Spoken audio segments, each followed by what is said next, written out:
There was a blastic boom sound that exploded in the room from the hit. The girl was rocketed straight through the wall. Everything happened so fast that Izuku didn't even have time to process what had happened. He had only just looked in the direction Roomy went flying off to, holding out a hand toward her out of pure reaction before he felt something huge grip his hand and pin his other arm against his body. As he turned to see what was grabbing him, a sudden surge of gruesome pain erupted in his right shoulder as a row of razor-sharp objects stabbed into both sides of it at once. "Hey, Izuku," growled the voice of Simba. The tone of it was so deep that Izuku barely recognized, not that he was able to think as the boy was screaming in agony. As the dust from the wall collapsing cleared up, the now muscular form of Simba could be seen sinking his now large fangs into Izuku. His size was completely different from how it was before. It had grown to where his bite was covering Izuku's entire shoulder. Even then it seemed like his muscle mass was increasing by the second.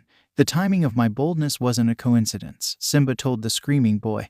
His eyes were completely bloodshot, redder than the devil. With a cold glare to Izuku, he continued, "I obviously had an ace in the hole ready. It would be stupid of me not to, considering what I'm challenging." Boasting his jaw strength, Simba sank his teeth deeper into Izuku's flesh, causing blood to splash out and the boy to scream out even louder. "This pain, I've never felt anything like this. It's more than just the damage it's doing, but the malicious intent behind it. It's horrifying. It's like I'm his actual prey in the jungle, already on his rope's end." Izuku started to feel his body go limp as his mind was overloaded from the pain. The lion didn't stop digging into the fox's body until it became lifeless like a ragdoll toy. Only then did he finally unhinge his jaw from Izuku's, letting his droopy body drop to the ground. Standing victoriously tall over his victim, Simba wiped the blood from his mouth. "When you're selling drug enhancements to the leader of a crime family, packing the best one for myself in case things go south was a necessity." He panted, with smoke leaking out of his mouth from the heavy panting. He took a minute to examine his body. "Seems like I can't shrug off all the damage I took. I'll need to make a mental note of that for next time. Oh well, it's not all bad. This was an amazing improv stress test of Berserker. I had multiple cracked ribs. Every finger except for my thumb and pointer finger on my left hands are broken, while my right arm was dislocated at the shoulder. My legs were battered blue in the muscles, making them wobbly to properly walk. And the blows to my head left me nearly unconscious. Haha, Nezu taught Roomy well. With a single combo, she systematically rendered my entire body incapacitated while avoiding doing severe long-term damage. But your mercy was your downfall. My Berserker helps me push through them all." After his check, he turned back to Izuku's unmoving body before tauntingly declaring, "So how do you like it? The finished version of my product after all the trials and errors. I hope you like it considering all that went into it." The changes in Simba's body have been the most drastic change caused by Berserkers yet. His usual black silk hair lost all calm and elegance it once had, now fizzling out similar to a scientist who was struck with lightning, coiling around his head like an actual lion mane. The lower part of his face had grown out to form a lion's muzzle, complete with whiskers growing out.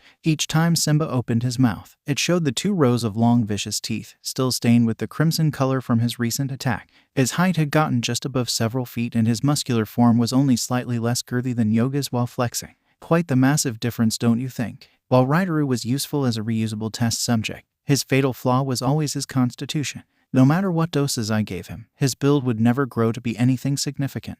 When it came to actual physical growth, we could only theorize the actual effect it would have, which would be when we'll let some of these berserkers out in the open, Simba said, walking around as if he was searching for something. After dusting off some debris from the floor, he picked up the all-red berserker Ryder who had swallowed earlier. He wiped off as much of the debris as he could before slipping it back into his pocket. I should save it for later, in case I need a boost later. For the most part, the ones we let out were modified to work for other lagas. But the one I took was similar to the one I gave to you, designed to bring out and enhance our latent mythical abilities hidden deep in our DNA. Simba Empole, the Lion King of the Jungle. Quirk, Lion, mythical creature, Nemean Lion. Power 2. 5/5d plus 8/5 plus Ultra. Speed 3/5 of a degrees Celsius 4.5b plus. Technique 3/5 of a degrees Celsius 2/5d. Intelligence 3/5 of a degrees Celsius 3/5 of a degrees Celsius. Cooperativeness 3/5 of a degrees Celsius 1. 5/5e plus. Continuing with his one-sided conversation, Simba slowly walked back toward Izuku's limp body. You ever heard of a Nemean lion?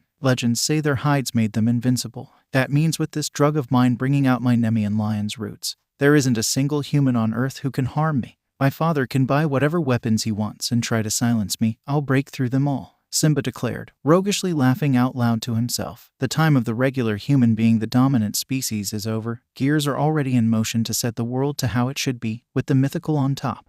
and they're only going to get their first warning tonight. The big lion bent down to Izuku with a twisted smile saying, "Do you know what's going on tonight? There's a gathering relatively close to where a concert is being held filled with lagas and spashians. I had people spike all the cola stored up for the party with a version of berserkers that'll dissolve in the carbonation of the drink. It hasn't been properly tested, so even I don't know what'll happen afterward. But hey, I wasn't looking for something clean, I just needed a show. Though we often fight one another, species have a natural instinct to usually take out a different species in an area first before turning on the other. When they all go berserk, their targets won't be on each other, but coordinated to all the Spashians and the citizens around them. With all the people that'll be in the area because of the concert, they'll have plenty of prey to attack before turning on each other. The effects should cause them to crash by then." Just as it seemed like the green fox was recovering his consciousness, it was then that Simba wrapped one of his giant hands around Izuku's neck, closing off his windpipe. He didn't have the energy to waste. His injuries were already making him woozy in this state, so he was going to rely on the good old-fashioned way. As the green fox weakly struggled in his grip, unable to break free from the lion's sheer strength and all the damage he'd taken that night, the lion continued to speak. "No doubt the event will make the existence of berserkers and their capabilities undeniable. Do you know how many underground groups would pay high bucks to get their hands on such a product? With me as the only person who knows the proper formula combined with my undamageable body, it'll be me who'll set the terms. I'll consolidate power like never before, making the underground bow at my will. Only then, with my army ready, will I turn this twisted society we live in upside down. Wicked people like my father and all those corrupted pieces of filth at the top will fall." By the second, it looked like he was turning more maniac as the wickedness of his smile contorted to increase the intensity. Simba added in his other hand onto Izuku's throat, increasing the amount of force he was exerting, and positioning himself over the boy's exhausted body, making it more difficult for him to struggle free. "Won't it be ironic, Izuku?" exclaimed Simba, his eyes being unmoving as he watched Izuku helpless struggle. "How all those on an ill-gotten mountain of gold will be toppled by the same people they tossed down as worthless things. Imagine that. And all it took was using the things they saw as garbage for fuel. Such oversight is why humans should no longer be allowed to run things. They're wasteful and don't know how to squeeze the worth out of even the smallest things. I won't make that mistake. The people here didn't have much to their lives anyways because of how I fed everything. I'll be sure to give them all purpose for my journey to get this world on track." Izuku felt his body getting weaker and weaker, his mind becoming clouded as if someone filled it with toxic gas. His body stopped resisting, gradually becoming helpless. "I'm sad you decided not to join me, Izuku. I could have really used, not just the powers of a kitsune, but another mythical by my side. It can be a lonely journey to the top," Simba said, squinting down at his fellow mythical as it started to lose the life in its eye. "We could have made the world great again. But we've both made our decisions. And I can't risk your potential getting my way, so your path has to end here. The others will have to go as well. Roomy is too big of a threat to let grow. Ryder would be in the same case, but it's honestly more of a mercy kill for me to end his long-time suffering before he withers away. Might have to add Setsuna on that list as well if I can find her. That girl is too nosy to let roam around. She may spill a secret she's subtly gotten." As Izuku's consciousness began to slip, he heard one last statement from Simba. "Not that it's any of your concerns right now. Goodbye, little fox, your struggles can end now." Izuku's mind drifted. "I'm going to die." From his dreary eyes, Izuku looked to the side. He saw the still unconscious body of Ryder lay on the ground, his skin continuing to look pale, though it was hard to see. A bit beyond he could see Roomy's legs sticking out of a pile of rubble, unmoving. "No one is going to come save me.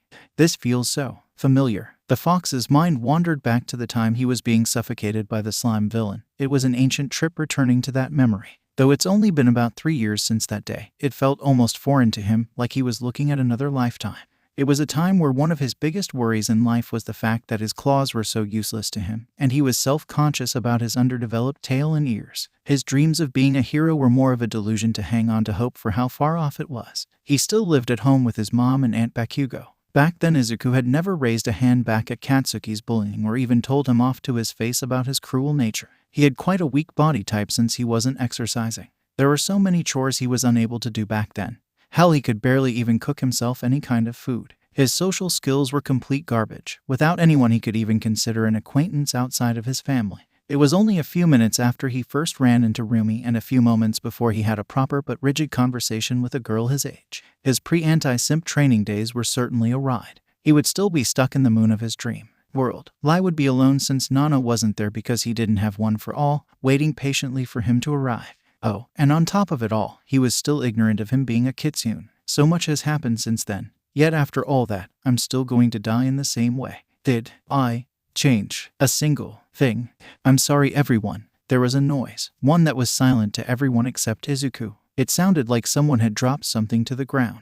An apology is unnecessary. Izuku heard a familiar voice say to him. Immediately the tone of it caught the fox's attention. I know you're not going to give up, are you? Phasing into Izuku's sight in a transparent form, he found himself looking at the back of a man. He had black hair, with fluffy ears pointing out at the top, and a big fox tail slowly waving behind this man. Izuku recognized that back of a black fox tail wagging in the air, remembering seeing that sight many times as a child. This warm feeling flaring up in his heart. This presence, he knew this person. Dad, you're my son after all. I would be quite saddened if one of my kin was stopped a step short from victory here of all places. But Dad, I don't have anything else. Yet he got what? Power that needed to be artificially pulled out. This prideful fuck, sorry. Your mom was never a big fan of me cursing around you. I mean, this bastard can boast the power he has got, but at the end of the day it's all unnatural. He didn't put any nutrients to grow it or work tirelessly with his body to harvest the crop, just a product made to masquerade as the original thing. It's a truly ill-obtained power, and thus it'll always be imperfect.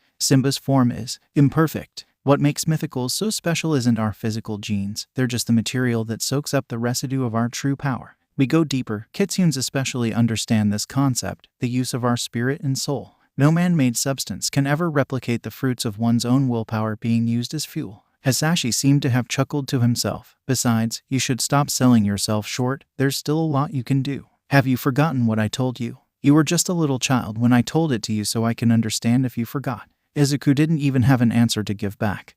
Being choked out made it difficult. You are both a kind soul and a powerful person. Izuku Midoriya, never forget that and never be ashamed of your body, especially of those ears of yours. Hasashi looked back at Izuku, allowing his son to see the face he hadn't seen in years. Now go kick his ass. The grown man smiled, saying one last thing before fading out. By the way, remember to call your mom, you know how she worries. Continuing to talk to himself, the maniac Simba commented, Man, it's taking a lot longer to choke someone to death than I last remember. He cut his sentence short when he felt something under him vigorously move from under him and slip out. Simba only had enough time to realize that Izuku placed a hand over the left side of his face before it got clawed out. Simba let out a howl, clutching his face as he stumbled back. When Izuku had enough space to sit up, Simba then felt something extremely powerful smash itself into one of his cracked rib cages, the force taking him by shock, sending him back. With a mix of pain from different areas, the hulking lion continued to stagger from the last blow he got until he crashed into the wall, collapsing the structure behind him. As Simba recovered from the surprise attack, he could hear the gasping breath of Izuku as the fox finally felt air returning to his lungs. When the lion finally looked up, he watched a struggling Izuku make his way onto his feet. Simba, Izuku growled. There was a bit of rasp in his voice that gradually went away. His tail looked more lively than ever. Every hair on his body was standing on its high end. The shape of his ears sharpened, just as Izuku's fangs and claws bare themselves to their full extent. You're the first person I've personally met I don't think I can never ever forgive. The moonlight crept in from the hole Simba created when he collapsed a part of the wall, glistening Izuku's body, and showing off all the injuries he had received through his tattered clothes. The medal on his father's memento, a small black fox tail on a chain necklace designed by people close to him, shined brightly under the moonlight as it dangled over his chest. The calm light from the moon filled the room, lighting brightly the room that had been dim for so long. I'm going to put an end to this nightmare. As Simba watched Izuku make his declaration, he was taken aback to what he was feeling. He didn't take drastic damage from the attack Izuku hit him with thanks to his hide protecting his vitals. His shock was from the presence he felt from this battered fox dangling on consciousness. Why the hell is he still up? He shouldn't even be able to stand with those injuries. Simba thought, this whole thing is a front. He couldn't possibly have the energy to keep going any longer. He was right. Izuku lost quite a sum of blood from Simba's bite on top of the long night he experienced. This Kitsune knew that he could only stay standing for at best another minute. Yet what Simba didn't feel like he was facing a boy running off of adrenaline. Izuku's tail was looking a lot bigger than the lion usually saw it. It moved slowly like it was anticipating the right moment to strike, being quite intimidating to look at. With Izuku bearing everything at its max capacity, Simba felt like he was staring down a beast, a powerful creature you'll hear from legend. Simba shook his head of these thoughts. I've achieved the completion of my project. I won't be stopped here. I'll reform this world. While he was distracted assuring himself, Izuku had dashed forward in his final charge. Simba immediately reacted, timing the speed before swinging his huge paws toward the boy right as he got into range. At first, it looked like Izuku was going to get caught in the attack. but before it could make contact, Izuku ducked his head under it without stopping. The lion prepared for whatever straight-on attack Izuku would do in reaction. I'll tank whatever last bit of strength Izuku got left no matter what. Then I'll finish him off, Simba thought. But when Izuku closed in, suddenly the fox vanished from his sight, and Simba found no one in front of him anymore. His moment of confusion was quickly followed by him noticing that once again, he was being restrained by Black Whip. The black tendrils were bulky, wrapping around from his arms down to his body. This trick again, Simba called out, looking back to see Izuku grabbing onto his black whip as he tugged on it to make sure it was tight. You weren't even able to do the coup de grace yourself the last time, and Roomy isn't here to save you anymore. So what? Replied Izuku, taking a deep breath before pulling on his tendril as hard as he could. At first, Izuku couldn't inch the large body with Simba actively resisting against him. Yet he continued to try. As more blood leaked from his shoulder wound, he was pushing his limits. As a hero, I must go beyond to do my duty. As he spoke, Simba suddenly started to feel his body get dragged more and more against Izuku's pull. There was an explosive surge of power going through Izuku's arms, one Simba recognized as something similar to what happened when the boy fought Nezu. The lion dug his toe into the ground to stay his ground, which worked only momentarily before he began getting dragged out. One with trained eyes would be seeing that Izuku's arms and legs had flashy surges of red color going throughout his arms. As they grew bolder and increased their reach, Simba continued to feel his body being pulled until he finally felt the weightlessness of being in the air. Using the hole in the wall, Izuku jumped out of it, forcibly taking Simba out with him as they fell from the second story. But only one of them was there on purpose. To be plus ultra, Izuku said. With a great heave, he pulled on Black Whip, sending Simba to be hurled overhead in the air. The lion only had a moment of shock on his face before he was slammed into the concrete down below. I'll be the one doing the saving. The streets cracked from the impact, with the rumbling aftermath of the collision echoing throughout the streets before fading out into silence. Tranquility was just the thing to be greatly appreciated by the fox as his horn of victory. A few moments passed before Roomy had snapped awake from feeling a shock. Immediately she jumped to her feet, frantically looking around, fearful over what she missed. The bunny checked the room she was in and saw Ryder, who was still onto the ground where he last was. She immediately investigated the hole in the wall and saw Izuku just sitting on the ground next to Simba's unmoving body. Jumping down, she rushed over to him, drowning the boy in questions over his health. Izuku assured her that he would be fine despite his injuries, or at least he tried to. It was hard to sound assuring when there's a stream of blood dripping over his body, and the fox looked like he was about to keel over. Roomy quickly used her coat to tie around the wound to help stop the bleeding. They had just about finished when they saw a police car drive up to them. So that's what happened, Officer Oinks said, rubbing the back of his chubby neck, feeling guilty that he was so late to help. Sorry I couldn't be here earlier. Considering how we didn't exactly invite you here. It's fine, Roomy said, as she was helping Izuku get to his feet. Izuku nodded, adding, it's a good thing even. We needed someone to help us take care of the situation. We were a bit lost on what to do. Oinks finished making sure Simba was fully restrained, thinking to himself, your days of harming these kids are over. I'll be sure to heal all the damage you've done. Once that was done, the officer turned to the teenagers and said, it'll be for the best if you two go. I'll see what I can do. It'll be a bit difficult justifying Simba's arrest right now, but maybe. If you were here out of a call of suspicious activity and just so happened to witness a violent brawl going on where someone in their midst was obviously under the influence of the recent berserker drug, said a faint voice behind the group. They all looked to see Ryder. His tired body was princess style by Yogi in the bear's human form. This sight brought both shock and relief to the two teens. But he wasn't done talking yet. Despite your best efforts, being by yourself at the time, you managed to subdue 3 people before everyone scattered. It was pure luck that you arrested 3 of the most important people in the Berserker case. Immediately realizing what that meant, Roomy said, you're letting yourself get taken in. The Lynx nodded. Biba, I know what you're thinking right now and I appreciate it, interrupted Ryder. But it'll be for the best of everyone if we go. Yogi added, if they only take in Simba, while the ring will end, it'll still leave way too many questions and fears of his co-conspirator's location since he obviously couldn't do all this alone. Things can quiet down a lot faster if they have his allies in custody since we can give them all the information they need.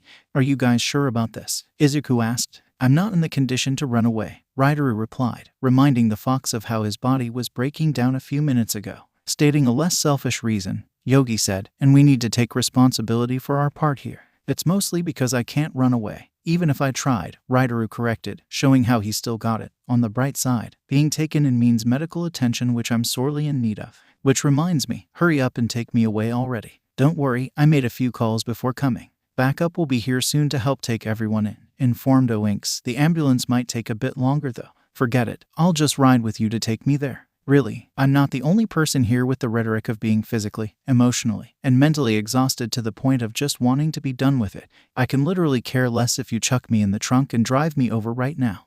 Alright then, let's just wait for my buddies to get here so they can transit Simba and Yogi. It shouldn't take that long now. Then I guess we should go, Roomy asked, rubbing one of her arms. Oinks turned to Izuku and Roomy before saying, go get treated and get some rest. Don't worry, I'll take care of these guys the best I can. Izuku nodded, patting Roomy's back to keep her spirits up knowing what she was holding back. Yogi set Ryder down on his good leg by Oinks' cars on request so he can enter the backseat himself. Before he left, his two friends came up to him for a quick goodbye. I'll come visit you, Roomy told him. Please don't, replied Ryder. He turned toward her with a smirk before continuing, wherever they put me, I don't need it getting more chaotic by you showing up. If anything, the distance will save me some sanity. You jerk, chuckled Roomy, punching the lynx's arm. There was a momentary pause where no one moved before giving the bunny gave Ryder an embrace. Take care of yourself. Same to you, try not to get yourself killed. I'm not exactly going to be around to keep you in check. I'll try, Roomy replied, staying there for a bit before finally, and begrudgingly, pulling away from someone who did so much to help this place feel like a home. Izuku and Ryder had their goodbyes as well, but a lot simpler. Though they've had their issues with each other, which is a major understatement, there was an air of respect between them. As they shook hands, Izuku said, hope you get better. Same to you, sorry for kicking your ass, joked Ryder. I did win in the end, only when I was fighting at my weakest. Well, maybe one day we can fight for real. We'll see. See ya. Goodbye, Izuku. Thank you. Oh, and one more thing. Ryder leaned into Izuku and whispered something into his ear. When he finished, he pulled away and hopped back over to the car saying, and don't ever forget it or else I'll be coming for your life at my peak. Though he looked a bit surprised, Izuku nodded before he went back to Roomy to get support so they could leave. There were still things Izuku wanted to say, but he thought tonight wasn't the best time for it. As the tired pair walked away, they gave one last wave to the people behind them as they returned to the regular streets of society. Quite a night, huh? Roomy said, trying to keep the mood light with small chat. I'm ready to just collapse on the first bed I see. Maybe you can join. Before the bunny could finish her teasing comment, Izuku suddenly collapsed, prompting Roomy to catch him before he hit the ground. Panic immediately filled Roomy as she thought something bad must have been affecting him. It wasn't after a quick check she found out the fox was peacefully resting. She giggled. This was an expected result considering what happened. Ryder was right. They were all planted a kiss on Izuku's cheek, a thank you for everything he did for her tonight and beyond. The least she could do back was carrying Izuku's weary body somewhere to rest. Walking to Mary's place, Roomy let the worries leave her for a night. There was a lot that needed to be said considering what came out. If it weren't for everyone wanting for the night to end, Roomy would have chewed the lynx insides out for being so stupid. Whatever was pushing the greenet who has helped her out in so many ways like an older brother would to this extreme, he could have talked to her about it so she could help. That question, why? It was something she was definitely going to drill into him when she gets the chance to see him, and she won't be stopping until she gets something satisfying. But all that could wait. Whatever that's left to talk about, it can be saved for another time. Preferably a week so they all have time to cool down and get themselves in the right mindset.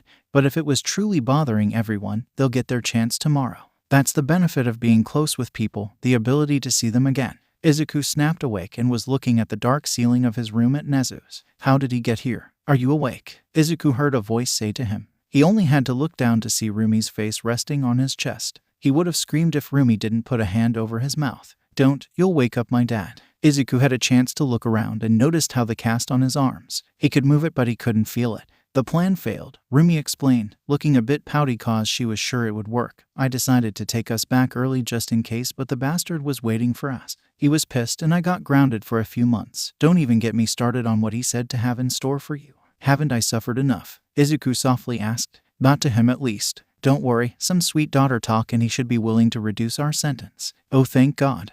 So, what brings you here? Izuku awkwardly asks. After grounding me, Pop sent me straight to my room. Roomy smirked to herself, remembering how furious her adopted dad was. Couldn't sleep so I decided to sneak over here. It helped being here with you. Having someone around after tonight helped, I mean. Izuku was stunned seeing Roomy blush after quickly correcting herself. He wanted to speak but he still felt lightheaded. Since you're awake I'll say this now. Thanks for tonight, said Roomy. You really pulled through for me. It was a bit straining but Izuku was able to return a calm smile. With everyone fighting so hard, I had to step up. Giggling, Roomy said, all right, that's enough talk before we go for too long. Let's sleep while we can before my dad finds out. He's going to be so mad. I know, don't worry, you're injured so he won't actually do anything to you. That's one weight off my mind. Might, good night. It wasn't a few minutes after the fox and rabbit left before Oinks' comrades came to help take in everyone. While Yogi and Simba were both riding in separate cars, Ryder was riding in the back of Oinks' cop car that was picking up the rear of the pack, about to head to the hospital. Though for the moment 3 cars were traveling together. Having left Yase Alley quite a while ago, they traveled through the mostly quiet and barely inhabited streets. Silent in the back, Ryder simply sat there, looking at his cuffed wrists.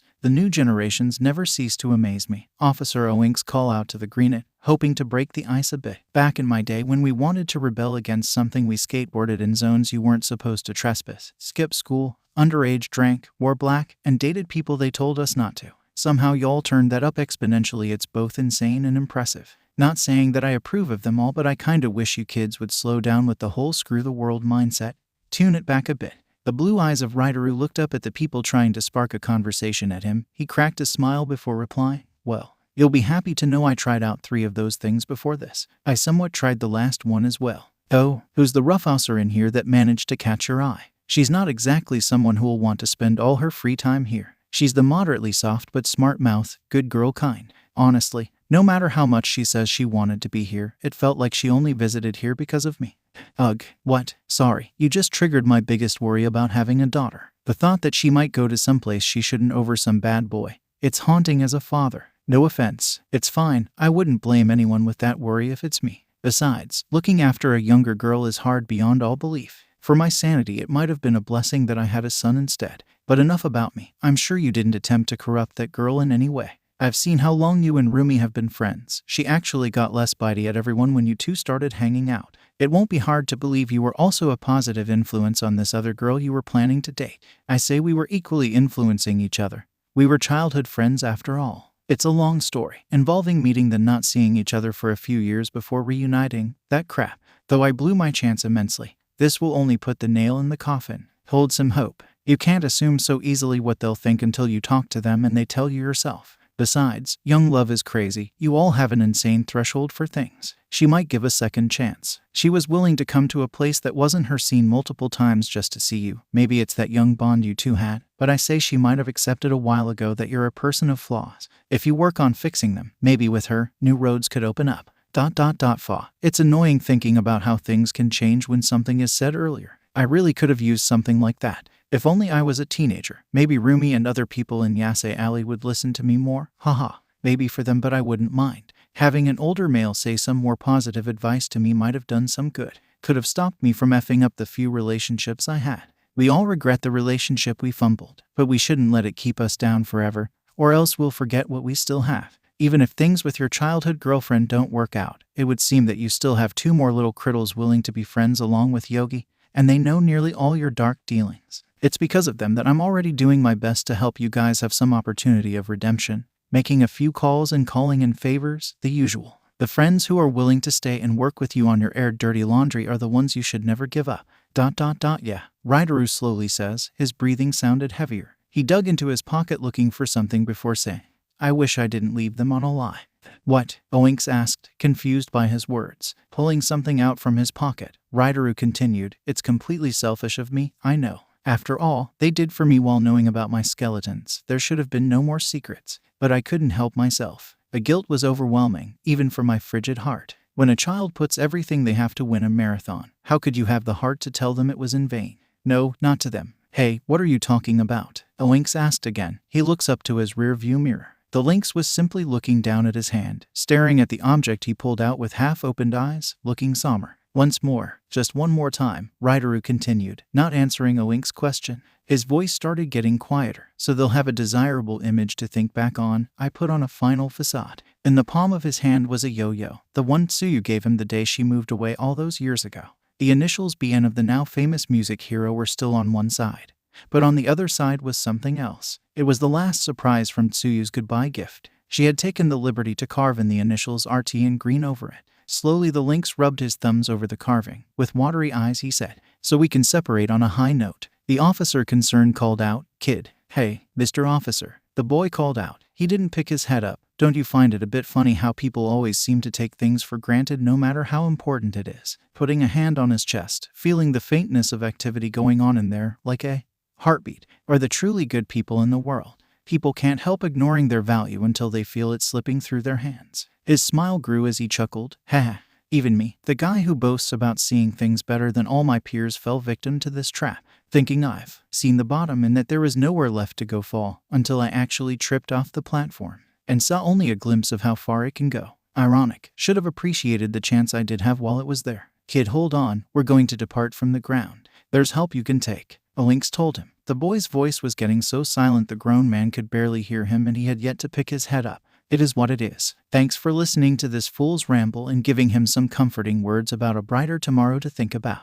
Unfortunately, I'm unable to detach myself from my nihilist realism mindset, Ryder replied. Despite the comment, he wasn't frowning, but maybe once I can get these eyes of mine through Ryder's mostly shut eyes. His blue eyes were gradually flashing yellow as they did once before. They started to lose its hue. To see what could have been, Officer Oinks snapped his head back, just in time to see Ryder's body start to slack down, similar to a robot when it finally runs out of energy and will need to shut down. Kid, Oinks shouted back to get Ryder's attention. But there was no answer coming from the back, just an unmoving body with a smile plastered on its face, and a teardrop sliding down along it. Hey, a panicked officer screamed. No, not another one, not while I'm here. The porky man gripped his steering wheel as if he was preparing to drag race through the entire city, shouting, I promised Roomy I'll take care of you and I intend to keep it. I'll never let. Boom. What the? Exclaimed Oinks. Suddenly the car in front of them was toppled when some strange force struck, and the same force hit the second car in the line, causing it to steer out of control. The gallant officer tried his best to move out of whatever was causing this sudden destruction, but it was for naught. His car as well was sent spiraling out of control. These tons of metal went flying down the streets they were driving down. One tipped onto its side and sliding to a stop. The others kept going until they hit the sidewalk, with one taking out the innocent pedestrians that were unfortunately in its path. Screams that were quickly silenced. The sound of metal crunching and breaking, and splats of blood hitting concrete, all combining to cause a maddening cacophony. Then it was all quiet. The eyes of Simba opened. He found himself lying on the streets, his restraints all broken and undone, giving him free movement. As the lion stumbled to his feet, he was befuddled by what had happened. Then he heard a voice. The key worked. Thank you for your unwilling cooperation. A reward is promised. A chilling scream rang out before it too went quiet. From the smoke, Simba looked up only to see the silhouette of someone holding up the unmoving body of the officer who was driving him. After tossing the officer aside like a doll, the person turned towards Simba before walking toward him. Hey, you're finally awake. The voice called out to him. He tossed something along the ground that rolled towards Simba. It took the lion only a moment for him to realize it was the berserker he gave Ryder before. This person must have taken it back from the officer after it was confiscated from him. Was he just going to give him this? No, there had to be something more. I don't have all day, the voice told him. There was an arrogant snarl dipped in his voice. I've heard that drug of yours can make you pretty strong. I want to see it myself. A strength check. Here and now. Well, it seems like he already took care of any potential witnesses, Simba thought, picking up the all-red berserker and getting to his feet. He tried to get a better view of this challenger, but the cloud was blocking the moon, leaving the streets dark. The best he could confirm was his bright orange-red eyes. Outside of that, he did notice this person had features similar to that of a canine. The fangs, the ears, and the tail. Simba noted that they were as unhinged as Izuku's own during the final bit of their battle when the boy had that sudden surge of power with that intimidating aura. Simba let out a low growl before popping the berserker into his mouth like he did the last one, crushing it with his strong jaws before swallowing to make sure there was no way for anyone to make him spit it up. No matter, I'll kill whoever this is and escape. I'll get another chance for my goal. My family suffered way too much because of my father to let it go unpunished. No one else besides me can bring it. Drastic changes occurred just like before. Simba's body has already been changed from his first berserker intake, but the second drive it even further. While the second one didn't improve his mythical aspects one bit, it did give his physical body the much boost it needed from his injury, though the after effects it would cause will be cataclysmic. But in a system like this, for a man who thinks he has nothing to lose but a stubborn dream, he was willing to take that chance. As he hulked out more than before, he unleashed a mighty roar before charging at the challenger. You don't know what you're challenging. Slit, I can say the same to you, the cold voice of this canine said, casually landing behind the big lion. Shocked, Simba's shaking eyes only looked down to see 4 destructively long claw marks running horizontally across his neck. Blood leaked out like a waterfall before the body of Simba dropped flat to the floor, wiping away the blood from his claws with a shake. This mysterious but murderous canine sighs to himself. That's it. Disappointing. I guess that's what happens to half-breeds, he thought to himself, stretching his limbs. He then turns to look down at Simba's unmoving body with disgust for how unsightly he was after so many mutations. But then something interesting caught his attention when this canine took a closer look at this lion's back. No way, this guy isn't a tiger, he's a freaking liger. No wonder this guy sucked as a mythical. I hate when my race has fakers crawl in. Weird, I was sure a strong presence was flaring up a few times. These cops were coming from the area where I sensed it. Did I overestimate? For another time. There are two upsides to this. I took care of a poser and this should impress them. The canine turned to two unique figures that were standing on the side. One barely had a form, being a dark misty body and clothes, while the other was a lanky man strangely covered in hands. The canine opened his arms up, vowing to show off his display of destruction he left on the ground. Tada, so what do you think? Impress me enough for me to pass. The misty person was the one to speak. Very. The master will be pleased to have you in our service when it's needed. For now, we'll keep you on standby. Don't cause trouble for yourself and get caught till then. Shrugging, the canine replied, fine by me. I was planning for some relaxing traveling anyways. Can we go now? The young hand-covered man moaned. Right away, the young man's misty servant replied, preparing to leave before anyone catches them here. Wait, the canine called out to the two of them. Sounding annoyed, the hand-covered man groaned. What? Clean up, answered the canine, walking over to the dead officer he killed recently. It'll only take a moment. He looted the officer's gun before tossing the body by the cop car. Taking aim, the canine fired off a few rounds into the right spot on the car, causing the car's gas source to ignite and explode. Unfazed, the canine then casually waltzed around the burning vehicle and from a distance did the same thing to the other cop cars. After wiping the gun and tossing it into the fire of the first car, the canine walked back to his acquaintances with a satisfied smirk. Done. As he clapped his hands together and rubbed them, he asked, all right, let's go, I'm starving. What we got to eat? Weird enough, the canine and the hand-covered man bickered over whatever to get Chinese food or barbecue. As the three of them prepared to leave, the canine let out an excited howl. AWOOO. The echoes rang out as the clouds that were once blocking the moon drifted away, allowing the bright rock to shine its ray over the burning scene below. Somewhere else, a certain photograph a frog girl kept in a photo frame tipped over. The glass of the frame fractured, with the cracks running along the person accompanying the girl. It went unnoticed at first by the greenette as her mind was too focused on something else. She was expecting a text about someone she cares about. Surrounded by the flames from chaos, lay the engraved yo-yo on the ground. The side of the handcrafted initials sparkled brightly from the moonlight above. Breaking news. Crash. No one could believe what they were hearing or the scene the news was unfolding. That morning in the kitchen, what started out as a trio setting up the table to consume their breakfast quickly turned into a nightmare scenario. Everyone was frozen in place. The atmosphere was tense and palpable. The perfect setting for their uninvited guest, the Grim Reaper who wants to give them a status report, and how its chilly presence immediately infected the room. Nezu's attention was so drawn away from what was in front of him that he completely overpoured his coffee, spilling the brown liquid onto the table and dripping to the floor that was recently clean.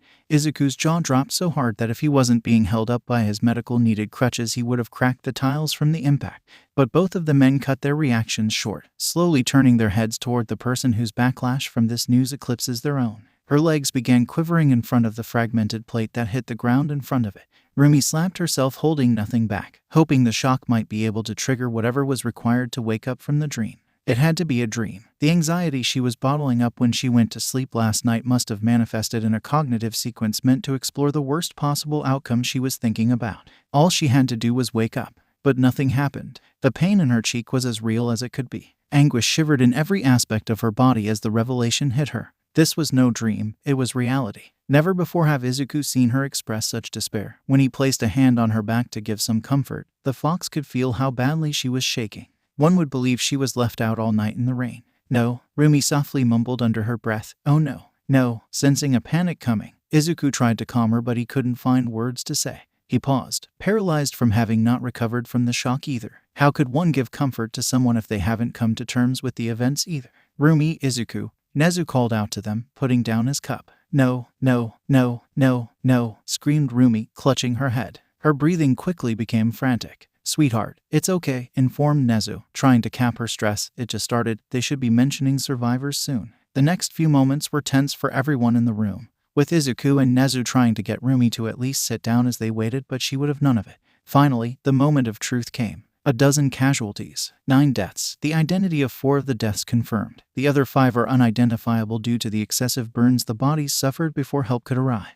3 survivors, 2 officers, and someone who was detained. 2 are in critical condition. All were taken to 30 Medical Center for treatment. Without a moment to lose, Roomy immediately dashed off. Asking about where he was heading to was worthless. Roomy, wait. Izuku called out, trying to follow her, but he still wasn't used to crutches and his cast wasn't making it any better. All his injuries were already a bother as they were being wrapped up and stitched all over the place. Last night did an unbelievable number on him. Now that the adrenaline has all left him, the receipt for his actions needed to be paid, and the price was his body. Minor torn muscles, 2 moderate puncture wounds, multiple slashes and cut marks all over his body. His face needed to be patched up for the gash on his cheek. Extra care was given to the cut up his eye that Ryder kept striking it. Turns out if it got any worse, there could have caused some serious long-term damage to his eye socket. Some of his fingers needed to be cast. His throat was immensely sore as well as other things after being choked by a roided-out lion. Bruises all over, some of which were turning blue from how many times they were hit, and he had been tasting blood in his mouth since last night.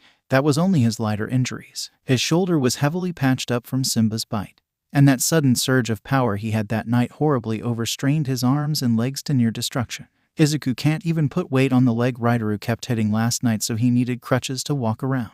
No matter, Ryder's alter ego was called the Ripper. Even on a victory, most of this was from him, and that was the Lynx on a huge disadvantage. Izuku could only feel pity toward the people he actually held nothing back on. He was a train wreck, mostly because he looked like he was hit by a train and barely survived. It was a good thing Mary lived by a medical center. The sheep knew the people there well, so they had more medical supplies to treat their injuries. He was going to take a while for recovery. It was only from the painkillers that Izuku wasn't in complete agony, probably going to need physical therapy, as well as he lost some feeling in his limbs, though he wasn't sure if that was from the painkillers or just exhaustion. Either way, he was in no condition to chase after the energy Roomy. He was stumbling to even make it out of the room. Gah, how do people use these so often? Izuku grumbled. This was the first time he had ever been this hurt before, so crutches weren't his thing. I really wish someone can make these injuries go away. Conspicuous looking away as he drank from his mostly empty coffee cup, Nezu muttered, yeah, if only. Still not speaking, Roomy rushed back into the room, putting Izuku on her back and rushing off. Though she was significantly less hurt from the night before, she wasn't going to let the injuries she does have slow her down at all. Hey, wait, screamed Nezu, grunting to himself about the hot-blooded youth. He'll just catch up to him in a car, after cleaning up and getting on a new non-stained shirt. He has to be one of them, Roomy thought. He's a fighter. He wouldn't leave like that. He had to have survived. Please, be okay. No more hospital food. Please, some sweets, whined Yogi. His body top to bottom was wrapped in bandages. Some of his fur that they didn't cover. They could see they were cindered black. A nurse was trying to convince the big bear to eat his food, but the big log was being stubborn. In a wheelchair, with recovering burn marks, Oinks filled them in. Yogi saved his driver by protecting him with his body. He suffered the worst from the fire with third-degree burns all over his body, but I guess his bulk saved him. Knowing a question needed to be asked, Izuku brought it up. Was he among the ones identified? The officer shook his head. With the exception of the officer who died, the rest were civilians caught up in the accident. All the other bodies were burnt smoldering to a crisp. We managed to do a DNA test on the unburnt remains of one of the bodies to confirm Simba was among them. We're still trying to find whatever we could about the rest so we can at least inform their family. As long as they have a medical record, we can find them. You two were riding together in the same car. Maybe. I blacked out when the car flipped over multiple times. When help found me, they said my door must have broken off during the roll, allowing my unconscious body to roll out when it finally came to a stop. It left me a safe distance away from the explosion. I'm not going to be walking around for a while due to the burns and shrapnel that lodged into my leg, but luckily I'm alive. Sadly, the car and everyone else around it didn't come out of it as well. I'm sorry. Izuku still wanted to investigate to see if maybe there was something to grab onto. Instead, Roomy interrupted with her own statement.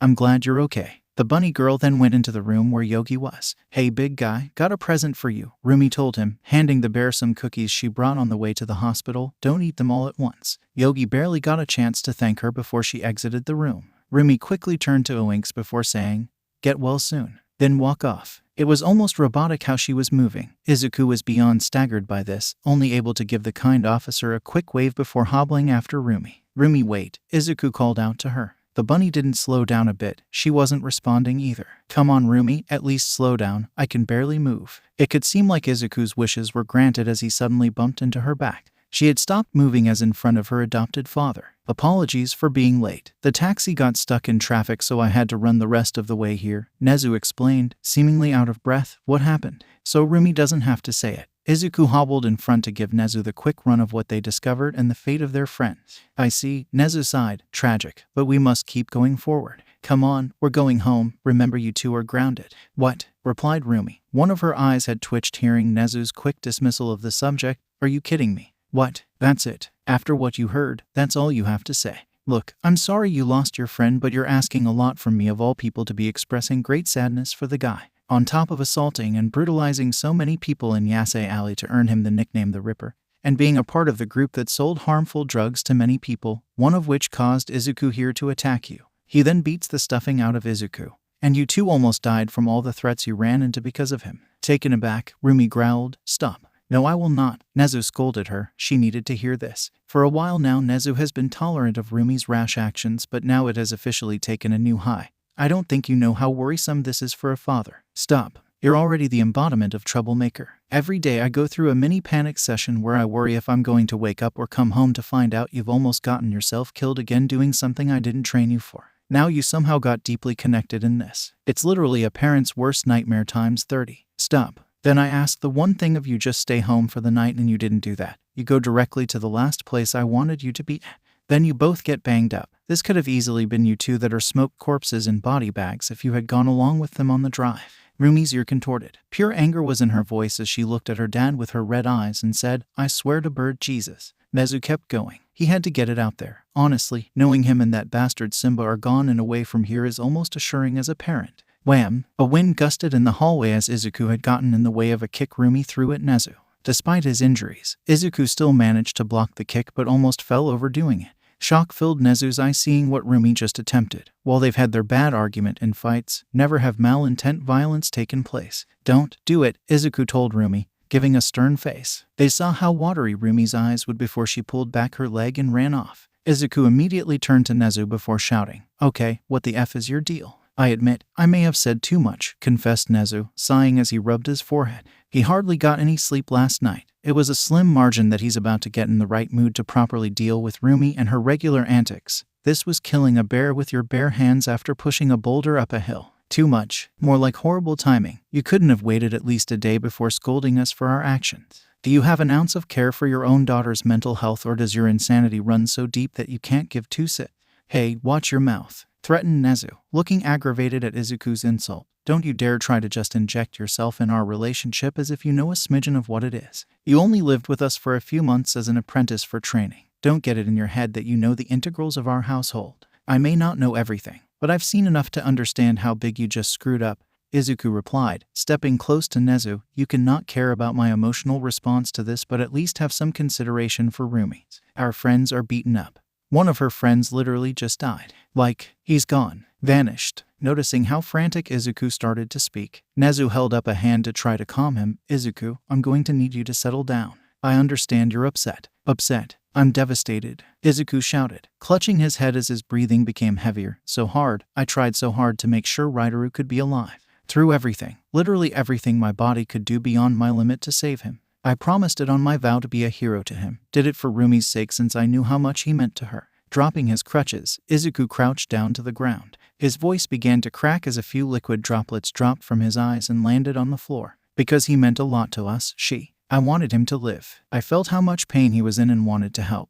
There was hope he could get the help needed. Me and Roomy both wanted that for him. But after putting our bodies through the grinder, risking our lives against threats way beyond our imagination, all the promises and everyone we brought in, he still died, Izuku said, his head hanging low. His hands finally dropped his head, laying lifeless at his sides. He vanished from our lives like he never existed. We can't see his face again. I don't even think he can get a proper funeral or have any relative pick him up. He told me once before that he wasn't even sure he had any official medical record because he wasn't born in a hospital and his parents never took him to one for a checkup. They always use other shady centers for anything and often use fake names. Coming over, Nezu patted the boy's back, letting him get it all out. He told the fox, I know this is hard for you. Losing someone can never be easy. It just feels awful to have someone you know life flicker out like a candlelight. I had so much to say, but now I can never say them and there was no warning. It's just like, Izuku lowered his head further, it's just like when my dad disappeared. Come, we need to chat, Nezu told Izuku, leading him out of the public area. The two settled themselves on a calming and private spot outside of the hospital on a bench. Nezu had taken the liberty of buying snacks and drinks for them. Once they had a few moments to get settled, Nezu began. Loss in general is painful no matter what age you are, but it's even more traumatic when it occurs at a young age. For adults, we had decades of knowing how grim the world can be and have suffered our own scars from it, so we're able to reinforce our hearts to it. Unfortunately, that's a skill you children have yet to obtain, for better or for worse. While listening, Izuku just quietly drank from his can, letting Nezu speak. I'm glad you two are getting your emotions out there, continued the manimal. Healthy release of stress and anxiety is necessary at times when you can't handle it. I'm sure you've seen the results of what happens when you bottle up all your pains far past your limit. They crack. A few images from last night flashed into Izuku's mind. He couldn't help but wish something could have come way before to prevent what happened. Unfortunately, that's an area I struggled with empathy the most in. I am an animal after all. A lot of this stuff for you guys is common for us. On top of that, I spent my starting years in a lab. I barely remember having parents outside of a few snippets. It's why raising Roomy can be so difficult, though I guess that's the strange reason why I kept on trying with her instead of giving her up. We came from similar boats. It sparked Izuku to look at Nezu before questioning. Roomy was raised in a lab. No, I meant more of both experiencing social engineering. She what? How? You ever wondered why Roomy was adopted? Of course, Nezu sighed, rubbing the back of his head before stating. Guess it's time for you to hear this, just don't mention it to her before you trigger something. I swear if you do, there's no hole in hell you can escape to I won't crawl to. I promise. What happened? I'm still investigating the details myself, but I can tell you what I know now. When Roomy was nothing but a preschooler, her father wanted to sell her off to a family through an arranged marriage, so he started a teaching program to gear Roomy toward being acceptable to it. He what? I know. How can a father do that? Your guess is as good as mine right now. Nezu brought out a photo of her and showed it to Izuku. The fox couldn't believe the resemblance. It was like Roomy but softer like a pillow. Her mother was a friend of mine, a good one, so I actually met him once, and let's say I can never predict what he's going to do next. He was a living contradiction, but they seemed happy. Did her mom know of her dad's plan? No, and she didn't like it when she found it. But when Roomy's mother confronted her father about it after catching him during one of his learning sessions, he killed her right then and there. A frozen chill filled the air as the two exchanged stern looks. Elsewhere in the city, running down the streets was Roomy. For as fast as she could run, there was no escaping one's own mind. Those shadows are the ones that haunt us endlessly. Seeing the bloodied body of the woman who gave birth to her on the ground, right in front of the man who had been raising her so kindly. Just a moment before an unbelievable sight occurred, where the life of one of them was snuffed. As the red pool spread, the child could only wonder when was her mom going to get back up. Yet it never came. Then there was her father and his smile. He turned toward his child with this expression and spoke to her as if nothing was wrong. "Aw, sorry about that, pumpkin. You shouldn't need to see that." Through all the darkness, blood, and blurred vision, the thing she could always recognize was his smile. Daddy got a bit careless. That damn smile, an image that'll never expire. "Mom, I'm fine. I just fell down some stairs," Izuku told his mom. This was his fourth phone call with her. Yes, it was a lot of stairs. Like 100. It cracked my screen. It took up till now for the person Mr. Nezu called to get it fixed. Sorry about that. Okay, I gotta go. Yeah, love you too. I'll accept your calls next time. Love you too. I promise, love you too. Mom. Alright, I'm going to need to hang up now. Love you too. Click. Now that was out of the way, Izuku had one last thing he needed to do. One last time, Izuku hobbled his way through Yasei Alley. The streets were nearly empty now. After last night with the attack on the convoy, officials decided they could no longer turn such a blind eye to the place anymore after the connection to the berserker was linked. They want to know who attacked the officers and theorized that it must have been a resident of Yasei Alley. They've been investigating and interrogating people like crazy. It scared many of the residents off from coming back. Hearing about the news of how Simba took advantage of power to abuse everyone and lost trust in being there. With so many people leaving, their connections and friends left as well. The only people still around now were mostly the people who truly needed to live here as they didn't have a home. Even then they stayed hidden to avoid being interrogated by police. A once vibrant area that was the gathering center of many that felt like society couldn't give them a place to feel accepted was now barren. Empty, gone within a morning. It seems like a lot of things disappeared overnight. Ryder is gone. Simba was dead. He was a horrible person, but that doesn't erase that they've spent months together as a relative chill friend. Yogi is going to be doing some time for his involvement. No one can get in contact with Setsuna. Her phone number seems to have been deactivated. Cassidy was thankfully found to have been admitted to a hospital last night. The strange part was that she was admitted with no injuries except for the bruised skin on the skin of her forehead where she was hit. She hasn't woken up yet, but they said she should make a full recovery. Her caretaker said her family was making arrangements for Cassidy to go back to America while she recovered. Mary informed them last night that she was going to be moving further away for her school referral program.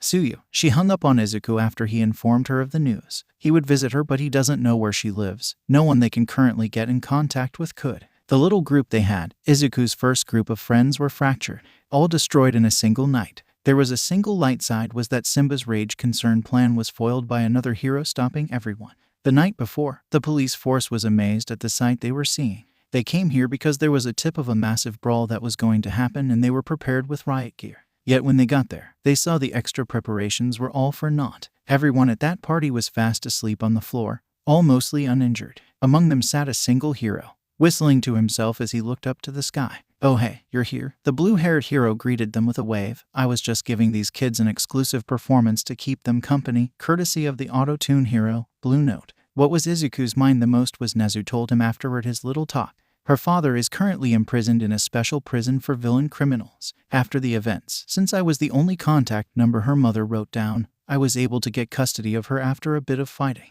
I tried to help heal whatever damage that bastard, but it was never enough. Roomy always had trouble fitting into school once she got to grade school. Her abrasive attitude would scare off most of the normal kids, so she never had friends. The most she would hang out with was other hooligans. I hoped teaching her how to fight could help her get out whatever she was pent up, which did work, but that barely counters the amount of trouble she gets into because she's so ready for violence. You have no idea how many calls I got involving her sneaking into some underground fight clubs. You don't even want to know my heart condition when I heard she finally got caught. Yase Alley to her must have felt like the one place all sides of her could be out and she'll feel free. I'm almost jealous I wasn't able to provide that environment for that. The fox knew what he needed to do. He was going to follow the last piece of advice given to him by Ryder. "See ya. Goodbye, Izuku." "Thank you. Oh, and one more thing." Ryder leaned into Izuku and whispered something into his ear. "Roomy feels comfortable enough being vulnerable to you. Use the fact that you haven't shut yourself off emotionally to connect with her in a way others can't." Izuku entered the warehouse where Roomy had taken him to get Ryder to train him.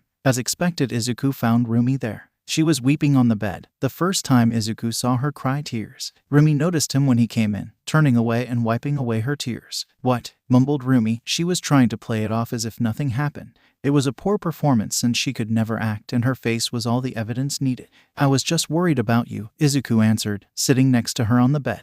"Because I attacked my dad." "Yeah, that was effing stupid of me." "Og, I could die of embarrassment thinking back on it. I should return one of his calls." "How many has he done?" 43 calls and 26 texts. "Oh my god." "Yeah, I know. For a psychopathic animal, he's pretty daunting." "You're telling me." "What? I was just saying that he's trying his best." "I know. I feel like in a hole at times when I cause him trouble." "Honestly, it's hard not to cause someone who's looking after you trouble. A lot of it is unintentional. We just need to work on it with the people around us."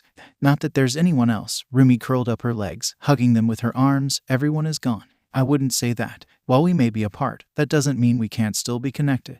We all have our own ways to stay close to the people we know," Izuku said, taking out his father's memento, "and can keep things to remember them by, so we can never forget." "That's cheesy. I'm infatuated by superheroes media. Give me a break." "Dork." "Hey." Roomy broke into a burst of tiny laughter before quieting down. She turtles into her own body before stating, "I miss them." "Everyone." Scooting close till their shoulder touches, Izuku said, "I know, I miss them too. I want to go back. Things are too messy now. At least to punch whatever I could to stop the bad stuff from happening. There are 1,000 things I wish I can go back to prevent or change. Had to learn the hard way that I should be spending more time thinking about how to prevent it from happening again than wishing it never happened.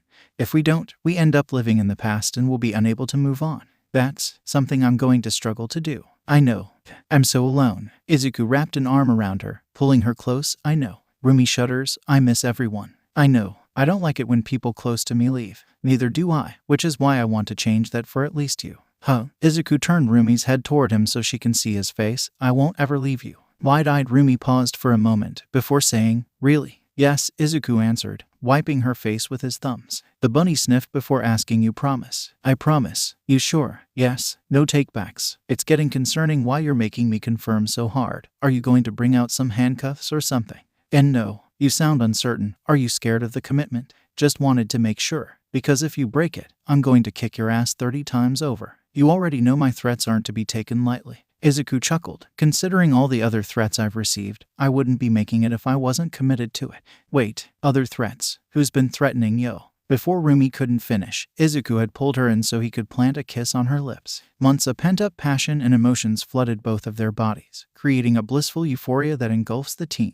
During the occasion, Izuku's foxtail wagged happily like a dog, and Roomy's fluffy ears jumped up, curving to form a heart above her. When the newly made couple pulled from the kiss, it would seem that Roomy's consciousness was absent for a few seconds before it snapped back into her. "Why, you jerk, give me a warning next time," stammered Roomy, looking away bashfully and covering her lips. She was expecting some reply but looking back found something else. Roomy's new boyfriend seemed even more out of it than she was, with the fox's face bloody red. The steam exhausting from his ears was the least worrisome thing happening when the heat eroding from his face was enough to cook a hot dog. "Why are you most stunned? You're the one who did it," exclaimed Roomy, blushing as her boyfriend stole the spotlight on exaggerated reactions. I know, I just never thought I would actually do it. It's like growing up to kiss that supermodel or heroine you admired in middle school," Izuku mumbled, clutching his hands over his mouth. "What just compelled me to actually do it? I didn't expect it to happen this early." Clutching onto Izuku's chest was Roomy. She looked up to him with a pouty face before saying, "But kissing me was better than what you imagined kissing a supermodel was, right?" Surprised at first, Izuku realized what she was getting at and why. Returning the embrace, he chuckled. "Of course, it went beyond my imagination." "Good answer. Would have kicked your ass if you had said no. I'm already on my last legs. I wouldn't dare push it. That reminds me, sorry you had to hobble over me while you're injured. It's fine, you were worth it. I already sprinted through so much to get closer to you." This was basically the victory lap. "Well, I want to be there as well. I want to help you when you're struggling and dealing with issues you already have in ways you don't know. Then I want to do it more actively and intentionally. I don't ever want to be ignorant of your struggles. I want you to trust me enough to open up when you need it. Promise it." It's a lot of promises to make in a day, but I promise. "Can you blame me after last night?" "No." "Good. Then I'll start helping out by taking care of that urge of yours." Izuku's face lit up pink. "What?" With a coy smirk, Roomy moved so they were on eye level before saying, "Don't try to hide it." "Ew, it just feels early." "Ridiculous. Everything is set already." Izuku looked down and realized where they were before saying, "I just think we should hold off on that for a bit." The bunny's smirk grew. "You sure about that, big guy? You don't want to take the chance of kissing me again?" "Not saying I wouldn't, but..." "Wait, kissing? Yeah. What else would I be talking about?" Ooh, let's just kiss." Roomy giggled to her boyfriend's awkward, "Ha, knew it." The two expressed their passion for one another again. They don't know what lies ahead, have a ton of baggage that weighs literally tons, and can still work to improve themselves. But as long as they had each other, they felt like they could face it. Because that was the beauty of this tale about a fortunate encounter. And before they knew it, 2 years have passed since that day. It's strange how often Izuku finds himself in a similar situation time and time again. Whack. Stuck in one place. Whack. No clear path to take. Whack. And a blurring thick fog that makes deciding on taking any road difficult. Whack. All the while, taking hits from all sides at unpredictable intervals. Doesn't that sums up his life? Whack. He didn't know when they will be coming or how it'll arrive. Just the vague knowledge that eventually something will come that'll inflict pain onto him. This is a grim awareness. Many do whatever they can to remain ignorant of that reality, hence they fall victim to the deadly condition of paranoia. A calm voice rang out to Izuku, but no matter how hard the fox tried, he couldn't tell where it was coming from. It certainly had to have come from a single person. One body, that's in a specific location among this large. Yet it felt like it came from everywhere around at once, truly an ominous voice communicating to him. One of humanity's greatest tools that can be turned against them to harvest fear. Anticipation. Izuku's body jolted, switching into a position to block a non-existing oncoming attack. The fox couldn't help but silently curse at himself for being spooked so easily. Again, it's because of that reaction he've been stuck at this stage for so long. Anticipation can easily drive someone mad. When something is set to happen but there's no telling when or how, that's when a person will even turn on themselves. Being able to know something is a gift. Misuse it and it'll become a curse. You must resist your mind tearing itself apart. This was incredibly tough, unless anything Izuku has ever faced before. Izuku thought of how he missed where he was at least actively doing something when repeatedly failing. Times like these is where. Whack. Another strike that made the greenet buckle. You let your guard down. I deserved that one, groaned Izuku. As he got back into the position he was directed to take at the beginning of this whole mess, I could really use one of Lai's hakes. Even when I didn't understand them, at least they were comforting to listen to. And then it was back to waiting in silence, again. For all Nana time here in the dream. world, she decided to pick up on a few hobbies. Writing was just one of them, and it didn't help that she lived with someone that constantly spouted Haketh. Nana set the mood perfectly. She took to the room by the side of the Sankei house, the main home she and Lai live in, where they usually keep Izuku's body in this world till it's time for the fox's monthly visit. She chose this spot so she could be next to an open door. Now there was a great view of nature and of the lake. Lai keeps throwing Izuku in for inspiration, dressing for the part, as she lowered the top half of her kimono, revealing her sarashi-wrapped top half. With the conditions perfect, she began to write. People are ever evolving. Alright, that's enough poetry for today, stated Nana, stretching her arms as she sat back to admire her single-lined work of literacy. The grown woman was quite proud of her progress. Unfortunately, Lai didn't feel the same way. The amount of confidence you had in that sad assertion offends me down to my bone. Flaring back, Nana responded, "Oh hush, you don't even have a body anyways." "Hey, that's offensively misguided," the floating mask yelled, moving over right next to the raven-haired woman. "I have a body, it's just in use at the moment. If your body can be passed around like a hot potato, then I question the legitimacy of it being your actual body," Nana commented, not turning her head toward the behind that often tries to get on her nerves. "That's not even mentioning all the things you keep underneath. Now kindly let me be. I'm being proud of my achievement." The mask looked down at the mostly barren sheet of white paper, turning to the woman, staring down at it like a masterpiece was just crafted for an artistic connoisseur like himself. This level of pride in something this lazy and simple was insulting. So he handled these feelings with the respect and maturity developed over his time as a guardian. Lai knocked over the small round table she was writing on. More like he just slammed his masked body at the table with enough force to tip the entire thing over. Quite an impressive amount of power considering its current power. Subtle, sprouting the reasonable reaction of Nana grabbing the floating nuance, violently shaking Lai as the two yelled at each other. It seems they'll never get along. No matter how many years they spent with each other. Once they finally finished their spat, Lai managed to break free from Nana's grasp, grumbling under his non-existence breath. "Inbeta Anna, can't believe I have to share this space with you." Yeah, whatever you say," grumbled Nana, patting her ruffled clothes down. She has to remember to not fall to his level, even with provocation, though it does seem to her that Lai has gotten better at probing her patience over the years. Thankfully, the raven-haired girl also picked up on a few of Lai's habits. If he came all the way over here to bother her in his current form, then it won't be hard to whittle the reason why. "How's Izuku's training going?" "The kiddo was doing well when I last checked on him," the mask grumpily replied. The dip of attitude in his voice helped Nana confirm one of her guesses. "How long ago was that?" "When he first arrived." "Is that so?" stated Nana, putting away the items from her recent creative session. She dusted herself off before raising to her feet, stretching her limbs before asking, "You want to check again?" Wide-eyed, despite being a mask, Lai had to question, "Why are you asking me for permission?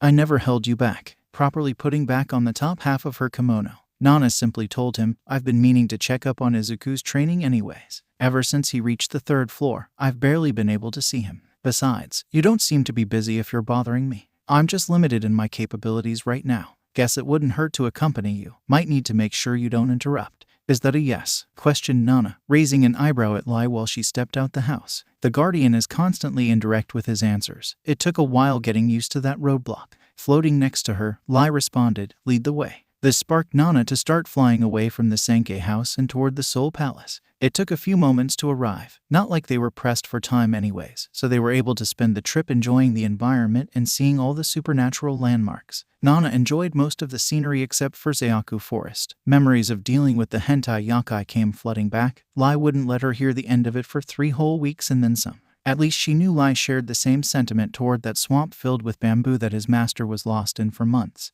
He still doesn't believe the story Izuku gave him, and he for sure still holds a grudge. When they spotted the large red-gated entrance, they landed and approached it on foot. No matter how many they come here, seeing the golden and red design style was always a glorious treat for the eyes. This was the place, Soul Palace, the main training ground for Izuku to advance his abilities, mainly with one for all. Each floor the fox will be faced with a trial given, gradually escalating his way up each floor after completion to learn new abilities. Though each trail wasn't straightforward, he'll be faced with multiple trials on each floor, where the completion of each one will broaden his control over the power granted. With a single tap, Lai opened the heavy gates, allowing the two to enter. Making their way to the 1st floor, Nana decides to comment, "Can I finally get the master key to this place?" "The what?" asked Lai, his non-body turning toward her. The markings the mask had moved to showing a raising eyebrow expression. "The master key. You know what you do to access every nooch of this place. Why would you want one? The better question will be, why would I ever give one to you?" To explore, I could only access the meeting room and my own floor. If I had something to access everywhere, I wouldn't need to drag you along every time I want to visit. It'll be best to remember your place as the guest to this establishment. You may live here rent-free, but that means you're entitled to unrestrained usage of all the utilities," stated Lai, giving a slight glare to the side. He had a responsibility to look over this place for his master, and he was keen on keeping up, especially knowing the trouble his master had unknowingly brought upon them. "You're overestimating what I'm asking for," calmly replied Nana, "unless there's some secret room you didn't tell us about. There should be no problem with me being able to visit Izuku or speaking to any of the other residents here." Both stayed silent, but with different aura about them, always dubious of the other. Finally, Lai gave an answer. "I'll make something so you can visit the floor with the others," the guardian grumbled. A small smile appeared on Nana's face before told him, "Thank you kindly. Don't worry, I won't tell the others. I can keep this our little secret. Doesn't matter if you do anyways." Speaking of the others. "Hey," a loud voice called out to the two. Fastly approaching Lai and Nana was the person who before introduced himself as Hellboy, the wide-built muscular man whose trial Izuku passed to obtain Black Whip. His compound on the first floor looked similar to a military training ground except with a strange post-apocalypse theme layered over. "What's the matter, Hellboy?" Lai asked, wondering the cause of his aggressive entrance. "You're heading up right to check on the kid?" The muscular man questioned the pair as he power walked over. Nana answered him, "Yes, why? You want to come along?" "No, I want you to tell that poozer upstairs to keep it down at night. It's hard to concentrate down here when weird-ass music is playing and lights flashing from his place," huffed Hellboy, crossing his arms. He turns his sights over to the higher levels of the giant palace. "I swear that boy never changes. He was always a bit of a slacker and it seems to have never gone away." "Got it. We'll be sure to let him know your grievance," Nana told him before she began making her way to the second level. "This ain't a hotel," exclaimed Lai, following behind Nana. He never gets how these people can be so demanding considering their situation. It's not like they're alive. Why they act like they need room service? But yes, I'll pass a massage. As Hellboy watched the two go to the door that led to the stairs up, he called out, "Really grill it into that poozer. That's the only way he ever learns." I expected him to at least be strict about his duties here, but he let the young boy pass through his level without having to complete all the trials he had prepared. "That's a bit hypocritical, seeing as you did the same," Nana replied, having Lai open the door for her. Hellboy's eyes bulged out from shock before immediately switching to an outburst. "Hey, that was different. Bye." Nana whistled with a tune. Her hands waved from the door before disappearing beyond it. Swiftly turning away from the door, Hellboy mumbled to himself before going back to his business. This newer generation, always thinking they're the enlightened ones by birth, that's why they always got that smart mouth. I swear they make me fear for the future. With Lai and Nana walking up the stairs, Lai had to question something. "Do you all see me as a butler?" Calmly Nana answered, "No, why? Just making sure because you guys on the bottom, including you, seem to be the most needy. I never had this much trouble with the people on the top. That's just what happens when many people with different personalities live under the same roof. You never had to live with siblings or at least a roommate in this whole space. No, not even a pet. None at all. I was made to help my master be connected to the mythical side of his being. I will grow up with him to accomplish this. Nothing else was needed or to be considered." Talk about a grim existence. You're telling me, getting out their leg workout. They eventually made it to the second level. Entering and they were met with a vast, beautiful crafted library. One that'll make the scholars that visited the Library of Alexandria be stargazed. Rows upon rows of tall shelves stacked with books of all kinds surrounded the area, where Nana from her position from the entrance couldn't get the scope of the entire room's size. It could feel like a maze walking through the shelves. Thankfully, it was easy to navigate, especially since among the pair was one of the architects. Swiftly they found who they were looking for. Sitting on a comfy lounge chair was a fairly short man with short black hair and narrow eyes. He happily was enjoying a manga book. Surprising how well he could read considering he's wearing such baggy pants. At least he set aside his high-collar large jacket folded to the side. This was the sixth user of One for All. "Greetings, Sensei," Nana said, bowing to him to show respect. Upon hearing the voice, the sixth user lowered the book to see who had spoken to him. Seeing it was his former student, a smile appeared on his face before replying. "Ah, if it isn't my dear little Nana." Giggling a bit, Nana told him, "You don't have to keep calling me that. I'm a grown woman now. Or, I was. Either way, it wasn't like I was a child when we last saw each other in life. But I've known you since you were one." The man joked. Since he was taking a break from reading, he took the opportunity to stretch his arms. "Nostalgia dies harder than we do. Especially for you. You used to be in a bad mood all day every time they did a remake of a series you love. It was the most absurd time with you as a sensei." The six users chuckled with his eyes closed before stating, "I would assume so. I was never really a mentor type." It's the reason the sound of you calling me sensei always felt off. It's preferable for me if you called me senpai. Streak of blush appeared across Nana's face as she exclaimed. Stop trying to get me to call you that. I just told you I'm not a child nor am I a pinning teen. That's not the usage of the world, but oh well. A man can dream, sighed the sixth user, so brings this visit. We were just passing by, explained Nana. Oh, also Hellboy downstairs asked to keep down your music at night. Apparently it and the lights distract him. Scratching the side of his face, the sixth said, oh, I see. Took a moment to realize who you were talking about. I'm not used to most of these nicknames we came up with. The point of hiding our names seems moot to me. It's so he doesn't look up any of your names, Lai stated, floating in. Oh, but he seems to call you by your name, the sixth pointed out. Messing with the back of her hair, Nana explained. That's mostly because that wasn't a point to hide my name, at least my first name.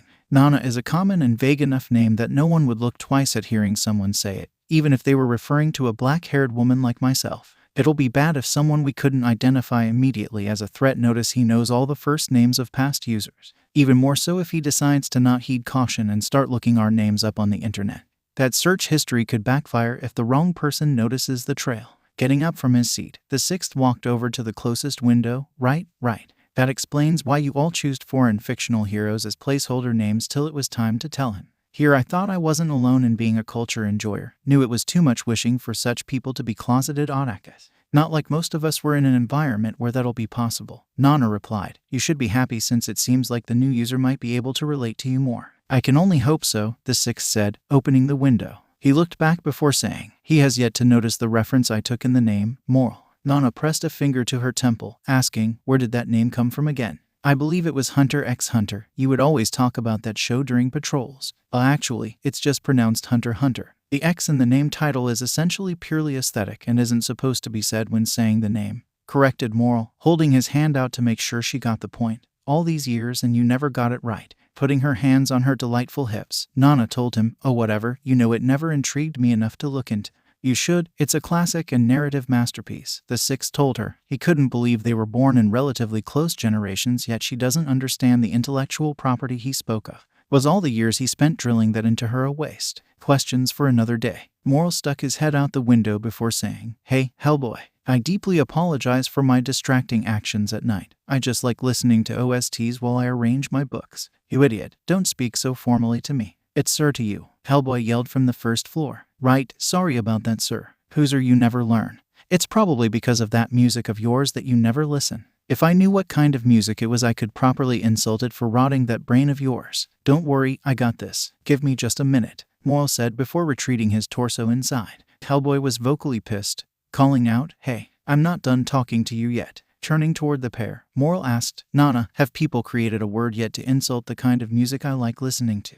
Nana shrugged her shoulders, well lie. He couldn't shrug since no body but the way the markings on his mask moved gave the same meaning that Nana's gesture did. Scratching the side of his face, Moral waved his hand toward a bookshelf. He mumbled, let's see if our current successors know. From some location of the giant library, a single shelf came, floating in front of him. He took one out and opened it, looking through it quickly. When he found something that caught his eye he paused, pointing down at the page. Aha, there it is, Moral exclaimed before looking out the window. Sir, I found a term you can use. I never asked for it. The first floor dweller yelled up, but what is it? The term commonly used is weeb. Then turn that weeb sit off at night. Will do, Moral nonchalantly replied before again, leaving the conversation early to go inside. I still ain't done with you yet, Hellboy yelled, but it was too late as Moral closed the window on him. He can be so grumpy at times, joked Moral, giving his attention back to the pair. It has to do with you letting Izuku pass so easily after doing one of your trials. Nana explained. I see. I can understand why considering how Isuku spends the least amount of time on mine, Moral remarked, scratching his cheek again nervously. He chuckled it off, to be honest. Not even I expected him to get past the first phase after his second session, but it is what it is. It just means our successor had picked up more skills over the years than we thought. Lai chimed in, seems like you doubted my master's potential. Who knows, you could have gotten through all your phases by now. Maybe. But I decided to give the boy a break, Moral told him, going back to his chair. It didn't sit right with me making him work so hard considering how recent it was since his friend died. I'm sure what the guy above has planned is better for him during this time. Besides, it could do him some good to have some options on what skills he wants to improve on. He is the one that's going to sue them. I'm fine with it as long as my master is, Lai said. Agreed. We can't dictate his life, the sixth user said, settling himself down. Is there anything else you two need? Nana shook her head. No, we'll be on our way. Have fun. Oh, and when you see Izuku, tell him. We'll be watching your career with great interest and see if he reacts. I pray he gets the reference. Leaving the second floor, the pair made their way to the third floor. Your teacher is weird, commented Lai. Like you're one to talk, huffed Nana. He at least knows how to speak to a lady. Who? Lai asked with a completely confused tone. Me, of course. Ooh, with all the knowledge I've been given so I can guide, I honestly couldn't tell. There was a red handprint on the mask when they finally were on the third floor. They could barely see in the room as there was a thick fog and with a bunch of trees within it. The scent of the air was extremely fresh. It reminded Nana of when she had to camp out in the forest. Darn, they're still practicing. Silently cursed Nana. When do you think they'll take a break? The mask stared into the fog before saying, Not long. What makes you say that? Suddenly a booming clap echoed throughout the entire room. Moving with the shockwave, the mist in the room slowly dissipated. With the room clearing up, the pair could clearly see the nature-inspired room they entered. Right in the center, Izuku had seemingly caught a punch from an interesting-looking man. This was the fourth user of One for All. Congratulations, young child, the fourth said, a kind smile on his cracked scar face. He looked down to see a part of Blackwood pressing against his ankle, similar to how a jump rope would when you run through it. You passed. There was a heavy celebration exhaled from Izuku as he fell back to get some rest. Thank goodness. Midnighter, that was worse than any test I ever had in my life. I had to use Blackwhip like tripwire to get through. Overcoming anxiety isn't easy. You must learn how to handle what you know, the Midnighter said. He held out both hands before requesting, but a victory is still a victory. May I receive your hand? Izuku gave it to him. Midnighter lightly grasped it with both hands, getting down on his knees and bringing his closed hand to his forehead. Then the fourth began praying, Father Lord, thank you for this day. Nana flicked Lai, interrogating him. I thought you said you'll stop telling people they need to say that I am thou mumbo jumbo. I did, Lai replied. He's just really religious. Oh right, his time was the one that experienced another crusade. Finally, the fourth got to the important phrase. Accept my power. May no harm find you unwary. Inherit my will. I bestow onto you the power to identify harm that may come, so you can react to whatever comes your way. Like before, a bright rainbow light shined where their hands held, sparkling like firecrackers. This time Izuku noticed something he didn't the first time around. While the light shining was rainbow-colored, there was a dominant color that outlined the shining rays of light. When it was Hellboy, it was red. When he completed Moral, it was blue. This time, it was indigo. It is done, Midnighter announced, raising to his feet and picking up Izuku with him. That'll be it for today. If you're done, then put on my clothes so I can get my body back, Lai instructed, floating over to his discard kimono and clothes. Impressively, they were folded neatly. At least you treated them with respect. The fourth agreed, picking them up. Not a problem, thank you for the opportunity. Dress and walk with us, Nana instructed. You may have a lot of nature in here, but who knows when you'll be able to see outside of this place. I suppose. Wait, what? Lai said. He just wanted a body again. You completed Midnighter's trail just in time, Nana stated while they were walking back. Izuku chuckled. It wasn't easy. Honestly, it felt like hours between each hit. That's because it was, Lai stated. He was still a mask hanging on the side of Midnighter's face since Nana keeps preventing him from being put on properly. She wanted more than one person she could stand being with her. With the fog, it was augmented so that time can be perceived differently, so it'll seem like hours passed even when you count the seconds in your head. It'll only be lit up right before the guy attacks so that it won't affect the result. You couldn't even tell the difference. I actually have a room in store for you that does something similar. Knew it was pointless to count, Izuku mumbled, sighing that it was over for now. It only made it worse, so I thought about other things. What were they? The last couple of years, and everything that happened. It was quite a ride thinking about it. It's weird seeing what I was 5 years ago. It's like seeing a different person. We are like snowballs, on an unstoppable roll, down the hill of life, stated Lai, saying it in a soothing whistling tone. Smiling, Izuku said, You have no idea how good hearing your Hakus again. That'll be something I'll always serve. Though our time here is up, we're here, Lai stated as the group approached the lake. Midnighter squatted in front of the lake, looking down at the water. He commented, Impressive. What properties does this lake possess to send you back? What's the limit? What'll happen if me and Nana jump in? Looking at the fourth's back, a smile appeared on Izuku's face. Lifting his arm up, he charged forward as he shouted, Guess we have to find out. After all these years, Izuku was ready to get his revenge on Lai. Unfortunately, that day wouldn't be today as like lightning. The body Izuku was planning to push moved to the side and Izuku tripped over his leg. Oops, splash. Izuku's eyes shot open. It was a short-sighted plan, but I need to go for it, Izuku thought, as he looked up at the blue sky. He then realized he was looking up at a blue sky and not a ceiling. Where did I sleep again? It took a moment to realize he was outside, still on Nezu's property grounds and was against a tree. How did he get here again? His question was quickly answered when he heard snoozing coming next to him. He looked to the side and saw quite possibly one of the most important women, much less person in his life. Someone he was willing to go to hell and back, and one of the most vital inspirations he had to change himself for the better. Someone that words can't describe the emotions he feels to finally be able to call her his girlfriend. Roomy. She was still sleeping on his shoulder. That's right, that was the reason I was out here. Izuku chuckled himself looking down at her sleeping. She was drooling from her mouth, but he found it utterly adorable. There's going to be a lot ahead of us, but honestly, as long as you're there and I have people like you by my side, I'll have all the motivation needed to push myself forward. The fox then leaned over to kiss the bunny's forehead, blushing bashfully as he pulled back. I think I'll need a few more months before that becomes any easier. Unfortunately, now wouldn't be the time to make that happen. They have somewhere to be. Shaking her, Izuku called out, Roomy, time to wake up. Huh, a groggily voice erupted from the bunny, her eyes only partly opening. It's time to get up. Today is our entrance exam. I don't like school. Well, this is the thing we need to pass to attend UA. Remember.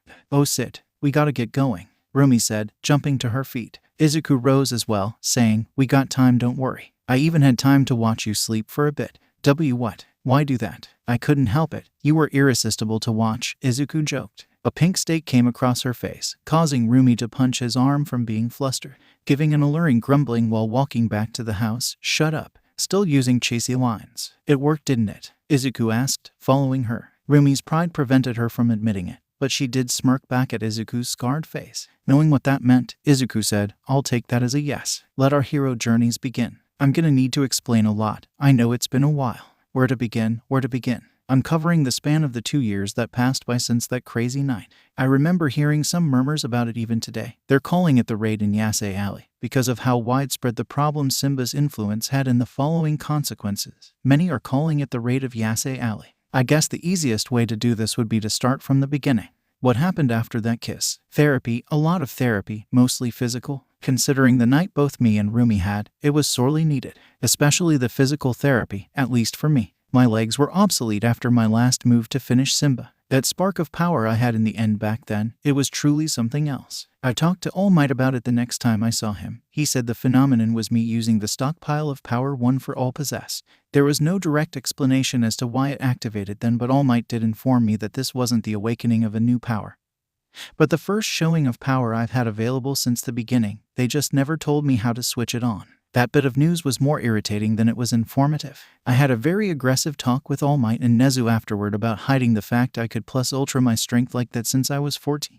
There were many times I could have benefited from that knowledge, from all those fights I encountered to an overall confidence boost. Then it was pointed out how after leaving One for All to marinate in my body for 2 years to reduce harm, using only a fraction of the stockpile of power did enough damage to my legs that I was unable to walk on my own 2 feet for months. Suddenly, I at least understood the intent behind their decision. They talked about having plans to tell me of this once they thought my body could handle a portion of power better. Though I am a bit skeptical, I truly trust All Might, but Nezu is someone I grew to learn harbor many secrets and malicious action.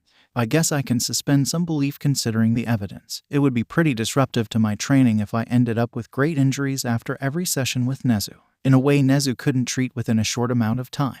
Maybe this was all for the best. I couldn't imagine how much more hectic those years would have been if I knew I had the ability to mega-charge my punches. That'll be equal to giving a teenager a rocket launcher. In hindsight of the training I underwent afterward, the chances I would have had any more mastery over the power in time for the raid was possible but slim with fault execution in a fight. I'm decently quick and agile, which I use to my advantage with Black Whip, but in terms of speedy fighters, like Roomy or Ryder, I'm outclassed. Roomy has her nimbleness to maneuver while accelerating and still attacking, and Ryder was skilled enough with his anticipation to fight with a laggish weapon like his chain hooks while maintaining his high speed. Though outspeed, I can sorta relatively keep up with them only when I'm putting my all into dashing. It would have been impossible to land a One for All powered punch on Ryder at my current state back then. The situation would have worsened for me if I missed and ended up breaking my arm. It was lucky to already have Simba tied up with Black Whip when it activated.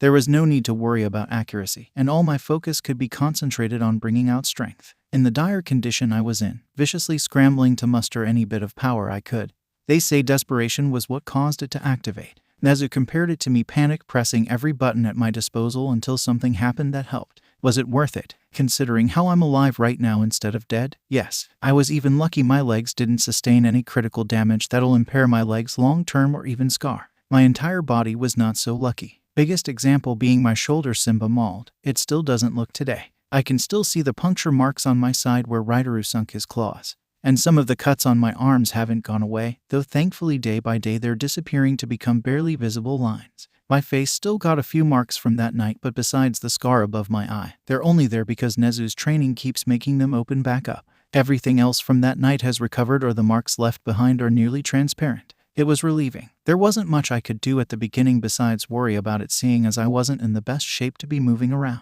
At least I had Roomy to keep my spirits up, until she and Nezu went on vacation without me. Wait, you're just going to leave me here alone? Exclaimed Izuku when he got the news, which was quite literally as they were walking out the door with their bags already packed in their hands. The poor fox was laying on a couch near the door, resting his aching muscles when he caught them out of the corner of his eye. The first thing Roomy did was turn to her father and said, "Daddy, I thought you told me you told him." I specifically stated the words "going to tell him," but I never got around to it. Kinda assumed he'll catch on eventually anyway. Nonchalantly replied Nezu, setting down his mini suitcase and taking off his small hat, facing Izuku. The manimal spoke in a weird "this would have been much easier if you didn't see me," but now it's awkward tone one has when one of their co-workers caught them out partying instead of being busy like they said they will. Besides, this was supposed to be a family kind of vacation. Hobbling his way over to them on crutches, Izuku said, "Oh, I thought you considered me family by now. Why did you?" questioned Nezu. "A bit," Izuku bashfully mumbled, his eyes drifting away from them. Despite all the pain, the very steep, Mount Everest amount of pain Nezu put him through, it would be disingenuous of Izuku to say he doesn't feel some sort of bond between the two. There was a lot of mentorship he had received from the little devil that he found to be gems of, and it wasn't like there was never a time they got along to have fun. Izuku felt as though their dynamic was becoming more natural since they've been living under the same roof, and thought this feeling would be mutual. Then Nezu burst out laughing, putting back on his hat and picking up his suitcase. He makes his way out the door saying between snickers, "Come on, PFFFT, let's get going before we're late for the PFFFT plane."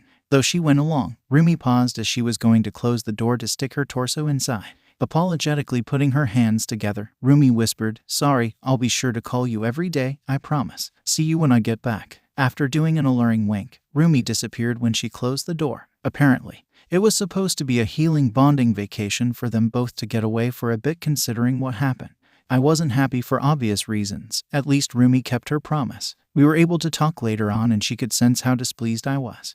"So how are the Bahamas?" "It's pretty okay." "Yeah, I bet the two of you are having a lot of fun." "I know you're not happy with this. Don't know if anyone in my situation would be happy," Izuku stated, crossing his arms. "Look, this was honestly a last-second thing for me as well. My dad randomly came into my room in the morning and said to pack it up. No matter how many ways you try to explain it, there was still time to tell me. We live under the same roof, and I'm literally unable to go anywhere. I admit, shouldn't have trusted my dad so blindly. Made one too many assumptions. One too many ass." Izuku stopped himself, biting his thumb as he calmed himself. It'll be redundant for him to dwell on that specific topic. Once relaxed, he asked, "Did you at least hassle him a bit about why he didn't take me?" "Course. Wasn't the hardest I ever fought though," Roomy stated, being sure to make the last part of her sentence fall under her breath. "Turns out, Daddy is acquainted with someone here. From that connection, he got some great deals, though it seems to only secure 2 spots in the package. Anything else would have cost extra. How would that be a problem for him? You guys look pretty well off here." He mumbled something about principle and professionalism. Giggling to herself, Roomy said, "My professional opinion was that he didn't want to pay for your own room nor wanted you to end up rooming alone with me since these rooms only have 2 beds. Her stating that sparked a bit of fear-induced curiosity, incentivizing Izuku to ask, "Does he?" "Nowhere, you know." There was a silent pause from the line, assumingly so the bunny could make sure her maniac father wasn't in earshot. Finally, she spoke, "I don't know, he hasn't brought anything up yet. He asks some bait questions, but he always asks those to gauge our current relationship. He thinks he's so slick all the time. I may not be the smartest, but his daughter can certainly pick up on a few antics. Something tells me he's only doing this because..." "Wait, how long have Nezu been asking you these kinds of questions?" "The day you moved in." "No, wait, at night the day you and that skeleton blonde came over to ask Nezu to train you. That little he has been playing goalkeeper this entire time. Well, either his skills started to lack or you've stepped your game up because you did eventually score." The greenette chuckle as his cheek becomes a little flustered. He can barely believe it either. A lot happened within the span of 24 hours. Most of it is still processing. He replied, "Why, you're a valuable prize indeed. Just wish there wasn't a dad that doesn't like me swinging in and out." You're referring to what happened before we left. He does care about you, just not enough to care about the emotional or physical pain he can casually cause you. Trust me, I'm his beloved daughter, and I can't tell you the number of times when I was a child when he would go into the driveway of a celebrity and order a single cup of tea before driving off. Oh my goodness, no one with human emotions should be able to do that. Worst part, never sensed a pinch of malice whenever he did it. I can only imagine what you witnessed being raised by him. You have no idea. Point is, don't take all his acts of aggression personally. If he wanted you gone, he would have done a better job preventing you from ending up dating his little girl, giggled Roomy. Then again, knowing how bad you had it for me, you would have still found a way. Maybe I would have. I already went through all kinds of trials getting your attention. A few more challenges wouldn't have hurt. Then again, having some peace again wouldn't be bad, so maybe not. Ah, you jerks. I should kick your ass 30 times over for that comment, chuckled Roomy over the phone. Your life would be a bland slug if it weren't for me mixing things up. You're right about that. That must have been the reason I was so drawn to you. And maybe a similar but vastly different reason was why I was the same toward you. I don't think that makes sense. We've been in study groups together. You know my grades and subjects. Oh, I think my dad is coming back in a minute. I should probably go. All right, talk to you when you have the time. I wish you were here. Really do miss you. But I couldn't turn down a trip to the Bahamas. I've never been here before. You're fine. Have fun. Thanks. Oh, I left you some cake in the fridge to enjoy. I'm sure it'll be delicious. Should be, Roomy replied. Suddenly her voice slowly turned more seductive as she said, Thuug, I am at a beach. That may not be the only piece of cake you see while I'm gone. Ew. Izuku's jaw dropped a bit, only managing to stammer, W-Y. Roomy only giggled into the phone before giving a goodbye and hanging up. Roomy, no. Don't leave me on that cliffhanger. I need answers. I did eventually get my answer, just not verbally. Nana was livid at the amount of hentai yakai we had to deal with that month, and Lai compared it to an infestation. Besides that, being left behind wasn't the worst. Surprisingly, Nezu had enough of a heart to make sure people came by to check on me. All Might came by the most. He felt extremely guilty about my condition even though it wasn't his fault. Though considering how he thought I could have blown up by inheriting one for all, him taking some responsibility wasn't completely unwarranted. During that time was when I visited my mom the most, seeing how she was doing, and because I didn't have much else to do. She and Mitsuki were always ecstatic to see me, and the sentiment was neutral, except for the stressful interrogation questions they'll ask regarding my injuries. It was an exhausting mind game keeping them convinced that falling downstairs put me in crutches. Those must have been some thuggish stares if they kick your ass that hard, joked Masaru after Izuku explained the situation. Strangely, he didn't question Izuku's story at all or dive any deeper into his condition. With a single glance, he seemed to have satisfied all curiosity. I never saw Katsuki home, even when I stayed the night. Apparently, he has been spending less and less time at home. No reason seems to be pinned down, but Mitsuki waved it away as teenage rebellion, since he usually comes home at night. And she knows the times he doesn't, her will be at a trustable friend's house. Things just didn't feel right with him not there. I'm not sure what it is, but whenever I was at the Bakugo's house, it felt like the gears that once ran there had shifted dramatically. I was surrounded by familiar faces and everything seemed to be in place, but it just felt foreign. Such an unsavory sensation. If it weren't for that, I might have gone back to visit more, but I enjoyed the times I did go back. The first day I went back, Mitsuki was especially happy that day. It was in response to a new report discussing the crackdown on berserkers that aired that morning. As a mother who's caring for 2 teenagers, I couldn't blame her excitement from the news. It must have been a giant sigh of relief. But for me, it only tightened my stomach. A threat was stopped, but what was swiped along with it was tragic. I hope those bastards get what's coming to them, Mitsuki stated that night when the news did a quick recap of the story. It wasn't made public that the attack that occurred on the convoy taking in Simba and the rest were connected with the berserker case. Officially, it was stated that Officer Oinks was simply answering an anonymous phone about a ruckus someone was concerned about. Upon arrival to investigate, he witnessed a group engaging in juvenile behavior such as unlawful use of quirks, assault, battery, possession of drugs, and destruction of property. Since the officer was alone, he could only capture what seemed like the leader of the group and 2 others who surrendered. Of course, due to the attack, it prevented proper questions from being asked. No one's names were revealed, not even Simba's. Strange enough, people like them are rotten to the core, especially morally. The worst part was how I couldn't form a solid rebuttal to her statement, without sounding crazy at least. No matter my personal feelings about individuals, this was a group whose sole purpose was to do horrible things to innocent people for selfish reason. I can't stop someone from not having the best things to say about them. If I had a little less knowledge, I would have been in the same boat as them. Unfortunately, I'm cursed with knowledge, with a viewpoint that isn't lopsided. While I know of the terrible effects Berserker had, I can't pretend to not know about the people who did it, the reason behind their actions, and their character. Yogi was truly a kind spirit to the core till the end. Circumstance took advantage of his greatest flaws and desire, putting him on a cross-section road where his mind couldn't be decisive on making the right decision. Similar to a kid falling into the wrong hands, Simba is inexcusable. He had no empathy or remorse for his actions and how they affected others. As if harming innocent strangers weren't enough, he didn't blink when it came to his friends as well. How could he be so calm when he was watching the friend he knew for years slowly poison himself just for his test? Knowing it was killing him bit by bit, he still let it happen, smiling casually like it was nothing. Completely unforgivable. But I didn't get all of what he said. But from the sound of it, something at home must have triggered that malice in him. I can only imagine what was going on in that household for him to think what he pulled was in any way a solution.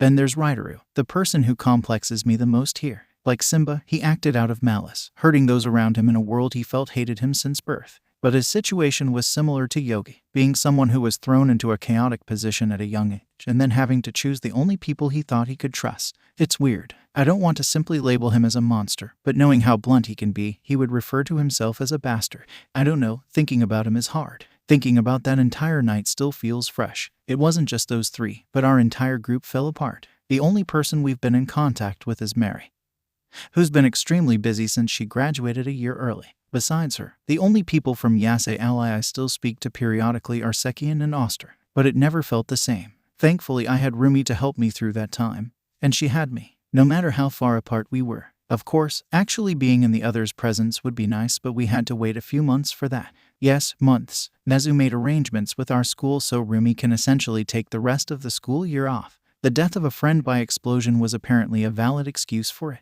There isn't a thought in my mind that says Nezu didn't pull some tomfoolery to get that through. That frustrated me even more that they decided to not take me along. Or the fact that they decided to tell me that their short getaway was actually a lengthy trip. It's been 2 years and I'm still not over that. At least I got some souvenirs, courtesy of Roomy. Nezu got me a coupon that was going to expire in a week. After that madness, it was just my part-time job, training, and spending time with Roomy. Some normality I desperately needed. Despite it all, reaching that point, with everything I've gained, made everything I went through worth it. Seeing my girlfriend smile, how couldn't I find some sense of happiness? That should cover everything that happened since we last met. Being served a bowl of ramen at a restaurant was the crime boss Boris the Warhawk. The hulking brickhouse simply looked over to the person who told him this lengthy story and stated, "I only asked how you've been. But thanks for the recap." Sitting to his left was the ever-lovable Roomy, who finished telling a very redacted version of a story that left out many of the important secrets and details. Context that let's say some demi-omnipotent that read about these people's lives like a story would know the full meaning. How bizarre it was that these two would pass by each other, at a ramen shop no less. For many people, bumping into a crime boss you've previously encountered in a fight where the odds were definitely not in your favor would spark that person to run for their life. Maybe even move cities. But this is Roomy. The story wouldn't be the same if she hanged around sensible people, so she conversed with him. Sorry, I got carried away. You see, yesterday I went to my boyfriend's room to ask him something but he was in the shower, stated Roomy. She was mostly done with her bowl, now snacking on the broth-soaked vegetables. My original plan was to just wait for him there, but then I looked on his desk and saw his journal wide open. And I swear, I didn't mean to look. There was a short exchange of looks between the two, where Boris simply stared at the bunny with his unmoving eyes. Okay, maybe I did, Roomy confessed, breaking eye contact, but it was only supposed to be a peek, for curiosity's sake. Boris' eyes stuck onto her for another moment before he grabbed his unopened beverage bottle, giving a very sardonic, gripping the base. The crime boss pressed his thumb under the cap, putting pressure to pop it off. As the cap bounced against the dining counter, Boris began chugging down his drink as he continued to listen to Roomy. I'm serious. It was only supposed to be a quick look, but then I started reading. Suddenly Roomy clasped a hand over her mouth. Immediately her cheek lit up with a blush, the way he talked about me. Oh my god. What'd he say? Boris asked, sliding her hands onto her flustered cheeks. She fidgeted in her seat while answering. He was giving me all kinds of compliments, saying I was cute and how seeing me smile makes him happy regardless of everything else. That sounds solely positive. That's not the point. It's weird to be talked about all cutesy like that behind your back. From the 2 years we've been dating, he rarely if ever said that kind of stuff, and even then it's a whole different world seeing it in writing. He wasn't expecting me to look at his journal, so what does this mean? That you mean a lot to him? Roomy grabbed her bunny ear, pulling them down to cover her now red face. She coyly grumbled to herself. He always saying dumb things. Idiot, dork. I don't need to sound cute. I'm small but strong and deadly. I should kick his ass later for this. but it does feel nice. Eventually, the young woman devolved into a mess, being so taken away in her flustered imagination that she started rapidly spinning in her seat. Boris nonchalantly stopped her by tapping her head like a top, regaining her attention. He said, "Stop overthinking, just enjoy." "I wish I can," replied Roomy, still curled up in her seat, "but my stupid dad makes it hard to. It's near impossible to do anything when he's home and risk getting caught, which Izuku doesn't want to happen in fear of my dad shooting him if he ever finds out we're dating." "I know, talk about an exaggeration, but it's his fears, not mine. The issue is how that only leaves us with intimate time when we're outside or he's not home, which was difficult since I was grounded for the last couple of months." Raising an eyebrow, Boris asked, "For what?" Turns out, he didn't like the fact I sneaked out with a friend to take on a drug ring and came back beat up. Immediately, he decided a grounding was in order, but only informed me after we came back from vacation. "Way to crash my happy paradise, Dad," exclaimed Roomy, grunting as she collapsed her head against the counter. "It was embarrassing having to cancel the date I promised to Izuku that week, but we couldn't escape his gaze. Ever since that day, he has been keeping a close eye on me, barely ever letting me out his sight. I just know he's watching me when he's not around." Sounds rough. It was, though we did make up for that day, but that's a whole another embarrassing story I don't want to talk about. "Okay," replied Boris, taking another swing of his drink. A man with bright orange iris and charming round ears dressed in a suit that seems more like it was put on him than a choice he made when getting up in the morning to wear poked his head out from the other side of the Boris, to be seen beyond the hulking body. The man needed to lean heavily in his seat. Once he could be seen, he said, "I just hope you kept in mind that your dad is only doing it because he cares about your well-being, considering the projected threat and what was actually there waiting for you. All in all, you kids were pretty lucky. I'm not sure how I would feel as a father if I found out my kids went where you did. Might have died of a heart attack from the news alone." "Who the hell are you?" questioned Roomy, squinting at this man who decided to get involved in her conversation. She was split between assuming this was some random customer that overheard them and wanted to, or a lonely guy hoping to be more social. The man's face scrunched up, confused by her words. Boris spoke up. "He's my assistant. I'm Duke," Duke exclaimed, throwing his hands up. "He's Duke," repeated Boris, sensing that she offended this man. She says, "Oh, when did you get here? You kinda just popped out like a weasel." Boris turned toward his assistant before stating, "He does look like a weasel, doesn't he?" "I was born looking like this," Duke told his boss, switching his attention back to Roomy to tell her, "And I was here the whole time."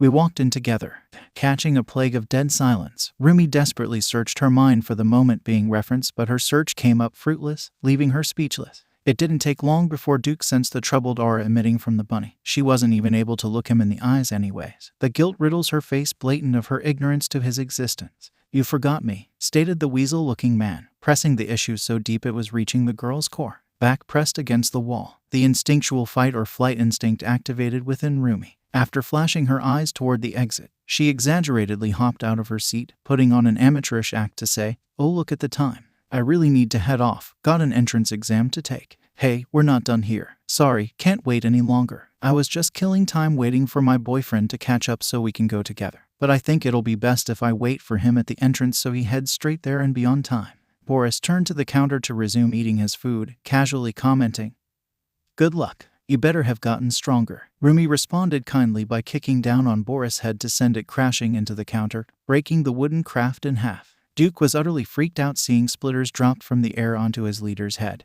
What was wrong with this girl to suddenly attack like that? There wasn't an ounce of regret Roomy had about her action. Pride was the substance filling her while she stared down at this crime boss that gave the girl such trouble 2 years ago. Her ambitions haven't changed one bit. They've grown as she acquired more goals for herself, and she showed it off by displaying her will to take on mountains that won't fall so easily. Standing prominently tall, despite her small stature, the bunny cockily asked, "How's that?" Slowly Boris rose, rubbing the back of his head where he was hit. He turns to Roomy before smirking, saying, "Better." Hearing that only makes the girl's smile grow wider. The hulking man seated himself back down before continuing, "But it needs a lot. Go to school and stay there." "Didn't need you to tell me what I was already going to do," huffed the bunny, getting her stuff and walking out. "Nice meeting up with you again though. Bye." After watching Roomy leave, Boris turned to Duke to request his assistance. "Duke, get the checkbook." "To pay for the counter?" asked Duke, already knowing the answer. He reached into his back pocket before his boss could even answer. "To pay for the counter." Taking out the checkbook entrusted to him and writing one up, the weasel sighed. "It never ceases to amaze me of the shenanigans you end up in when I'm not around."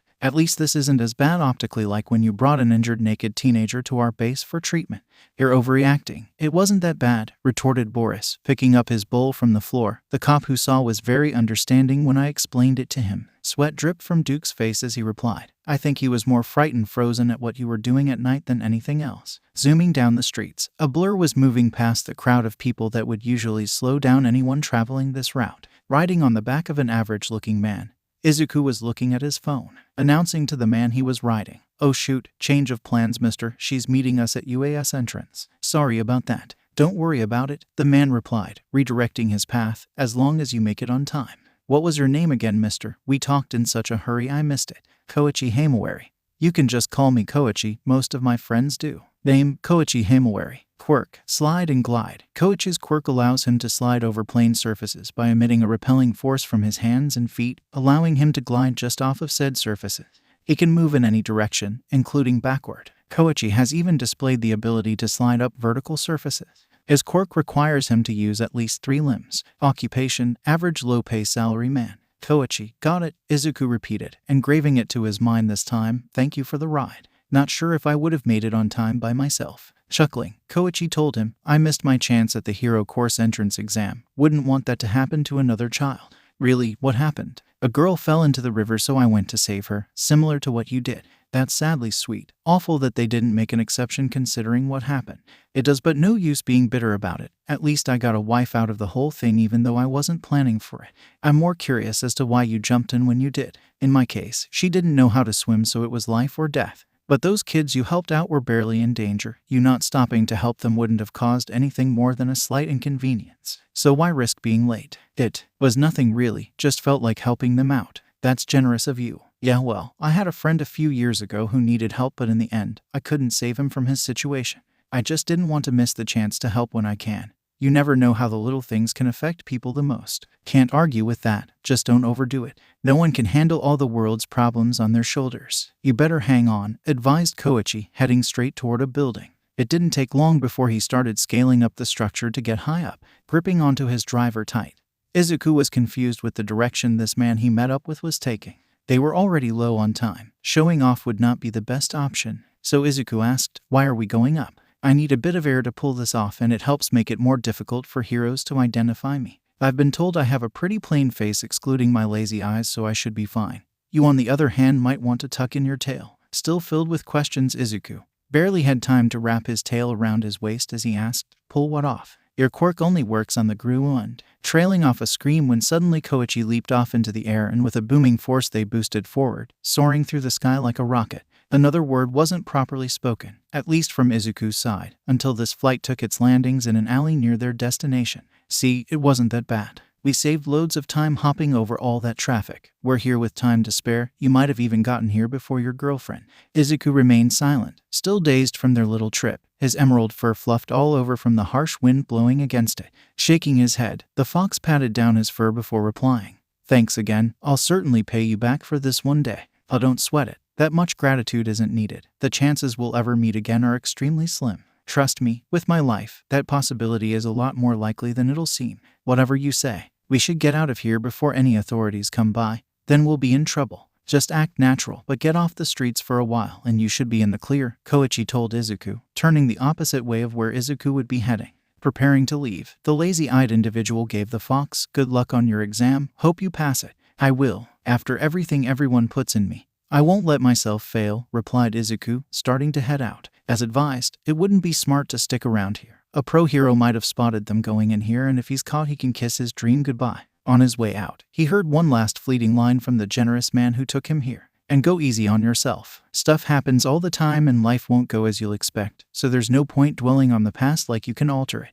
Izuku stopped in his tracks for a moment before continuing to slog himself forward. His voice was as lifeless as his eyes were shallow, meekly replying, I know, it's not the first time I'm hearing it. Things are sometimes easier said than done. Talk can be so cheap compared to when you have your hands on the account. The past can't simply be forgotten. Tests suck. They always manage to bring out the worst things when you're taking them. They're like mandatory mental dissection pieces. The real grade should be based on how long you can go before breaking into tears between the number of times it happens in a single session and how long each fit lasts. Where is she? Where is she? Thought Izuku as he frantically searched around the vast grounds of UA. This was it, his dream school that had once given up on going to. He was finally here. And the first thing he's doing when entering his dream school is looking for his girlfriend. Honestly, that's a statement he, as well as many other people that know him, thought could never become a truthful sentence. It would suck if the last 4 years were all an extended dream. Seems like things are safe, for now. Right now, the biggest issue he has to take off, besides the 99 other ones, is finding his bunny partner who he loves very much. It didn't help that it was his first time on the grounds of UA, but the entire estate was huge. Running around blindly wouldn't be the best idea. Thankfully, Izuku thought of a situation. I should text her that I'm here. She can tell me where she's waiting for me. Taking out his phone, Izuku began texting Roomy, not paying attention to what was in front of him, which caused him to bump into someone. Immediately, Izuku apologized for his lack of awareness. It was irresponsible to do. The guy he bumped into turned to face him, letting Izuku see his face. While this had a defined square jawline, he looked quite young, with an average short-length haircut for his black hair. Despite having a constant stern expression similar to a scowl, he was understanding of Izuku's mistake, only giving a nod of acknowledgement before going on his way. As Izuku continued to walk his way around, he thought to himself, he's strong. It felt like walking into a wall by just bumping into him. He's likely here to take the entrance exam. That was when a thought hit Izuku. This wasn't his average school where everyone was going to take a written test and get in because they get a high test score. If what Nezu told him about the test was true, this was going to be a competition against other people who are just as hungry to get in as he is. There's no doubt that you and Roomy both have an incredible advantage compared to all the other participants. I trained you extremely well compared to this year's bunch of many self-taught students. But the only thing that matters in the end is what you do in that field. The battlefield won't care if you have 2 decades of experience over an opponent with a pitchfork. They'll just stab you in the chest. It's up to you to make that experience mean something. In this test, if you're not careful and get too complacent with your skill level, someone hungrier might just take your spot. Those are what Nezu told him about a week ago. Looking around, he now sees what he meant. Aside from that guy he bumped into, he's seeing a lot of possible strong contenders as well. Any one of them could be among the number of participants who'll score better than him and kick him right out of the range of getting in.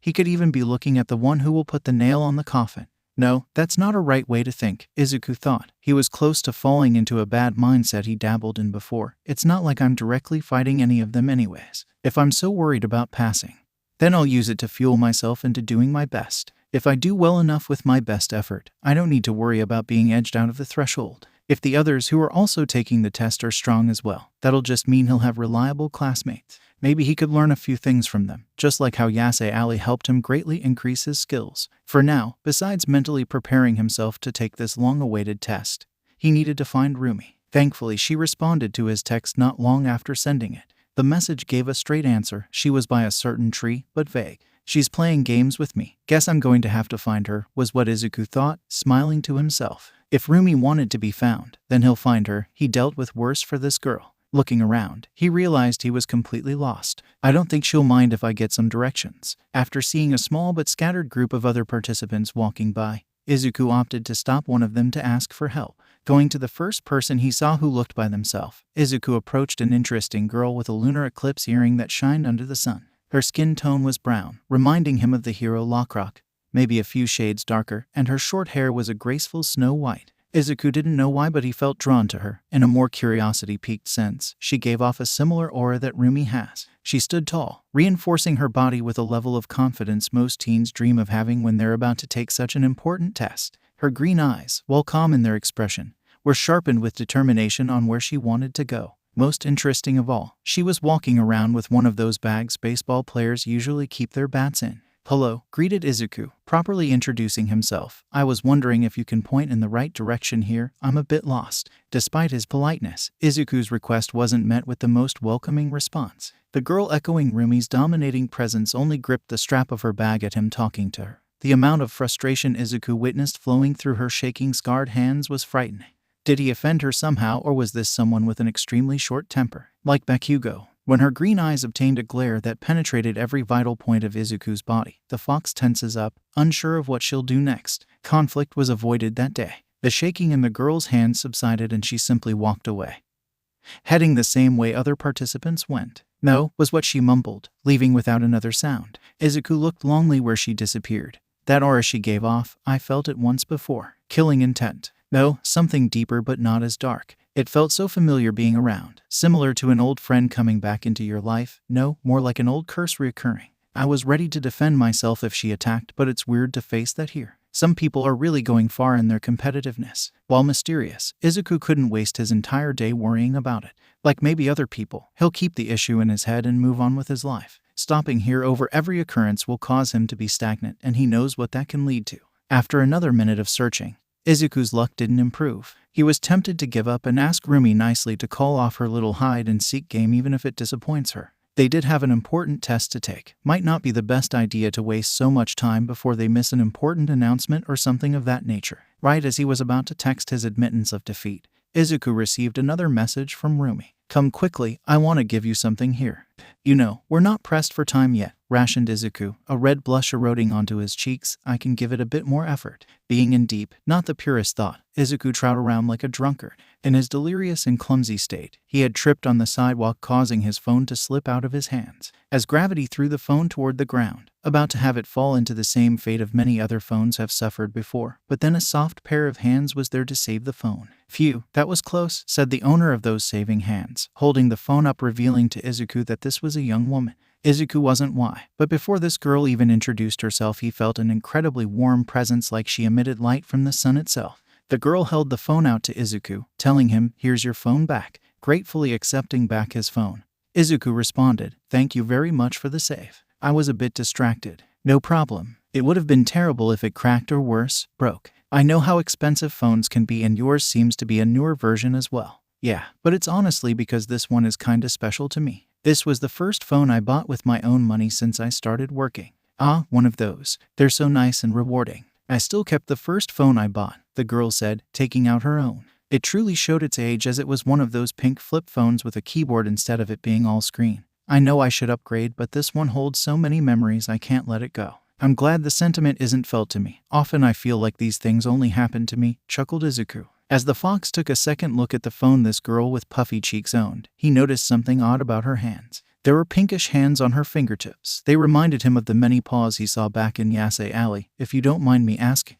what are those pads on your hand? They look interesting. Are they related to your quirk?" "Yes, they are. My quirk is zero gravity. I just touch things with them and make them float," she explained, squeezing her phone for a moment before letting it go. Instead of falling to the ground, the technological device simply was suspended in the air. "Tada, it's pretty neat. Hopefully, it'll be enough to pass. You're taking the test as well, right?" Izuku nodded his end. "It's been a long time coming for me to take this test. Wish you the best of luck then. Let's both do our best," the Izuku stated, sparking some invigoration in their spirits. The girl gave a short cheer before starting to walk away. "Okay, see you later. Hopefully during the test, or maybe we'll both pass and become classmates." "Maybe. Oh wait, I'm actually looking for somewhere. Can you help me out?" "Oh, sure. I got here a bit early so I had time to sightsee." "Thank you very much. I'm trying to meet up with someone. By the way, what's your name?" "Achako Uraraka." "Yours?" "Izuku Midoriya. Great to meet you." Standing next to a tree, Roomy was tapping her foot on the ground while she waited for her boyfriend to finally find her.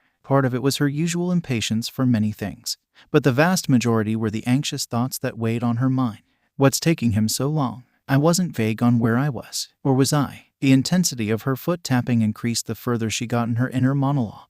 Dang it, that boy, he can be so stupid at times it's hard to tell when I'm being stupid. No wonder people like to date people who are the opposite of them in aspects. Wait, hold up, am I the dumbass in the relationship? I mean, Izuku does a lot better on tests than me and he's helpful with studying, so. Oh my god, I am the idiot in our relationship. How could I be so blind? I can only imagine what must have been going through his mind all this time. He probably sees me as a big dumb joke. A big joke with big knockers. I'll kick his ass for thinking that. If I ever confirm he is thinking that, it'll only reinforce my stupidity to him if I do it before. A single second of clarity brought Roomy back into reality to realize what she was doing. Looking down, she noticed her foot was smack dab in the middle of a newly formed crater in the ground. It was about the size of 3 dinner plates put together. The bunny's unmitigated strength and her thick thighs made it easy to pound a hole. Hopefully, her dad won't mind.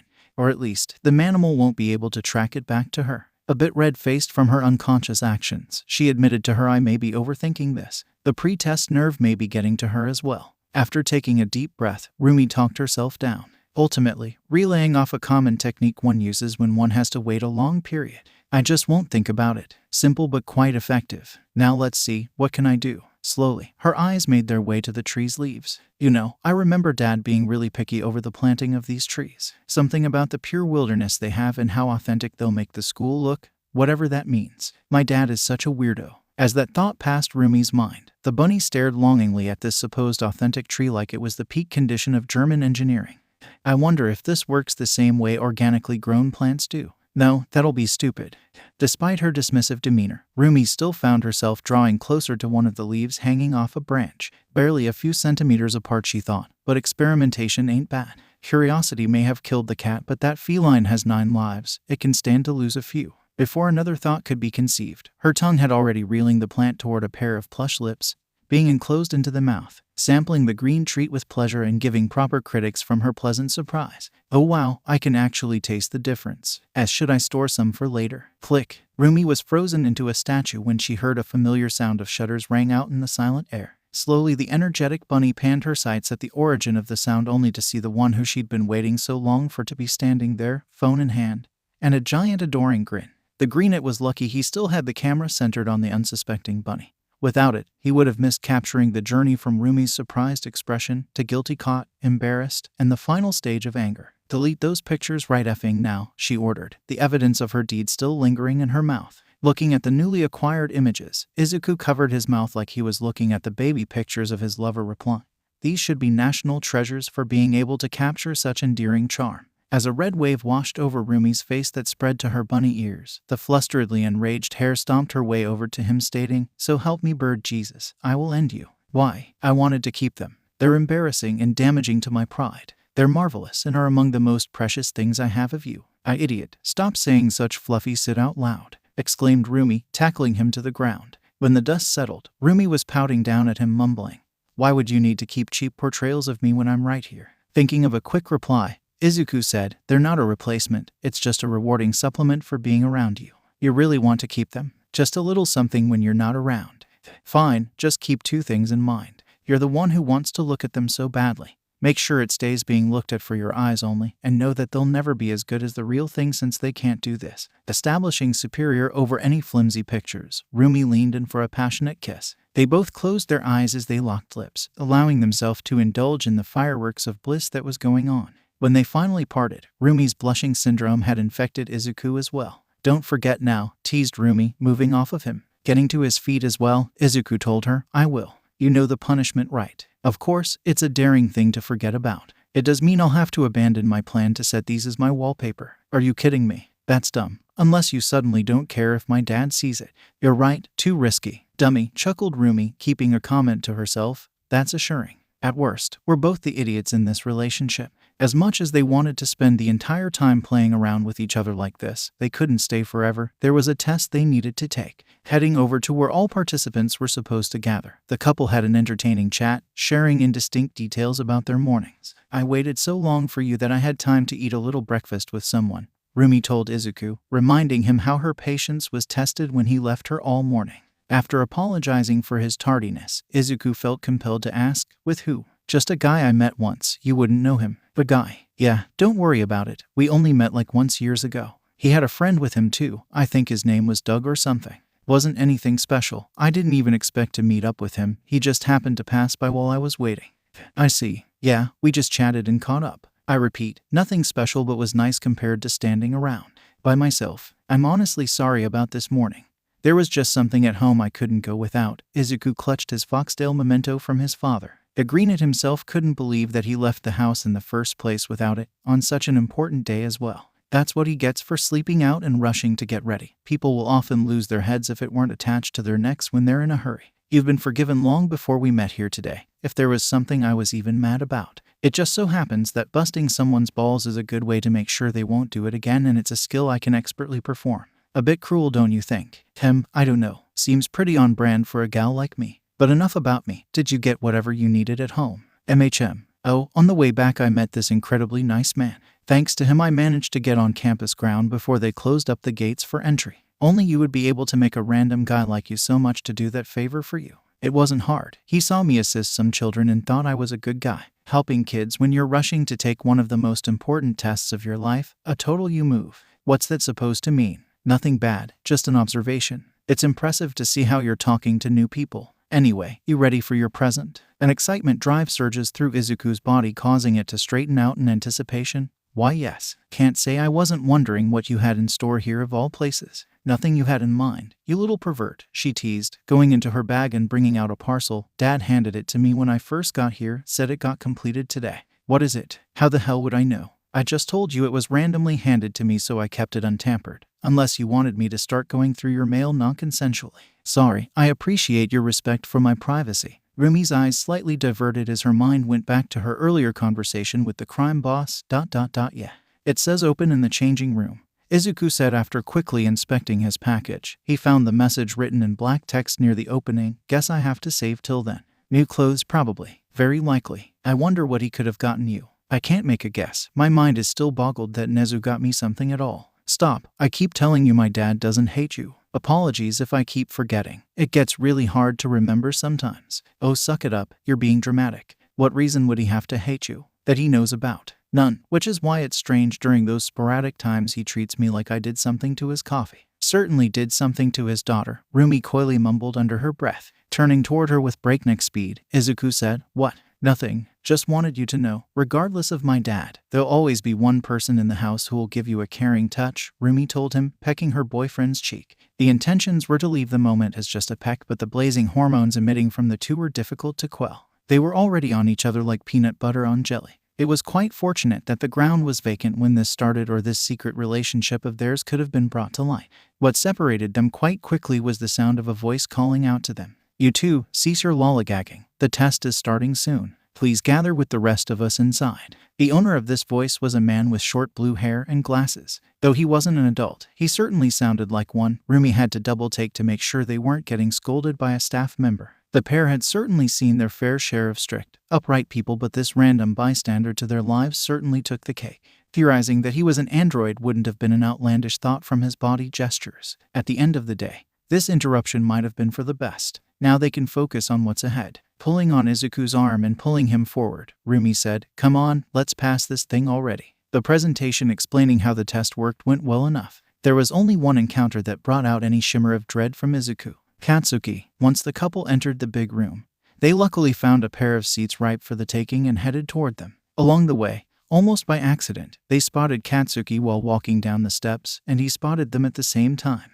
Similar to coworkers who detest each other having an unscheduled run-in at the grocery store, except pump up the emotional value behind their history exponentially by about 1,000 degrees. It wasn't as if Izuku didn't expect to see Katsuki here, but this wasn't how he imagined it in his head. Now that he thinks about it, he never ran into Katsuki the way he imagined, except for when he went home to his mother. Seeing Katsuki nowadays has been more akin to periodic unwarranted surprises. Thankfully, Roomy was there to ignore the atmosphere and give a greeting. Oh hey, what's up? How you've been holding up? It's been a while. I think her interjection made this even more confusing, Izuku thought, seeing the utterly confounded face on Katsuki. Suddenly Roomy started pulling him away before whispering to the blonde, Catch up with you later. We gotta sit down before they start yelling at us. And like that, the busty bunny made an unintentional save. Izuku was lucky to have run into her. Once they were seated, Izuku's mind could only focus on one thing, and it was effing Katsuki, as in thinking about him. Not the other thing. Roomy occupied that spot for him, and Nana is effing livid about it since she's the one the herd of hentai yakai keeps gunning for. It was strange. Izuku's desire wasn't to never speak to Katsuki again.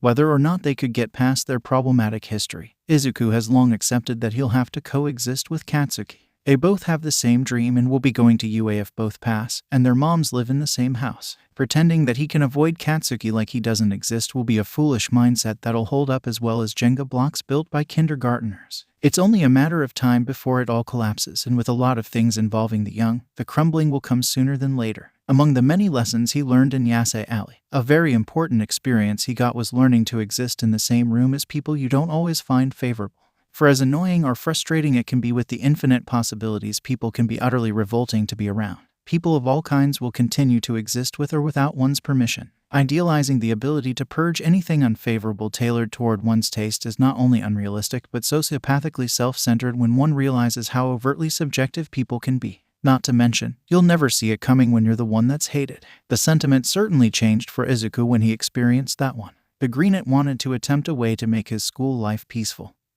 and thought the best way was to try to speak to Katsuki, hoping that it'll at least clear the air enough that neither had to hold their breath whenever they bump into the other. But every time they come across each other, it's awkward and uncomfortable for both of them. It was a miracle nothing happened whenever he came home, thanks to Katsuki barely ever coming home. Even at night, their interactions were light. Sometimes the explosive blonde wouldn't spend the night at home, leaving Izuku their old room all to himself. Was there a point of even trying? If no one is bothering the other and our schedules are always keeping us apart, then should it ever be brought up? We're no longer children, so it's not like we'll be forced to live in the same house for much longer. Maybe letting the lion sleep will be best after all, Izuku told himself, feeling down but willing to move on. Some things don't stay together forever. By the time Izuku snapped out of his trance, he noticed a hand being held over his mouth. "Oh, you're back?" Roomy asked, noticing the sudden change in the fox's movement. "Yeah, you started mumbling all of a sudden about school life and making peace and crap like that. Had to bottle up that windpipe before it got annoying.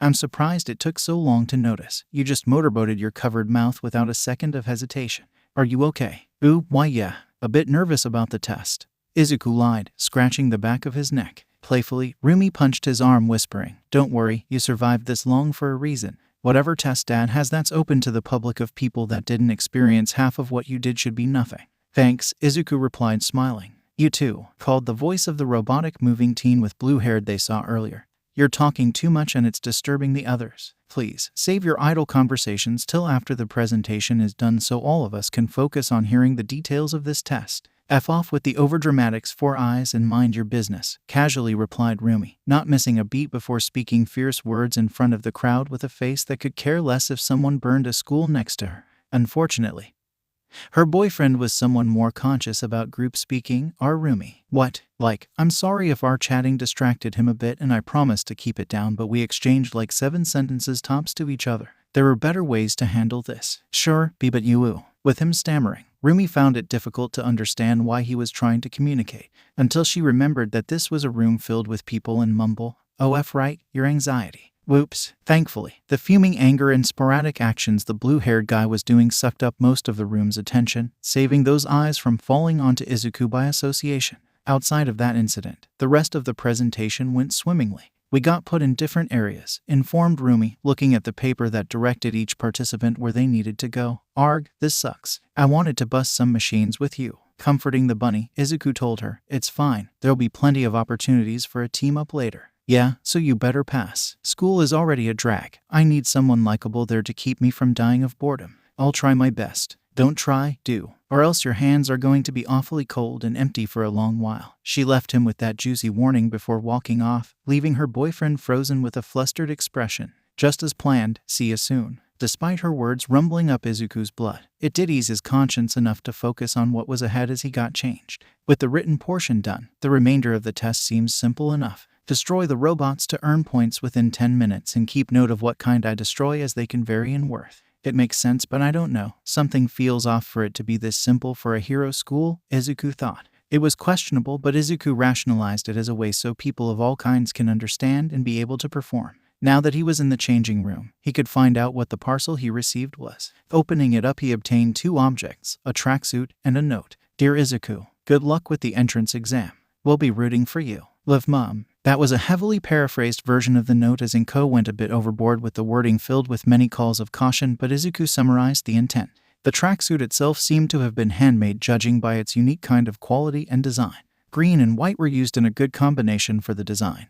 It was even modified to accommodate his fluffy tail. They came with a pair of light gloves as well. Once the fox got dressed, he went outside to wait with the rest of his group for the test to begin. Izuku looked around, eyeing all the other people here. Many looked raring to go, others seemed quite anxious to be here, and some seemed completely indifferent about the whole thing, which puzzled Izuku, since he would expect people to be on one side of the aisle between the 2 emotion spectrum, considering how this should be their shot at their dreams. "You there?" a voice called out to Izuku, gaining his attention. When the fox turned around, he saw the same glasses-wearing boy coming back for his 3rd debut. Not sure why this blue-haired fellow wants a 3rd round with him, Izuku stumbled, finding something to say. "Ah, it's you. What did I do this time?" As the glasses wearer quickly approached Izuku, he surprised the fox by giving a bow. "My apologies, I've done 2 wrongs to you today." "2?" Izuku repeated, confused by what he meant. "For my earlier outburst, your friend was right. I could have handled it better than making a scene myself, which stopped everything." The second thing was that I didn't introduce myself. That was rude of me to be lecturing someone without properly introducing myself. I'm Ida Tenya. Oh, I'm Izuku Midoriya. Izuku awkwardly replied, and don't worry about it, it's fine. We should have watched our volume in the... I do feel responsible to issue you a warning, Ida told Izuku, lifting his head to look the greenette in the eye. You're better off dropping out of the test now if you're not going to take this seriously. Huh, was all the fox could respond with. The utter audacity for this person he only met was astonishing. Expanding on his statement, Ida continued, you seem to like flirting around with that friend of yours. If that's all you're going to do here, then you should go home. This isn't some exam. Many people have trained hard and awaited years to be able to take this. If you were planning to just attend school to fool around with people and not have any focus on becoming a good hero, drop out now. It'll be a waste of a seat if you later decide to drop out during the semester when someone who would have cherished that spot could have had it instead. There was a twitch in one of Izuku's eyes after hearing that. Was he actually being told, now of all times, to drop out because someone thought he wasn't determined enough to be a hero? Malicious bolded red words appeared in Izuku's sight. Kick his ass. Izuku clenched his fist. Then he took a deep breath and pulled on his gloves to tighten them. Giving a casual smile, Izuku told Ida, I'll just prove you wrong then. Ida seemed slightly surprised at that answer. The fox continued, thanks for the concern though, I was maybe playing around too much earlier. But right now, I am fully determined about being a hero because I'm aiming for the top. If you or anyone is doubting that, then I'll show you what I'm about. A small glare was exchanged with Ida before the glasses-wearing boy turned away, departing with a few words, I'll be giving you specifically my utmost attention. As he left, Izuku sighed to himself thinking, not sure how I did it, but someone already got a thing with me and I haven't even been accepted into the school yet. Thankfully, a sour encounter wasn't the only thing awaiting Izuku. Hey, a much kinder voice called out to him. This time Izuku turned around and was met with Ochako's cheery face. Oh hi, greeted Izuku, with Roomy not being around at least one person that's not making him feel like he punched their grandma. Guess we're in the same group. Yeah, guess we had a bit of luck. Before the two could converse more, Present Mike's voice rang, announcing the test was about to begin. Hearing this, Ochako said, oh it's starting. Gotta concentrate, good luck. You too, replied Izuku, watching Ochako go off on her own. Using his few remaining moments to warm up his body, Izuku conditioned himself as the long-awaited test began. 3, 2, 1, go. Like a raging fire, all the students rushed in to find whatever robot they could, watching everything unfolding on a monitor in a room. Nezu was enjoying a cup of tea as he leisured in a comfortable room. So it begins, the manimal said. Behind him were other teachers of UA watching the students on all the monitors. Standing next to him was a lovely-looking lady in a questionable BDSM lovely-looking costume. You seem excited. Why wouldn't I be? This is the part where we'll get to see who's cream of the crop. The testing area conveyed Izuku to feel like he was back in Yasei Alley, where violence was no stranger. It was havoc as quirks were firing off in every direction. Ida had already sped ahead of the group and some weird blonde guy was firing off lasers from his stomach. Izuku was mesmerized by the nostalgic feeling until he remembered that he's supposed to be a part of this as well. Now's not the time for sentiments. Let's get started. The first thing Izuku noticed was how crowded the main area was. While there was a vast amount of robots to destroy, there were an equal amount of people destroying them all. It was lucky Izuku found a two-pointer that miraculously was left untouched by the crowd. Not wasting a single moment, Izuku charged the two-pointer. Black whip, he called out as the black tendrils shot out from his wrist. As they wrapped around the top of the two-pointer, Izuku pulled with his strength and swung the machine off its footing, smashing it into the nearby building. Yes, already earned my points. Hey, watch it. One of the other participants shouted at him. Being near the spot Izuku had just slammed the robot into. Realizing he almost whacked someone with quite a few pounds of metal, he quickly apologized to them before moving on. Shoot, there's a lot of people here. My better black whip technique usually includes swinging and throwing them into walls or the ground to do damage. If I end up hurting another person here, I'll be disqualified. I better change up my tactics. While his most trained style was a bit problematic here, he did have some alternatives. What was my limit again? Izuku thought as he started channeling an energizing amount of power into his limbs. As the fox did this, he remembered the talk he had with Lai. What do you mean don't expect the same power spike twice? Questioned Izuku as Lai during one of their training sessions. It had happened not long after the drug raid. The masked individual replied, exactly what I said. Don't expect the same miracle to happen twice. You got lucky the first time, partially because of that drug you took. The berserker helped me. Yes, while most of its effect had subsided, there was still a lingering change from taking it. It was made to bring out your latent abilities and enhance them, artificially opening doors you couldn't or shouldn't have been able to. So I won't be able to use it again. Not exactly. Once a lock is broken, you can't put it back together and expect the door to stay closed. Your body won't forget what it did even if it can't replicate the same result. Thankfully, this isn't the most outlandish task your body could be doing. So I can start using it? Yes, but please wait till after your legs fully recover in the real world. Using it once busted them up, and that drug was making it easier for your body to use it. Keep its usage low for now. One for all is already doing so much in your body. A familiar electrifying surge flowed through Izuku's body. Let's try 3% for now. Channeling one for all to his legs, he pushed himself off the ground, jetting himself straight toward an unsuspecting one-pointer that was giving a test-taker trouble not far away. With a dropkick, he slammed into the machine's head, caving it in and making it fall over. Despite the help, the person Izuku helped seemed more miffed with Izuku's intervention and jogged away grumpily. Not that Izuku noticed, he was too in his head. No pain, I can walk, and my legs seem to be fine. Okay, we're good. All those squats worked. My legs didn't get torn apart this time. I think I can put a little more into it. 3 points have been earned so far for the fox, and he had no intentions of slowing down. It took a while to find another robot that hasn't been taken yet. This time Izuku charged up OFA to 5% before launching himself. What seemed like a repeat against a one-pointer was quickly cut short from a blue laser shot through it first, making the metallic being collapse to the ground. Izuku panicked for a second as he quickly found himself heading straight toward a wall. With his original landing pad dead on the ground, Izuku turtled up to cushion the collision. His hand stung a bit, but he was okay.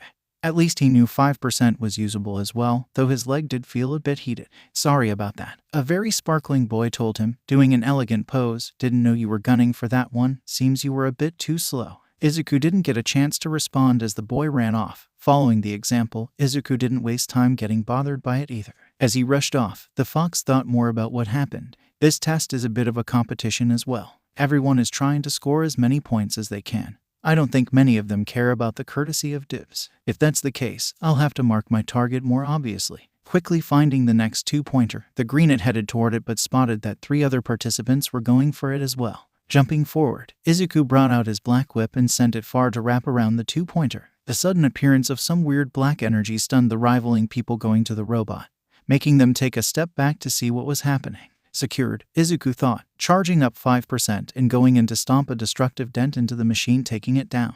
With a smile, he went to do the same to wrap another machine with black whip. This should make it easier to confirm points. Results showed themselves immediately as Izuku saw a drastic rise in points he was able to score compared to before. The green fox was good and steady, but he felt that it wasn't enough. I'm scoring better now, but it feels it's not as efficient as it should be. About 2.5 minutes have passed and I've scored 11 points. That's less than 20, and me being able to so accurately count it shows how little I'm doing at the moment. I'm not scoring enough and it's taking too much time between opportunities. But most of the 3-pointers are destroyed before I can even spot them. Even with using black whip, some of them aren't falling for it and destroy the machines anyways. Other times, someone with a long-range quirk would take the last hit before I could finish it. Izuku looked ahead to check the situation. I could go in front of the pack to get first picks. No, there are quite a few people here with speedy quirks that outpace me. They take out many of the easiest ones, leaving everyone else with the more difficult ones. Right after them, the long rangers take out many as well before the close range fighters could get in. This place is too crowded to be effective. If things keep going at this pace, I'll have 44 points at best. Will that be enough? 44 sounds like a lot, but that estimate doesn't account for if there's a limited amount of robots or that I'll consistently get 11 points every 2.5 minutes. My legs are feeling a bit of strain from using one for all and slamming into robots with them. I'm not sure if I can continue to do that along with running fast enough with everyone else to get a shot for the full 10 minutes. I might need to take a break or risk a run-stopping injury. He knew he needed a change of tactics to be more secure about his spot. I remember seeing some people go off on different streets and alleyways, but the majority stay on the main area. If that's the case, then maybe. Hunt, taking the more primitive form on all fours, Izuku dashed through the crowd and headed to the closest side street. Nezu took notice of this and thought, oh, he finally noticed. A bit late compared to some of the standouts this year, but it's better late than never. You got less than 7 minutes to make up for the slow start. On the board that tracked all the points, 12 people already got scores in the 20s and 3 who got scores into the 30s.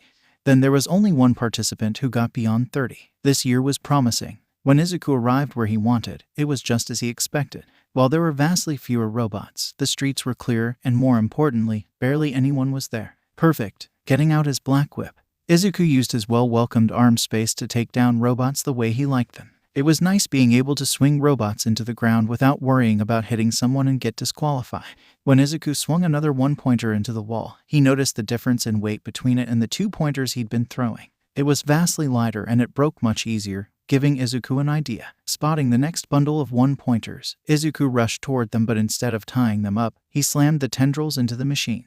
His theory was correct. It was enough damage to take down the one-pointers. Alright, now I can conserve more of my strength while taking them down faster. Continuing to smack the herd of one-pointers on the spot he suspected their main circuit would be, the fox swatted each one like they were flies, until the last one. When Izuku first attacked it, he expected it to break like all the others and turned to go after the rest of the robots until he felt a tug. Looking back, he saw that the robot had not only survived the initial attack but held his black whip. From behind, he heard a commotion between a 3-pointer and another participant. "You're mine," the guy said, charging to attack the machine, but was shocked when the 3-pointer hammered one of its arms into his stomach, immediately dropping to the ground and vomiting his breakfast. After its victory and confirming the participant was down, the 3-pointer turned its sight to Izuku and charged the fox's way for an attack. Knowing he had to act quickly, he tried to destroy the 1-pointer by whipping it with his other hand, but the machine survived that attack as well, moving forward as it grabbed the second black whip. The greenet tried to pull away, but the 1-pointer moved in to grab one of Izuku's hands to keep him there. Worst yet, the 3-pointer was right on his tail. Shoot, they can work together like this, Izuku thought. Clearly he had underestimated the intelligence these machines can have. Charging up 5% into one of his legs, Izuku went, "A pincer maneuver I should break out with." Before that thought could finish, a flash of silver tackled the 2-pointer to the ground. A huge puff of smoke blew up into the air. Aura, not today, metal can," a vigorous voice shouted from the smoke. The clanking of metal echoed throughout the entire street. Looking amazed, Izuku wondered who came to his aid. The fox turned to the machine holding onto his hand and smashed it by dropping a 5% kick on its head, finally defeating the machine. Giving his attention back to the smoke that was dissipating, Izuku was able to meet his helper. A man of metal was pounding away at the already dead 3-pointer. He knows it's down right, Izuku thought, taken slightly aback from his extreme force, but decided to give his thanks anyways.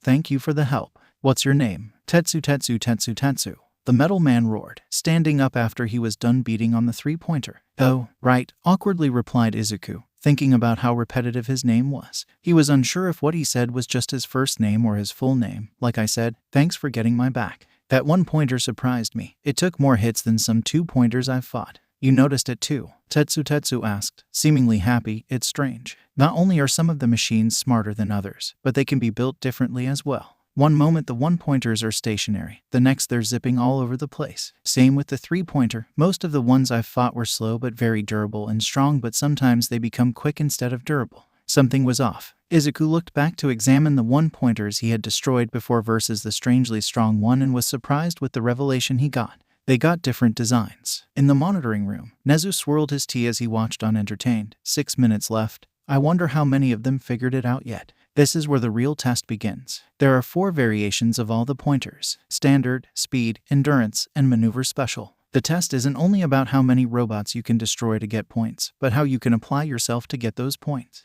The white chimera watched from the screens all the participants doing their best against the robots. Some were boosting their way through all the robots. Others blew them up, one floated them into the air before dropping them. Another was gathering points by smashing the pointers with a blunt object. And many other creative ways the participants used their quirks. Smiling as he saw the talent this year had, Nezu thought, they'll have to use whatever they can to pass. Brute force, speed, search and destroy. All valid in their own way, they just have to make it work for them. The best way to do that is noticing which kind of enemies they do best against and working around the ones they don't. That'll show an understanding of their quirks in themselves. The principal eye then spotted Izuku moving the person who was knocked down to the side and conversing with Tetsu. This intrigued Nezu. "Oh, what are they cooking up?" Back on the field, Izuku said, "Does that sound fair?" "Yeah, you take care of all the speed and agile ones. I'll get all the standard and strong pointers. Just make sure to point them out and you got yourself a deal," Tetsu declared, slamming his metallic fist together to pump himself up. "I promise I won't go back on my word. Let's go." Together, the pair charged all the diverging streets, taking on all the machines that lay in their path. Their team-up balanced out all the variants. The speedy ones always scattered whenever Tetsu tried to attack them, which Izuku took care of so the metal man didn't have to waste any time chasing after them, which he stated was both time-consuming and annoying. In return, when the tanky would get in the way of Izuku taking out the ones with more mobility, Tetsu would ram the poor machine into the afterlife. Now Izuku was seeing the progress he wanted. Tetsu and him alone were able to get a street all to themselves and wiped out all the robots. In the 2 minutes, Izuku earned nearly double the points he did in the first 3 minutes. Things were going well and the fox felt more secure about the number of points he was getting. If this keeps up, I can get about 60 or 70 points. That'll surely be enough to pass for sure. Things are looking good. Alright, 4 minutes left. Let's shake things up, declared Nezu, looking at his staff. Deploy the 0-pointer. Immediately Izuku started to feel the ground rumble and sensed something was coming. Damn it, me and my luck. The boy screamed in his head. Seems like something big is coming, commented Tetsu. Sounds far away from us. Let's score some more points before it gets here. Looking longingly where the noise was coming from, Izuku followed Tetsu, half-heartedly saying, right. Back in the monitor room, one of the teachers was brave enough to ask Nezu, Principal Nezu, don't you think we went a bit too far with the 0-pointers? Perhaps, answered Nezu, turning to the teacher who asked, but hey, the point isn't for them to fight it anyways. I know, it just feels a bit dangerous for something like that to roam free around and train kids.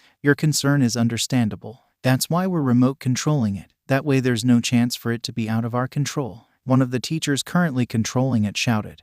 This is pretty fun. About another minute passed when Izuku heard a large crash and the unsettling screaming of people. This stopped Izuku to look off in the direction it came from. What are you waiting for? The street over there is chock full of bots. We can each get like 25 points if we clear it out, Tetsu shouted, running off in that direction. The metal man may have not heard the scream in his battle craze, but Izuku's fluffy ears did, and he couldn't ignore it. Izuku didn't know what was happening, and already he found himself breathing harder than before. An eerie feeling crept under Izuku's skin, yet he felt obligated to check out what was happening. Despite his better judgment, Izuku went back to the main area. What he found was stunning. A giant mecha, one that scaled to the tall building around them, was stomping around. White paint was used to label this machine so everyone knew exactly what this was. The 0-pointer. As frightening as the presence the 0-pointer had, Izuku knew this wasn't what drew him here. A scream. Scanning the area, Izuku quickly found a terrifying sight. Achako, screamed the fox when he saw her on the floor. Her lower half was buried in rubble and was unconscious. The 0-pointer continued to track forward without concern for anyone, and the unmoving Achako was in its path. Despite all the people running by him, Izuku rushed forward, using one for all to get to Achaki's side. There was no time to rush. The 0-pointer was so close that Izuku could feel lovely looking blowing against his skin from the 0-pointer's steps. To not accidentally hurt Achako, Izuku refrained from using one for all to blast the rumble away, instead picking off the biggest pieces before pulling her out. Being a step away from the 0-pointer flattening them, Izuku carried Achako before jumping out of the way. They weren't out of the woods yet as the 0-pointer continued trending forward. Avoiding another deadly stomp, Izuku charged one for all into his legs, blasting off to the nearby building. Covering Achako, Izuku broke through the window to land inside. Hopefully, that'll keep us out of its line of sight. Izuku's trail of thought stopped after witnessing the 0-pointer draw back one of its arms, clearly aiming for the building he was in. Shoot. Grabbing Achako, Izuku jumped out in a panic as a metal arm slammed into the building. Using Black Whip, he swung between the building, thinking it was best to stay moving. What kind of test is this? Izuku asked himself, wondering what Nezu was thinking. What are you guys doing? You're playing too dangerously, yelled Nezu, looking at the group that was supposed to be controlling the 0-pointer. It isn't us, one person from the said stated. It's moving on its own. What? In a dark room, outside the grounds of UA but too far away, a single man sat in the shadows and enjoyed a donut as he looked at his computer screen. On it displayed the current system through the 0-pointer's point of view, periodically typing away.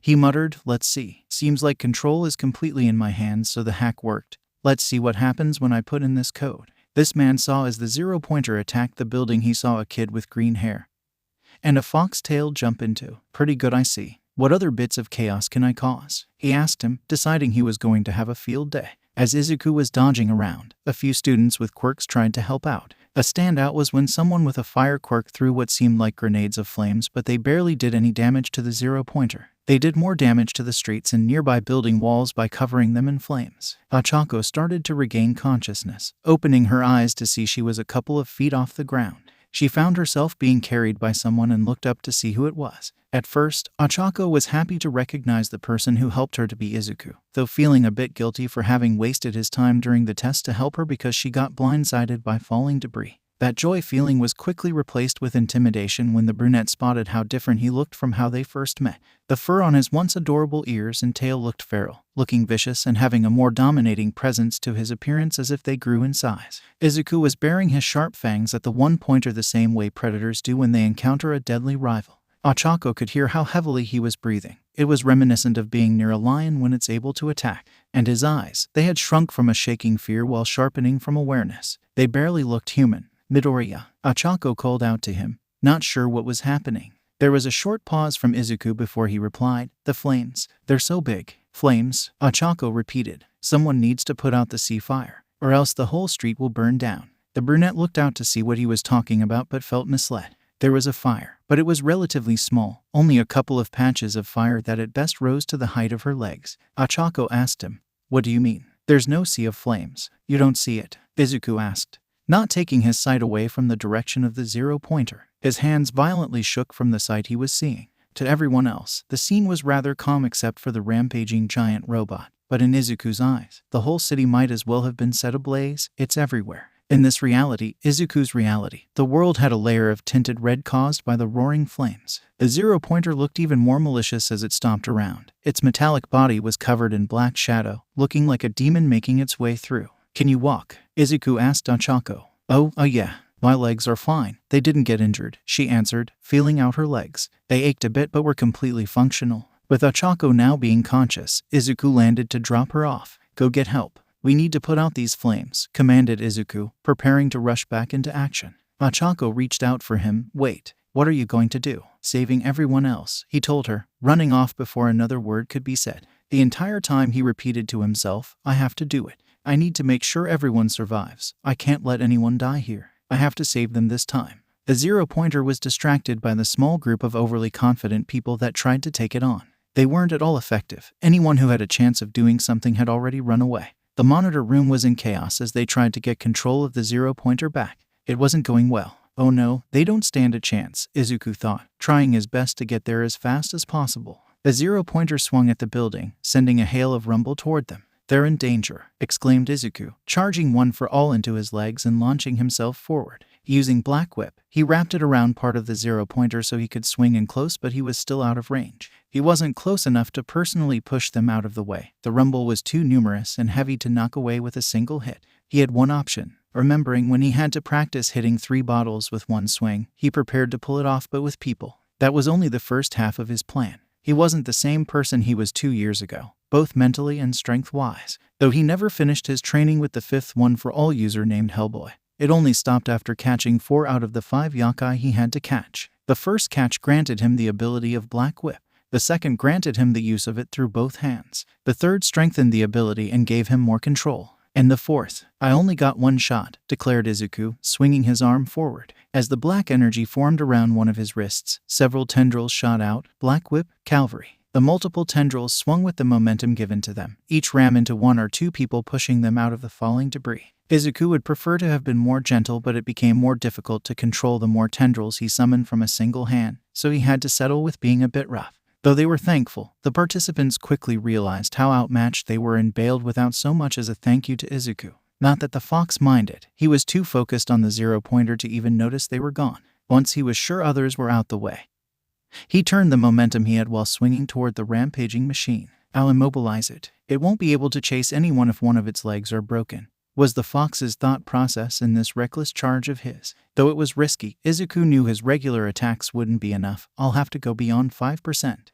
As he swung forward, Izuku held no regard for the limit, charging as much of OFAS power into his legs for a devastating dropkick. "FLORIDA smash," yelled Izuku as he slammed full force into the zero-pointer's leg, blowing up a gush of wind. Crack. Izuku felt a crack sparking from one of his legs. He grunted in pain, grabbing his leg and losing focus, accidentally dropping down. Thankfully, he was able to catch himself, hanging in the air with the help of Black Whip. "My leg." Knew it was a risk. It was already feeling the strain from the constant one-for-all use. Should have stopped using it after teaming up with Tetsu. "Is it broken?" Izuku asked as he examined his leg but then quickly pulled away from it and pulled himself up. "No, I can't focus on that right now. I need to worry about the threat in front of me." As he swung around, not staying still, he thought about what to do. "I can't damage it." That was about 8% of one for all. That was my limit. It was easier to track his usage since every time he uses one for all green bolded letters kinda form in his consciousness. Strangely like a thought that was formed and stayed in the background of his mind. Izuku only started to notice it around a month ago when he started getting better control over one for all. If that's the case, maybe I should retreat for now or at least stall it. They have to intervene for this. The fire and rampaging giant robot is pushing the limit even for Nezu to run away or stall. As his mind pondered this, suddenly the flames around him grew fiercer. The red eyes of the demon machine were piercing through his mortal body. From the flames, Izuku could swear he was hearing the screaming of others. His mind flashed back to the slime villain and how he and Katsuki almost died there on that flaming street. Or 2 years ago, he found out his attempt to save a friend failed when he woke up the next morning to see the police car on fire. Going to the hospital and passing by all the bodies that got charred or suffered burns. He never wanted that again. No, if I don't take care of it now, it could hurt someone else. I won't fail again, Izuku declared, getting back into the fight. He made his way higher up to get near the machine's head. I'll give it everything I got. If 8% is my limit, I'll break beyond that, my limbs be damned. There's something more important to do. Dodging a swing from the robot, Izuku lunged himself above the 0-pointer and charged up his fist. I need to go beyond. I need to go beyond. I need to go beyond. He repeated in his head over and over again to near insanity as he fell to his perceived hell pit battle.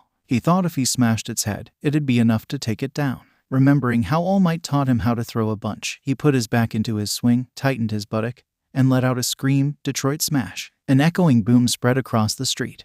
Don't expect the same miracle to happen twice. Those words from Lai haunted Izuku as he looked down at his devastated broken arm. AHHH. The fox let out a howling scream. In another area where the same test was taking place with a lot less chaos, Roomy was happily destroying every robot she saw, until she felt a change in the air and paused. She looked off in a direction, not knowing that was where Izuku was, and looked confused. Is something wrong? She thought, growing concerned that something bad might have happened. Seeing what happened to Izuku on the monitor, Nezu took command over the controller of the 0-pointer. Move. I'll get it done myself. He told the crew, just survive Izuku, help is coming. The hacker who took control of the 0-pointer looked amused at the fox's attempt, chuckling to himself. I'm not sure what he was expecting, punching metal like that. Who he thinks he is, All Might. The overconfidence in people these days. Izuku panted as he looked at his arm.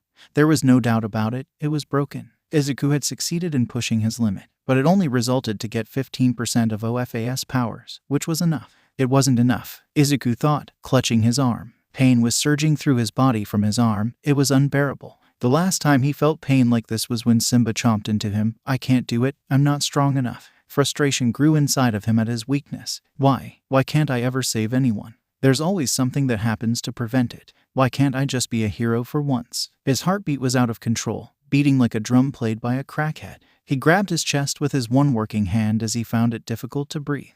That was when he felt his father's memento. Suddenly, a new fuel of determination raged in Izuku. No, not again, he declared. Though one of his arms were broken, he could still use Black Whip with it. He didn't need anything special, only using a single, rather slim tendril to wrap onto the 0-pointer. While the machine started reaching up to grab Izuku, he charged up OFA into his leg. In his desperate state, he was able to pull off another 15%, launching himself up. Despite his leg getting brutally injured, he pushed through the pain as he soared into the sky. There was a reason for his action. Usually, his Black Whip range can span from 8 to 15 feet. Among his 2 years of training, he learned a new trick, though he can only do it when he's using a single tendril. BLACKWHIP, overreach, is one technique to bypass his usual range. The downside was that the tendril got drastically weaker the more outstretched it became, quite similar to a rubber band, something Izuku hoped for. With the force sending him far up, he felt the tension in the black tendril building and building, taking him up nearly 50 feet. Once the fox felt like he was at the limit of his overreach, he reeled himself back in, slingshotting himself forward. Wind rushed against the boy's face as he shot forward. It's all or nothing, Izuku thought, pulling his good fist back for a final punch. While 15% was the best he could do, he was determined to get the job done this time, aiming right for the spot he punched before. Heaving his fist forward, Izuku yelled, "Plus Ultra, Detroit Smash." His fist crashed into the metal shell of the 0-pointer. This time, the weakened metal dented inwards, giving way more and until the fist finally broke through. Then silence. The hacker chuckled to himself, a fascinating surprise, but futile. A machine this size won't drop because a human-sized fist broke through. As the hacker thought of what to do, suddenly he found the system of the 0-pointer going haywire. What? Suddenly, crackling rang out in the area Izuku was in and an electrical current burst out of the hole Izuku created. It shocked Izuku before blasting him off the machine, sending him falling to the ground, barely conscious of the pain and the shock. Izuku looked up to see the zero-pointer LEDs going down.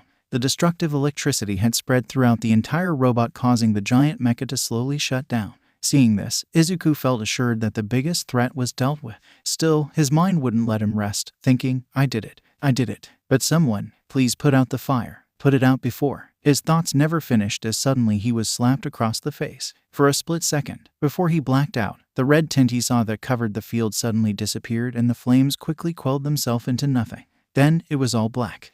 As Nezu finally got the zero-pointer under control again, he sighed but wondered what happened. Usually, machines don't malfunction as they did just now. Over by the hacker, he sighed to himself going, oh well, there goes my fun for the day. I wasn't supposed to kill anyone anyways, just cause a bit of chaos. He stretched his limbs. At least the program works. Time to give a progress report to the client. Maybe not. If I delay a bit, I could lie about how hard it was to get in and exploit some more payment. They can't complain about my high-quality work anyways. What did they expect from hiring the sly venom? Hey, Nana, look. I'm surfing. Izuku heard a familiar voice. As he opened his eyes, he saw Lai, and his supposed guardian was standing on him mimicking a surfer. Stop doing that to an unconscious body and tell me more about this Wen Shen Nians. Nana told him, reading a book. What about them? Lai asked. They're a mythical subrace that lived in China. Their specialty was disease, illness, and sickness. They were the results of Nian getting combined with the mythical race known as Wen Shen. I was wondering about that since both those things were recorded. That doesn't seem to be as secretive as the other races. Don't worry about it. No one is going to find them ever again anyways. Why? Did they put together their act or something? No, they got genocided a couple of decades ago. I'm sorry, what? Yeah, genocided. There's no more of them. Ever. What brought on such a thing? Well, you see, the Wen Shen Nians were a couple of pranksters. So around the end of 2019, they decided to play a prank on the normal humans by infecting them with one of their viruses. Well, it went a bit too far and got out of their control. No way. All the other mythical races didn't like that for numerous reasons. And poof, no more Wen Shen Nians. So anyways, watch me do a kickflip. Finally deciding to speak up, Izuku asked, what are you guys doing? Both Lai and Nana jumped up hearing Izuku's voice. Izuku, you're back, asked a shocked Nana, dropping her book. Is this what you do with my body when I'm not around? Izuku asked, not wanting to get off course. What happened? Lai asked. You're not supposed to be back till next month. Getting a bit annoyed that they were dodging his question, I was fighting a giant robot. Fire was everywhere, and I fainted. Back to what you guys were doing. Suddenly Lai began laughing, jumping off Izuku into the water next to him. This is perfect, my master. You're growing into a fine man now that you're ready for the next step. But it seems that you still have much of your day left. Why don't you enjoy it? We'll talk later, Lai told him, grabbing Izuku in his waist. He lifted Izuku's body barely out of the water before telling him, hold your breath. Not wanting to go back yet and feeling his body get, Izuku shouted, wait, don't. Splash. Izuku shouted as he woke up, damn it, Lai. Surprised. Suddenly Izuku was surprised with both Nezu and Roomy jumping him. Congratulations, Nezu declared without any context. Izuku was confused. What? You passed. I passed. Do you mean the entrance exam? Yup. How? I can see the results early. Technically against the rules, but who cares? I meant how did I pass? Did I earn enough points? Yeah, we did a calculation. Here's your ranking, Nezu said, showing him a photocopy of the results. First, Katsuki Bakugo, villain points, 142 rescue points, 0. Second, Ijiro Kirishima, villain points, 72 rescue points, 67. Third, Izuku Midoriya, villain points, 41 rescue points, 85. Fourth, Ochako Uraraka, villain points, 49 rescue points, 52. Fifth, Roomy, villain points, 84 rescue points, 14. Sixth, Hashima Hikori, villain points, 98 rescue points, 0. Seventh, Ibara Shizaki, villain points, 40 rescue points, 39. 8th, Itsuka Kendo, villain points, 32 rescue points, 45. 9th, Tenya Ada, villain points, 69 rescue points, 6. 10th, Toru Hagakure, villain points, 35 rescue points, 35. Still having questions, Izuku asked, but what about? Don't worry about it now, Nezu told him, having Roomy pull him to his feet. Now is the time to celebrate. Realizing his legs and arms were not broken anymore, he said, wait, how am I okay? Why am I okay? Is any of that really necessary to answer? Nezu asked him, giving a cocky smile. Yes. Oh. Well, Roomy, go have fun. I need to file some papers. I'll be there soon. Roomy grabbed Izuku's arm and led him out of the room. Come on, we ordered out some food. You need to eat to get back your energy. But that doesn't answer actually now that I think about it. I'm feeling awfully woozy, Izuku commented. Once the kids were out of the room, it gave Nezu the time to think to himself. Today was a bit of a disaster. Thankfully, no one except for Izuku took any heavy injuries, but that doesn't excuse what happened. From his investigation, it seemed like the zero-pointer just malfunctioned, either to poor coding or something else, but he felt like something else was the cause. He'll have to do an entire security check of the school to be sure. That was half of what occupied his mind. The other half was Izuku himself. Something happened on that field that only he saw while everyone else missed it. He deleted all the footage for security reasons, but burned what happened into his mind. It was for a split second and happened right as the explosive spark of electricity first came out, making it hard to see. But he was sure it happened. Izuku had 2 fox tails, Nezu told himself, thinking back on it, or what I should say, he has grown his second kitsune tail. Things were going to be interesting this year around. It's amazing seeing what dials can trigger with the right adjustments and circumstances. Flicker, in front of Izuku stood a blazing pit of fire. As the flames roared, echoing a crackling noise that pieced through the ferocity increased with seemingly limitless potential. Any rock, dirt, or debris that tragically fell in was incinerated on the cellular level within a second. Yet that wasn't where Izuku's focus lay.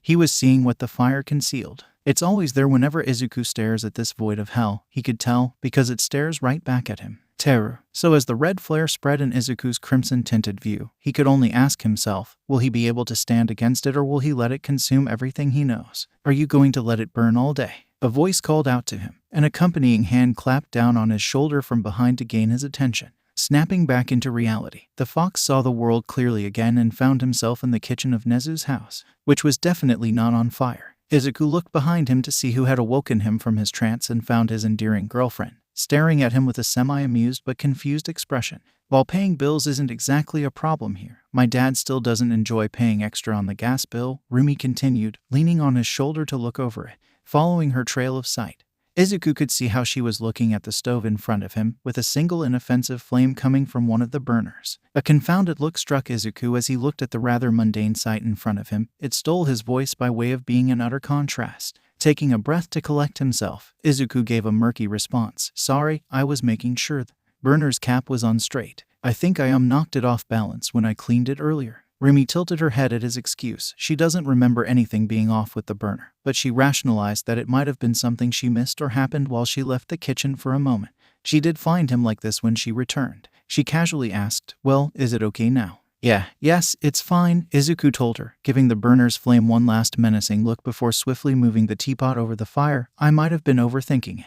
You might just be stressed because school is starting. You always take it too seriously, teased Roomy, pulling Izuku away from the stove and turning him toward her. Her nerd of a boyfriend was always a worrywart. Even when her father, the principal himself, told the fox that he passed the green, it still dwelled on it until he got the official letter. While she understands that there was a load of crushing pressure weighing on him for years, he took too long before letting those weights be taken off when they were already unlocked. The bunny gave him a more heartfelt smile, saying, let your mind rest and focus on this instead. She pulls in her boyfriend for a kiss. Not a sneaky peck, but one filled with passion that disregards fear of being caught, right on the lips. Their contact tipped over the first dominoes of this chemical reaction. The skirmishing flares of hormones began to boil up in their bodies from the spark their connecting mouths created. They pulled apart, leaving a sole moment to catch their breath for what comes next. They had now become magnetic to each other, thus a compelling force difficult to resist was pulling them back together. Not that they had any desire to fight against what was happening. Willingly submitting themselves to the urge of swapping spit. As their lips smashed together, they released all restraints on their output of affection. Izuku leaned in, putting more of his body weight against Roomy's figure, pushing her back to the kitchen counter. There was a short time Roomy was pettily annoyed when Izuku finally grew taller than her back when they were 60. Most of it came from the competitiveness she has against anyone over anything. Even though they were only 13 when they first met and Izuku obviously had a lot of growing left in him, she missed her vanity victory over her now boyfriend. The bunny didn't appreciate what she had until Izuku caught up to her height around the time they were 50.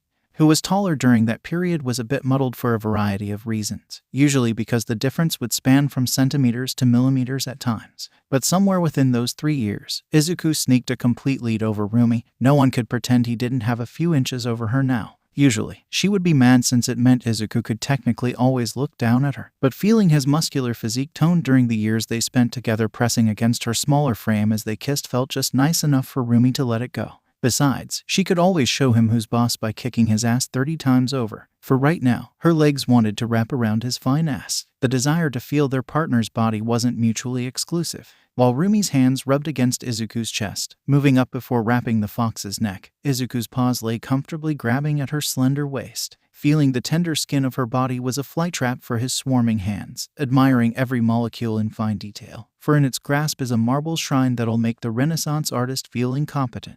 Filled with excitement, his hands became explorers that wanted to scale every inch of this beautiful plot of lust land. Every blade of grass, all the cavern, feeling the sturdy soil and traversing the mountains. Instincts and desire lead his adventurous hands up the marvelous build it landed on, sliding along till he encountered the pair of bountiful hills. One of Izuku's hands preferred to settle down in the field it first experienced, around Rumi's waist, while the other showed its brave spirit by climbing up the mound that was Rumi's breast. After Izuku's hand arrived at the top of Rumi's hill, it had a field day getting a grip. He groped her bag of goods like never before, playing with it like a squeezed ball. Eccentric energy soared into the fondling as their kiss became more passionate. Forget about settling on this hill, he wanted to utterly conquer it. Rumi broke the kiss right then, pushing against his chest to separate him, leaving them space to breathe. Both were red-faced, exasperated, gasping, and resistance equals a door padlocked with a Cheetos was the only thing stopping them from coming back together. Izuku, you're doing it again, huffed Rumi, brushing away Izuku's hand from her. Girls, I keep telling you about squeezing my boobs too hard, it makes them sore. Bashfully rubbing the back of his head, Izuku said, sorry, I wasn't being cautious. Rumi pouted at him while massaging her roughly handled breast to ease the pain. She aggressively muttered a threat, maybe if I give you the meanest titty twister possible you'll learn. Let's see how you like spending the entire day with an aching nipple. I said I was sorry. There's no need to go that far, yelped Izuku when he saw Rumi's hand making pinching motions. He quickly put up a guard for his nipples. I promise I'll be softer next time, okay. There was still a threatening aura from the bunny as a low growl leaked from her pouting lips. She looked down at her breast, calming herself down now that pain was subsiding. Rumi then wrapped her hands around Izuku's neck again, pulling him close again to whisper, just to be clear, I don't mind letting you have your fun, she told him. A devious smile appeared on her face. It's your reward for not failing after all. Right before their lips connected again, Nezu's voice called out to them. Knowing the king of this jungle was approaching made Izuku immediately separate himself from this animal's precious kin, ruining the moment Rumi was enjoying. Good morrow, children, Nezu greeted, taking a movement to see Izuku facing the counter instead of him. Is the water ready? I want to make some tea. No, grunted his daughter answered. She was crossing her arms with an irritated face. The awkward silence in the air puzzled Nezu. Between Izuku not facing him and his daughter seemingly pissed off, the poor manimal thought he did something to offend them. The only crime he had committed was coming in at a bad time. Breaking the silence, Izuku scooted sideways toward the kettle stating, I'll get right on making it. Silence struck again, only being drowned out for a moment from the clanking of cups before it disappeared. Even someone without human consciousness like Nezu couldn't stand the vibes in that room and decided to leave. All right, I'll be waiting. Don't be late to school, he told them before leaving. They were safe. Once the coast was clear, Izuku began to relax. Stepping toward Rumi with his arms out, he was open for another hug, but it never came. Rumi, called Izuku, tilting his head. This was strange. Usually when he takes this position she indulges him for her own pleasure or does it to cheer him up. The fox takes a step further only for the same distance to be kept between them. His bunny wasn't having it today. This may be a problem. As the couple was taking the train, the cuddling situation didn't improve. They were still just an arm's stretch away from completion, but one member of the party doesn't want to commit to it. Eventually, Izuku had to drop the question, Are you mad? Not at you, she grumbled. The fox wiped away the sweat from his forehead. Oh good. Don't you want to know it? What? Rumi exclaimed, not sure why he stopped talking like the conversation was over. The realization of his mistake was palpable from his facial expression, stammering, all right. Sure, Rumi gave him a look, not overlooking this transgression he committed. Clearing his throat, Izuku properly asked, What's making you mad? I don't want to get into it. Oh okay, wait, what? But you. It's just, I'm a little annoyed how often my dad gets in the way of us. Oh, I see. Sorry, it's just that I'm afraid of getting murdered. Yes, I know why. It just gets irritating to deal with it. For 2 years. This wasn't something Izuku didn't notice either, though they weren't too intimate near the beginning, mostly because of the unexpected months-long vacation they took and the even longer grounding arc. As they grew closer, he always felt like the biggest road bump in the road was sneaking around Nezu. Not that they haven't managed to get away with a few scandalous things that he'll lose his kneecaps for if the manimal ever discovered it. If he wasn't around, who knows what they'll be up to with each other. As much as he wants to fantasize about the possibilities, there was an enigma bubbling in his stomach, something that felt palliated from his involvement. Taking her hand into his, Izuku calmly told her, "Listen, I completely understand your feelings. It's difficult that we're hiding our affection so often and can't let the full extent of our feelings out without restraint. There's a sea of feelings in my heart waiting to be discovered, and I want to see what lies at the bottom of it. Hopefully, this can suffice for now." Topping off his words with a soft kiss on her hand that set off all kinds of things on Roomy, including her body's temperature control, which is why her face heated up to a flaming block of coal. She collapsed her head onto his shoulder, hiding her blushing face before scolding him. Idiot. Stopping being so damn cheesy all the time, you're going to make me puke," she mumbled. The rest of her words were lost due to muffled muttering. It was nearly impossible to comprehend, but Izuku got the general feeling she was expressing. Her hands didn't pull away from him after all. The kin was kicked down the road, for now. The gates of UA seemed majestic when Izuku laid his eyes on it once again. What was once a pipeline dream had become a possibility, and now, finally, it's a reality. Seeing those gates, he was no longer a looker seeing it from a computer screen dreaming he was there. He wasn't among the group who says he'll do something but never work up the courage to try. And he wasn't another hopeful teen hoping to pass the entrance exam. He was a full-fledged student of the #1 hero school. "What are you doing?" Roomy asked, standing next to him. Taking a prideful inhale, Izuku answered, taking it all in. "Oh yeah, you're quite the big dreamer," Roomy teased, nudging his arm. "Yeah," Izuku softly responded. The view had stolen his voice, making it faint. Smirking at him, Roomy asked, "Are you going to go in?" "Eventually," he whispered, unable to take his sights away from it. He swung aimlessly in the general direction of Roomy before finally finding her shoulder. Patting it assuringly, he continued, "Just give me a moment. I want to take in the sight of my dreams for a little bit longer." "Why act like that's all you can do?" Roomy said, moving behind the fox. "The point of a dream isn't just for eye-gazing like it's some dusty trophy. It's supposed to come true so you can experience it.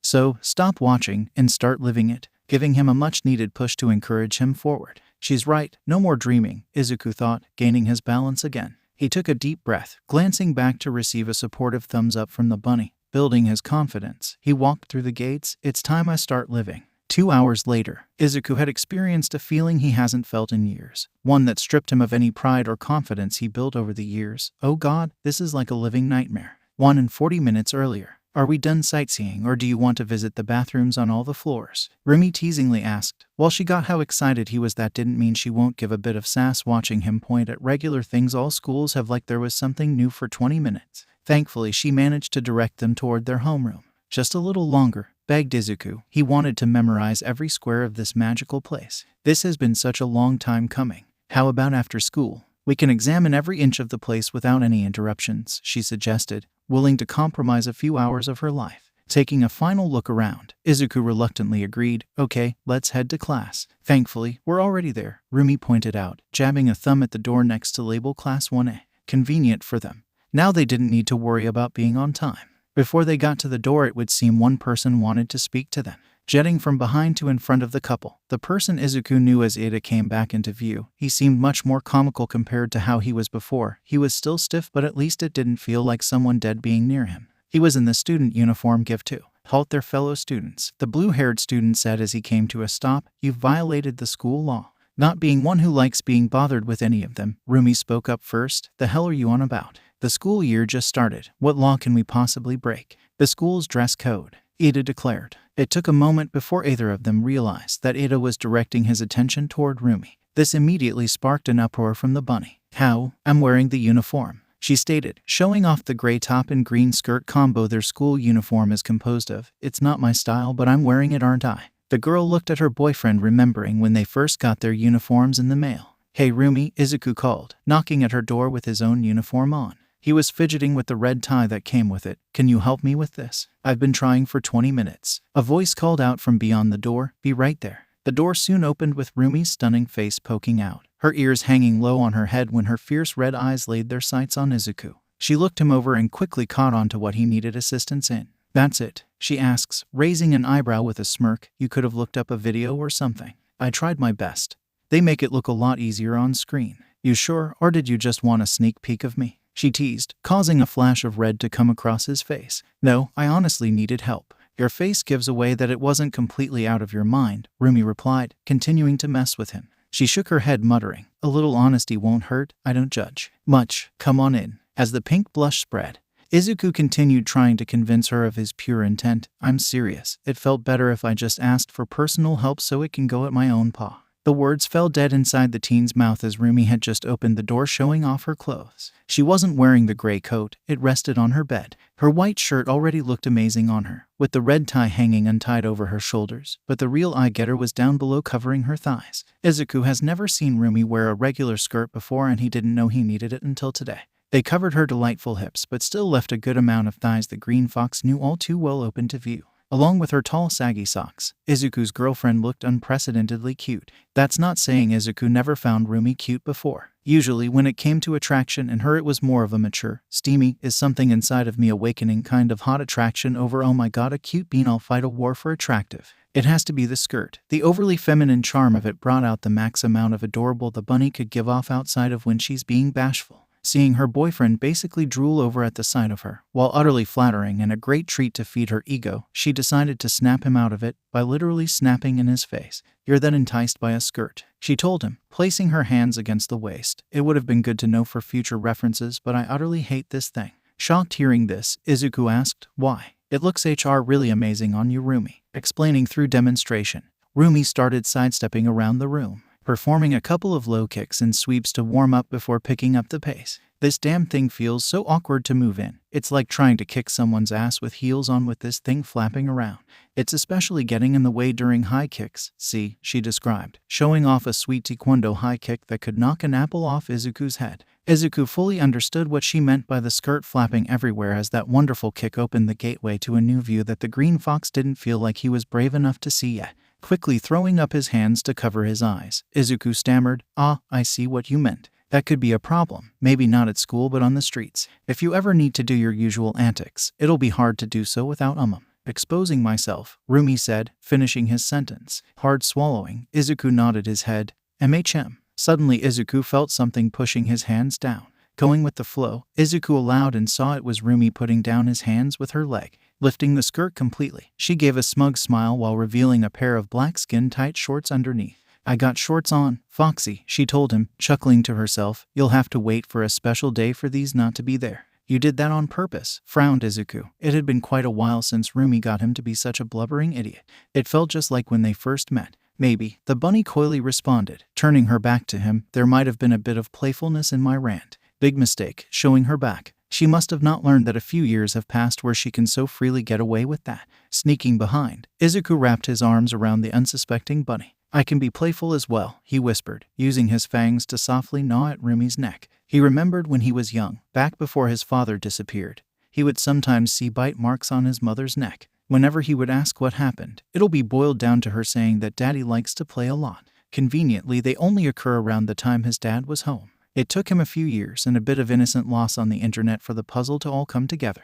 What was once a mentally scarring bit of information has now become a useful tool in his relationship. Thanks, Dad. Results showed immediately as Roomy squirmed in his grasp.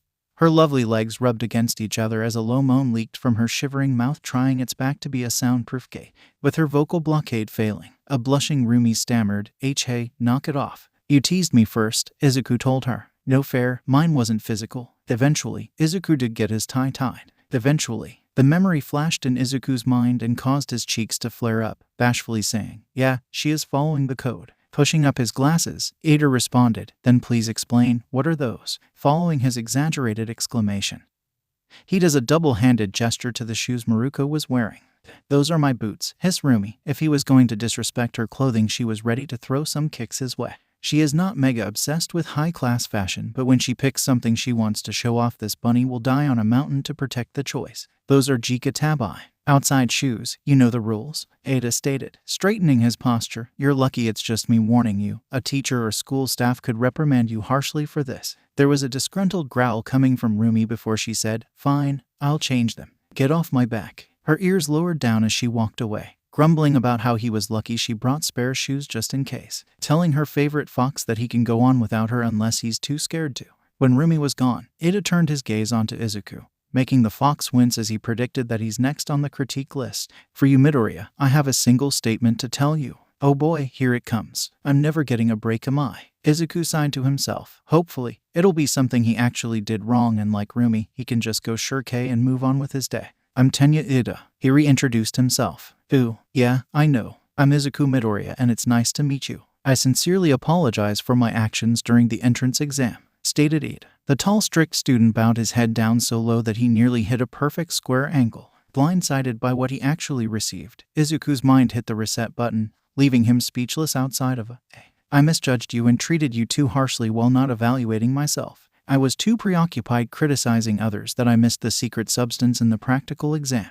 But you managed to see it despite my bickering and surveillance. You were truly the superior student then. That's hard too. But don't be mistaken, I won't let myself fall behind for long. I'll improve myself so that I can be as perceptive as you while watching over others. Till then, I'm sorry for any offense I may have caused from underestimating you.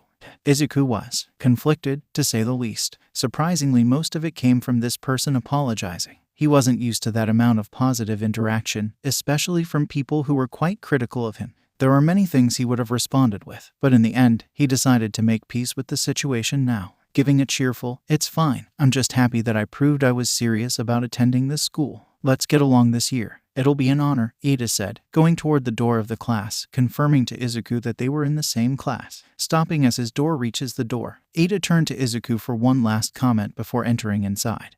"But as a concerned classmate, it's my responsibility to warn you about letting your relationship get in the way of study. Please refrain from any juvenile acts with your girlfriend on school grounds. And to avoid distracting other students, keep the intimacy to a minimum during school hours." "What?" Izuku yelped, a blush coming across his face. "Oh darn, I forgot. He caught us. It's not even the first day of school and Roomy and I have already been discovered." He knew what to do. While strict, Ada seems to be an honorable student. The fox could simply ask him to keep the entire relationship under wraps for personal reasons. As long as they keep their interactions to a minimum, he shouldn't have a problem with it. But right as Izuku started calling out to Ada, the glasses-wearing boy had entered the classroom, hastily chasing after Ada. Izuku entered the classroom as well before freezing in his tracks. As soon as he came into view, all the eyes inside the room suddenly drew their sights onto him, and Izuku felt his anxiety boil harder than Nezu's tea in the morning. He may have survived near-death experiences, but nothing could prepare him to deal with these levels of social pressure. Be cool, just greet them," Izuku told himself. Taking a deep breath, he mustered the strength to give a meek greeting. He froze once again when he saw Katsuki in the back of the room, and it seems the blonde was just as surprised to see him there. It should have been a no-brainer that they'll both be here. There was never a doubt in Izuku's mind that Katsuki would pass the entrance exam. The blonde's existence basically oozes prodigy, and Katsuki knew beforehand that Izuku got in. It was when Izuku went home to tell his mom and the Bakugos the good news of his acceptance after the letters were officially sent out to not raise suspicion. Izuku had just given the family the good news and celebrated. Izuku was preparing to head back to Nezu's house when Katsuki came home. After a quick argument between the blonde mother and son about his whereabouts and coming home late to miss the entire celebration, once they were done yelling at each other, Mitsuki ordered Katsuki to walk Izuku to the train station. Katsuki obviously didn't want to do it. Even Izuku politely protested, but she wasn't hearing it, and the strong-willed mother asserted her dominance. The next thing either of them knew, they were walking down the streets. They haven't had any conversation or time together of substance for about 4 years, with the last one they had was Izuku telling him off. They haven't been going to the same school either. To make it easier for his residence at Nezu, they arranged for him to attend a high school with Roomy that was closer to their home. They were effectively separated, with the only exception debatably being where their home is, since he didn't want to F half the residents at the Bakugo's house. Mitsuki doesn't count. Childhood crushes don't count, even if it is somewhat ongoing. Either way, he didn't know what to talk about. Eventually, Katsuki finally spoke up about the recent news. "So you passed the entrance exam, Deku?" Izuku winced for reasons he doesn't know before answering, "Yeah, I assume you managed to as well." "Of course, as if there's a chance I'll fail." Right. I'm betting that bunny girl who you're always with passed." "You mean Roomy?" "Yeah, her. Long white hair, red eyes, and those bunny ears. Actually, she's a rabbit." "Does it matter?" "Apparently to her." Saying that out loud to her could result in feeling excruciating pain for the rest of the day and possibly a few broken bones. Izuku said, solemnly clutching his rib cages. "Even if you meant it in a flattering way. Like I'll care if she's pissed off or not at me. That's surprising because she seems to enjoy your company quite a lot. It's one-sided. She's utterly obnoxious. She and her friends were the most annoying whenever I bumped into them." "Her friends?" "Yeah, her group of giggly girls. The cow bimbo, fluffy sheep, and that talkative lizard beach. I'm pretty sure they had this frog-faced girl with them as well. Every single time. Walking by them is an annoyance since they keep hassling me. I don't even know them, so why the hell do they keep doing it?" "Oh, them. Thankfully they seem to finally leave me alone. I haven't seen them around for quite a while. I swear if that sharp-toothed annoyance calls me a blonde bombshell one more time." Yeah, Many of them moved away. Oh, I see. That must suck. Izuku would have been surprised at the show of empathy, but this wasn't something new to Katsuki on the subject. When they were children he had a friend, pushing the limits on the word considering this is Katsuki, with some pretty cool-looking wings named Tsubasa. They hung out together for quite a few years before Tsubasa suddenly had to move away and no one has heard from him since. Might have been because they were young children, so a smaller scale event like those could still leave an imprint, but Katsuki has always shown a lighter reaction to those types of stories. Yeah, it was rough on her. Both of us actually. A lot of our friends had to, move away 2 years again. Must have been one hell of a moving away event. Izuku had a dazed blank expression as he gazed off into space, remembering that night. He felt his shoulders start to burn up again. Casually he mumbled, "You have no idea." Katsuki responded with, "That's rough, buddy." This time they shared a silent moment. Eventually, Izuku looked over at Katsuki, focusing on the 4 long claw marks that spread across the blonde's cheek, teetering millimeters from going across his eye. The fox couldn't help but cringe seeing it. He caused it, and it was another reminder of how he can hurt others. Roomy would often wear long-sleeved shirts to hide the one she had at first, a kind gesture she did so Izuku wouldn't constantly feel bad about it. Later on, she went back to her normal attire when the scars healed to be barely noticeable. But on closer inspection, Izuku could always spot where it was. This mark was something neither can keep hidden forever. "Hey, Kaken, you're still calling me that?" grunted Katsuki. Remarkably one of the calmest reactions he ever had to that nickname. "I expected you to grow out of that kiddish stage." "What? Sorry, about your face."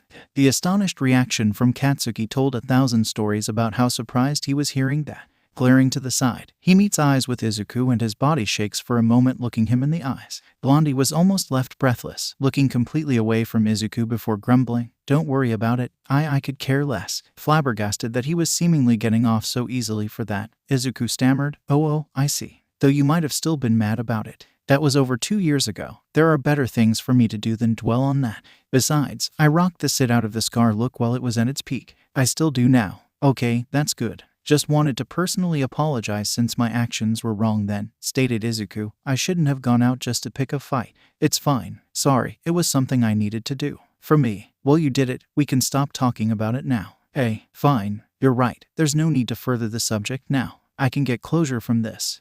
Repeatedly Katsuki sneaks glances over at Izuku. The cognitions forming in his mind were having a nuclear war with themselves. Finally, something came out. So you're really going? Katsuki huffed. There was a bit of confusion at first from Izuku, clarifying the vagueness by questioning, "To Yue?"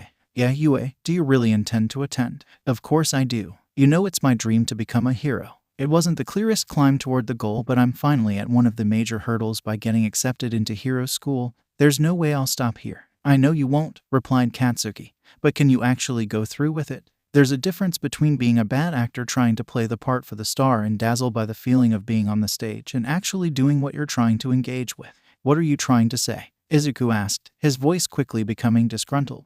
This wasn't ignorance. It was the fox giving his old friend a chance to firmly state what he was saying.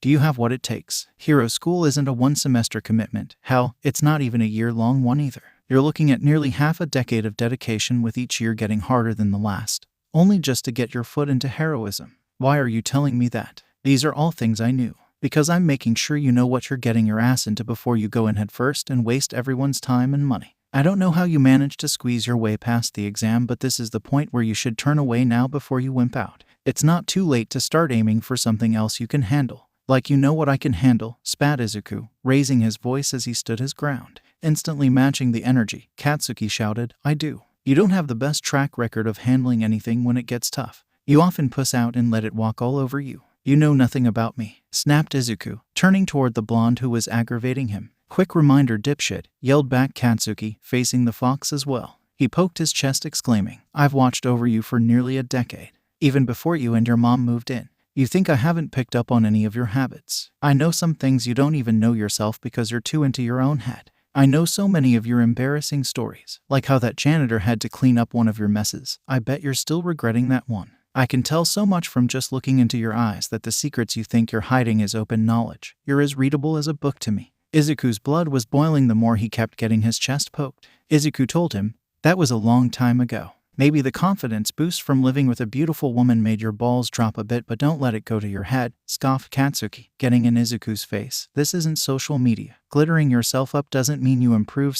Get yourself as many paint jobs as you want. What's underneath will always remain the same, and if that's a useless brat, golden plating won't change anything. Fangs were exposed as Izuku was paralyzed with rage. It's again and again. People keep questioning him as if all the progress he had with himself over the last few years didn't happen. It was more than just working, getting new clothes, looking better, being around a girl. Being a hero isn't just a yellow brick skip-along trip for him. It's a journey that has been paved by struggle, blood, sweat, tears, and loss. From the oldest minor things like wanting to be better for his mom or his childish dream to never wanting what happened during the raid of Yase Alley to occur again. Becoming a great hero was a necessity he was willing to put his heart and soul into. Yet people keep trying to kick him down before he can even show if he has a chance. Seeing Izuku not responding, Katsuki started to collect himself before saying, "Just give up. I call you Deku for a reason. It was impressive that you got this fair whether or not you cheated, but the sugarcoating ends here. You're not fit to be a hero." The blonde started walking away from Izuku, muttering, "Now stop dragging your feet, you'll miss the train and then I won't hear the end of I." Feeling something grab his wrist made Katsuki was shocked, turning back to see a shaking but pissed off Izuku. As he trembled, trying to keep hold of his temper, he said, "Someone I looked up told me I could be a hero. Even I couldn't believe it at first until other people I've grown to love and care about put faith in me and proved it was possible. I can't let any of their generosity go to waste." With eyes that can pierce through concrete, Izuku looked at Katsuki and told him, "That is why I'm trying, that is why I applied, and that is why I'll attend." This is my Izuku, Katsuki thought, looking astonished from this side of the fox. For a split second, it felt like two predators were staring down at each other. Instinctually, Katsuki reached out to pull at Izuku's fox ear as he prepared to scold him. "Hey, listen. No, you listen." The fox shouted, pushing Katsuki away from him with tremendous force that made the blonde stagger back. "Kaka no Katsuki." The red eyes belonging to the explosive teen widened hearing his real name being called by him of all people. "You no longer have a say in my life." Izuku took a moment to breathe in before declaring, "I'm going to UA. You can't stop me, and I'll move past you if I have to." Katsuki might as well have been a deer in headlights from the of his face. An indescribable rage suddenly washed over him as he straightened up his posture, telling back, "Effing yeah. Just try to stop me," Izuku shouted. He got on all fours as his tail became frigid. "I don't need you anymore. I can get to the train station by myself." Seeing Izuku, Katsuki responded with his own stance, ready for a fight. He warns Izuku, "You want to test that theory? You're 100 years too early to take me on. Try again in another life. I'm not here to fight. I'm going to move through you." Needless to say, neither are particularly happy that they're in the same class after that. Thankfully, they both decided to cut eye contact right then and there. Katsuki had the distraction of Ida nagging him about his feet on the table. Izuku took the chance to get a look at some of his other classmates. There was a tall, very endowed woman there who wore her hair in a ponytail. Someone with two different hair colors staring out into space. A punk rocker girl. Well, possibly two punk rocking girls. They both had the goth punk aesthetic. One just had dark green hair. They chatted among themselves separate from the rest of the class. A guy with weird purple ball hair. And, wait, he looks familiar. Those eyes, the white hair, and the mask, Izuku thought as he stared at his classmate. Is that Mizo? He's the one I fought at X Arena. He's here. I never guessed he wanted to be a hero. Congrats to him for making it past the entrance exam. I wonder if he remembers me. Mizo didn't seem to turn to him when he entered the room. Maybe he forgot him. Who else is here? It's you. A very cheery voice called out to him. Izuku couldn't help but feel relaxed hearing that voice. It was recognizable. Who is that? Izuku asked himself, turning to see who called him. Popping into view a familiar girl with brown hair and borderline Machia's-faced cheeks. "Uraraka," Izuku gasped, a smile appearing on his face. It was nice meeting a new face that didn't hate him, harshly critique, or paid him no mind but just looked at him like a normal person they were happy to see. Not to mention, that outfit made all the girls look good. "Fox boy," cheered Uraraka. Was the fox's reaction. It wasn't an inaccurate description, but he was sure they exchanged names. Pointing to himself, he says, "Fox boy. I'm Izuku Midoriya, remember?" The energetic movement the schoolgirl had as she approached him became stilted as she stammered, "All right, Midoriya, I was just playing around." "Oh, phew, so you did remember my name," Izuku said, sighing in relief. That was a luxury Uraraka didn't have as she puckered her lips. Not getting a response, Izuku continued, "You remembered my name, right?" Eventually, the poor girl had to confess what was making her distressed. Clapping her hand together, she apologizes, "I'm sorry. You actually forgot," Izuku muttered, dropping his head in depression. "I didn't mean to. It just slipped my mind," explained Ochako, waving her hands frantically to his reaction. "I obviously remembered you and your plain face."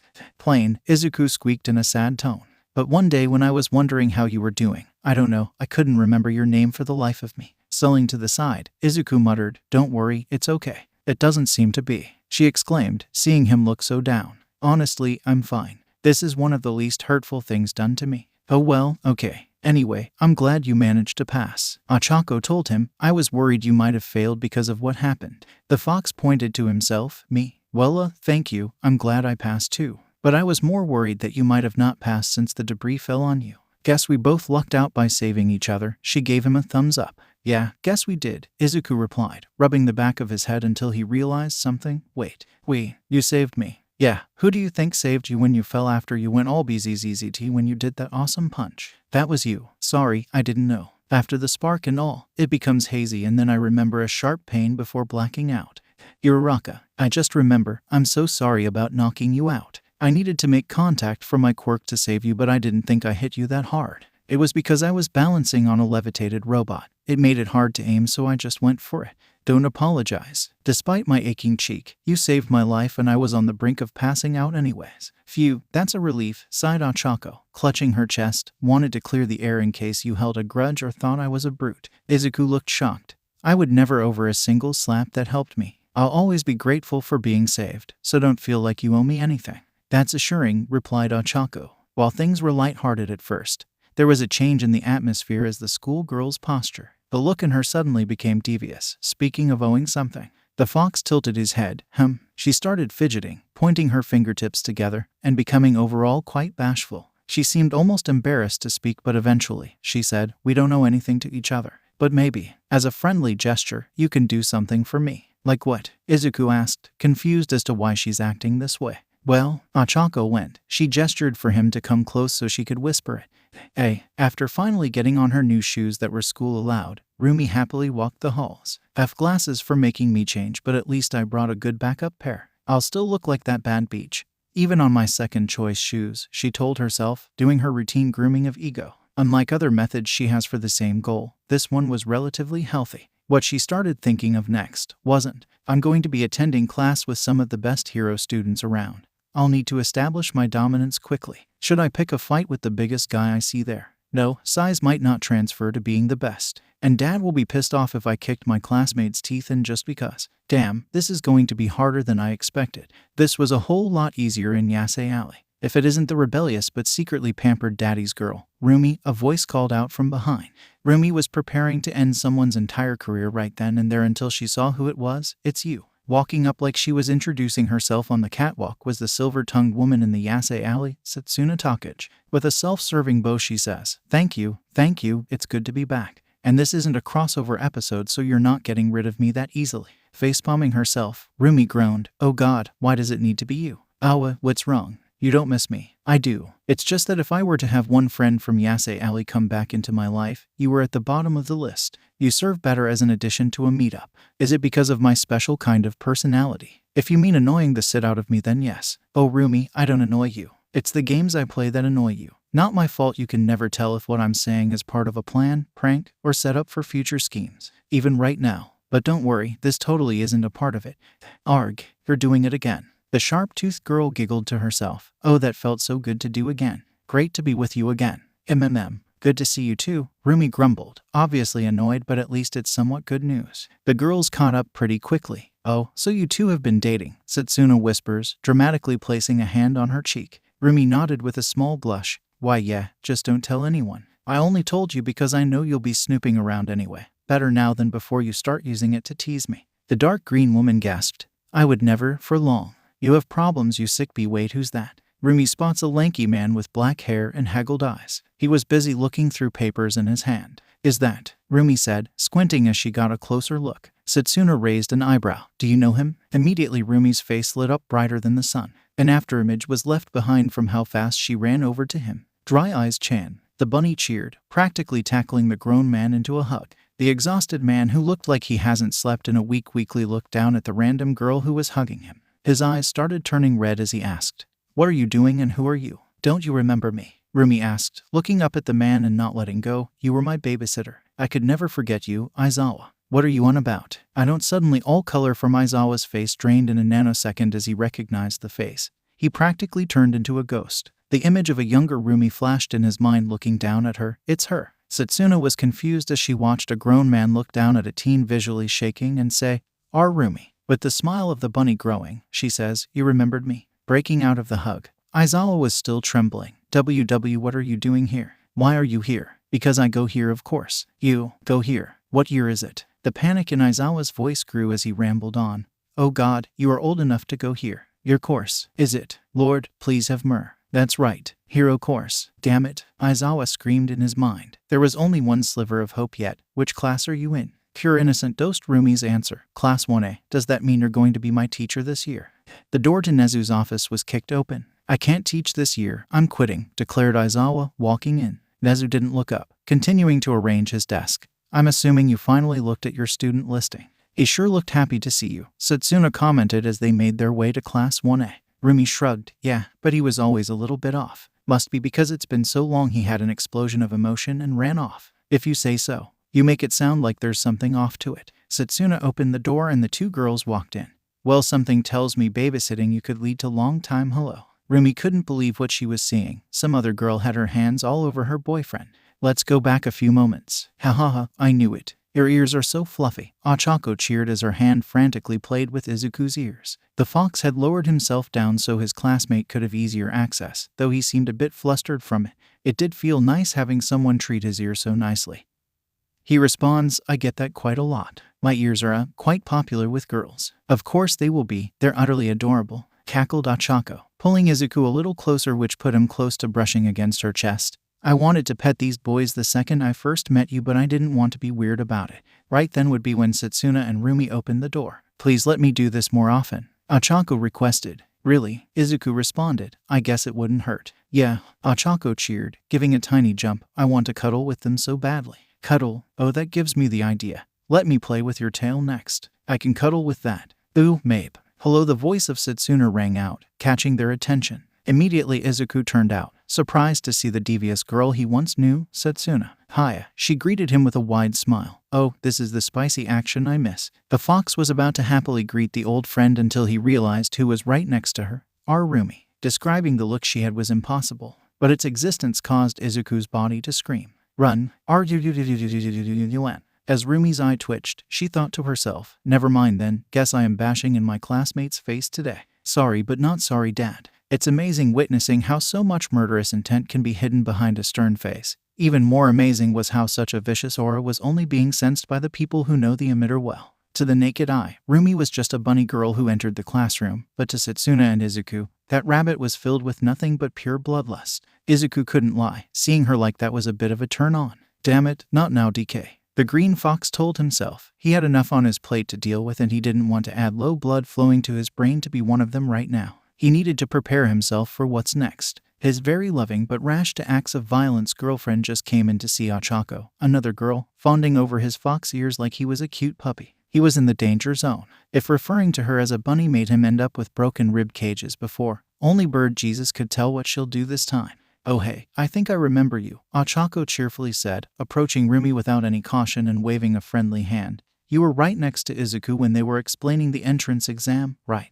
Great to finally meet you." Roomy approached Ochako as well, except she wasn't saying anything. Right then did it strike Izuku who his girlfriend's deadly gaze was aimed at. It wasn't on him but the brunette who unknowingly walked toward a bad time.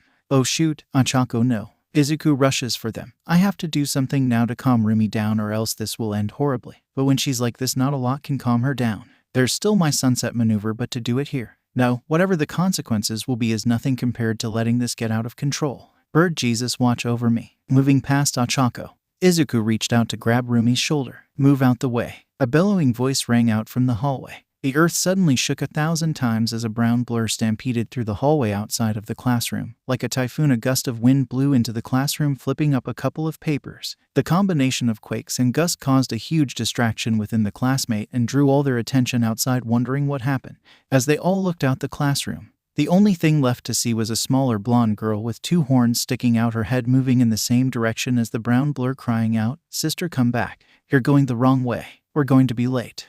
Within this moment of confusion, Izuku lifted a dazed Roomy back onto her feet before taking a step back. "So bold of you," cheekily commented Satsuna. The benefits of her quirk allowed her to keep an eye on each event and she was utterly loving this chaos. "Great to see you made a lot of progress since we last met." Izuku quickly whispered a hush to her, not wanting her to ruin the distraction that luckily brought him the time to swiftly settle down the conflict. As the class began to get back to normal, Ochako turned her attention back to Roomy say, "Well, that was weird. Anyways, hey, are you okay?" She had asked that because Roomy was staring out into space completely out of it. "Huh, what?" snapped Roomy once Ochako's voice brought her back. Ochako gave another friendly wave before introducing herself. "I want to introduce myself. I'm Uraraka Ochako. Let's be great classmates to each other." Processing what was being said, Roomy's eyes tilted over to Izuku, who gestured for her to go along with it since the brunette was being nice. Remembering what happened the moment before, a small blush came across her face and she gave a more melancholy response. "Ooh, yeah, sure, whatever, hi." A great sigh of relief hit Izuku. Mission complete, crisis averted.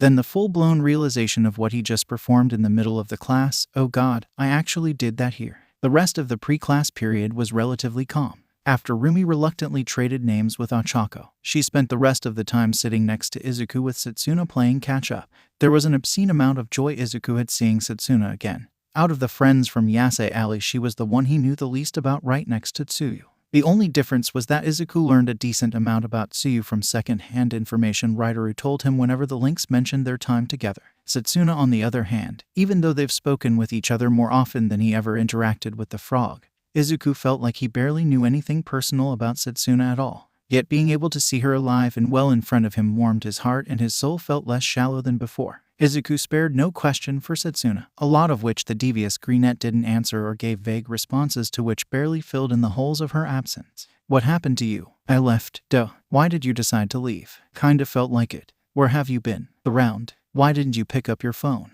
"It broke, so I lost all my contacts." "What have you been doing all this time?" "Stuff." "I can't believe you're here." "Why did you miss me?" "Yes." "Wow, didn't expect you to be so forward about it." It was so sudden, and with everything else that happened, there were too many tragedies happening in succession with no room to breathe.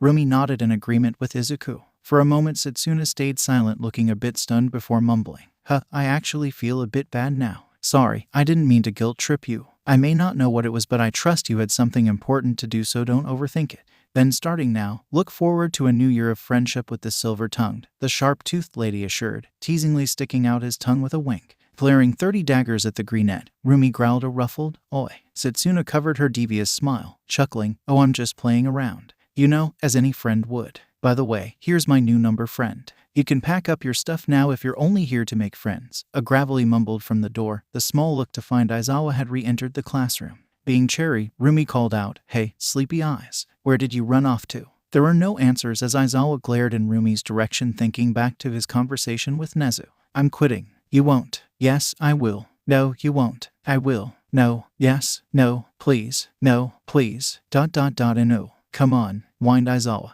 throwing his hands up in an act of frustration. For the first time since he came up, Nezu looked up from his work saying, "I think you're overreacting to this. It's just one young lady." "I can concur. You're a teacher at a hero school. It's not your first time dealing with rowdy students." "Not on Roomy's level. I thought kids were at their worst when they're 6, but she was the legend that inspired me to never have children." Slowly putting his pen down, Nezu glares at the teacher before him, stating, "Shota, my only reminder that it's my daughter you're talking about." The black-haired hero stumbled back. Every bone in his body shook to their very core, seeing those black void eyes fall upon his mortal being. Aizawa became hesitant to speak, ravaging for words to use that won't provoke the sleeping beast. Breaking the silence, the principal sighed, returning to his business. "I do recognize your trauma with Roomy. Her teenage years were not fun. I almost cried when I dealt with her first period. Such a fine set of china wasted." Aizawa quickly crossed himself, thankful he missed that phase. "But I assure you she has changed since then." "How?" "Well, you'll be glad to know she matured from her adolescence days. She hasn't gotten herself into major trouble in the last TW. Yeah, half a year." "Impossible." "Wait, why did you shudder twice?" "And I'll have you know that her impulsive destructive tendency has also drastically decreased." "Define drastically." "By like a lot." "I'm out." "Wait, I'm serious. If you don't believe me, just have a class with her. See for yourself. Let's just get this over with." Aizawa groaned to himself, walking to his podium without answering Roomy's question. Must have not heard me," shrugged Roomy. The bunny was sure she spoke loud enough, but trying to be a bit more considerate of other people, she's going to halt her assumptions. The first meeting Class 1 had with their teacher was strange to say the least. Here they were, at UA University, and their teacher looked like a drunk hobo. As far as they know, This person could have just put on baggy clothes before wandering into this hero school and everyone mistook it as a costume. Then he started speaking derogatorily toward everyone for their overexcitement about the class. The next thing they knew, Aizawa told them that they weren't going to the opening ceremony and get dressed for gym outside. As the students began walking out toward the locker room, Izuku checked his pockets and realized he forgot his phone back in the classroom when he was putting in Satsuna's new number earlier. Let's head back, Roomy suggested, beginning to turn around after the fox informed him of his missing phone. No, don't go for my sake, you two should go ahead. It won't take me that long to get it anyways, Izuku says before rushing back to the classroom. Hurry, don't get a rep being a slowpoke on the first day, Satsuna teasingly called out. Roomy quickly told her, hey, I was going to say that. My sincere apologies. I totally didn't mean to steal your spotlight. I'm here to start preserving my assets, not wreck a home.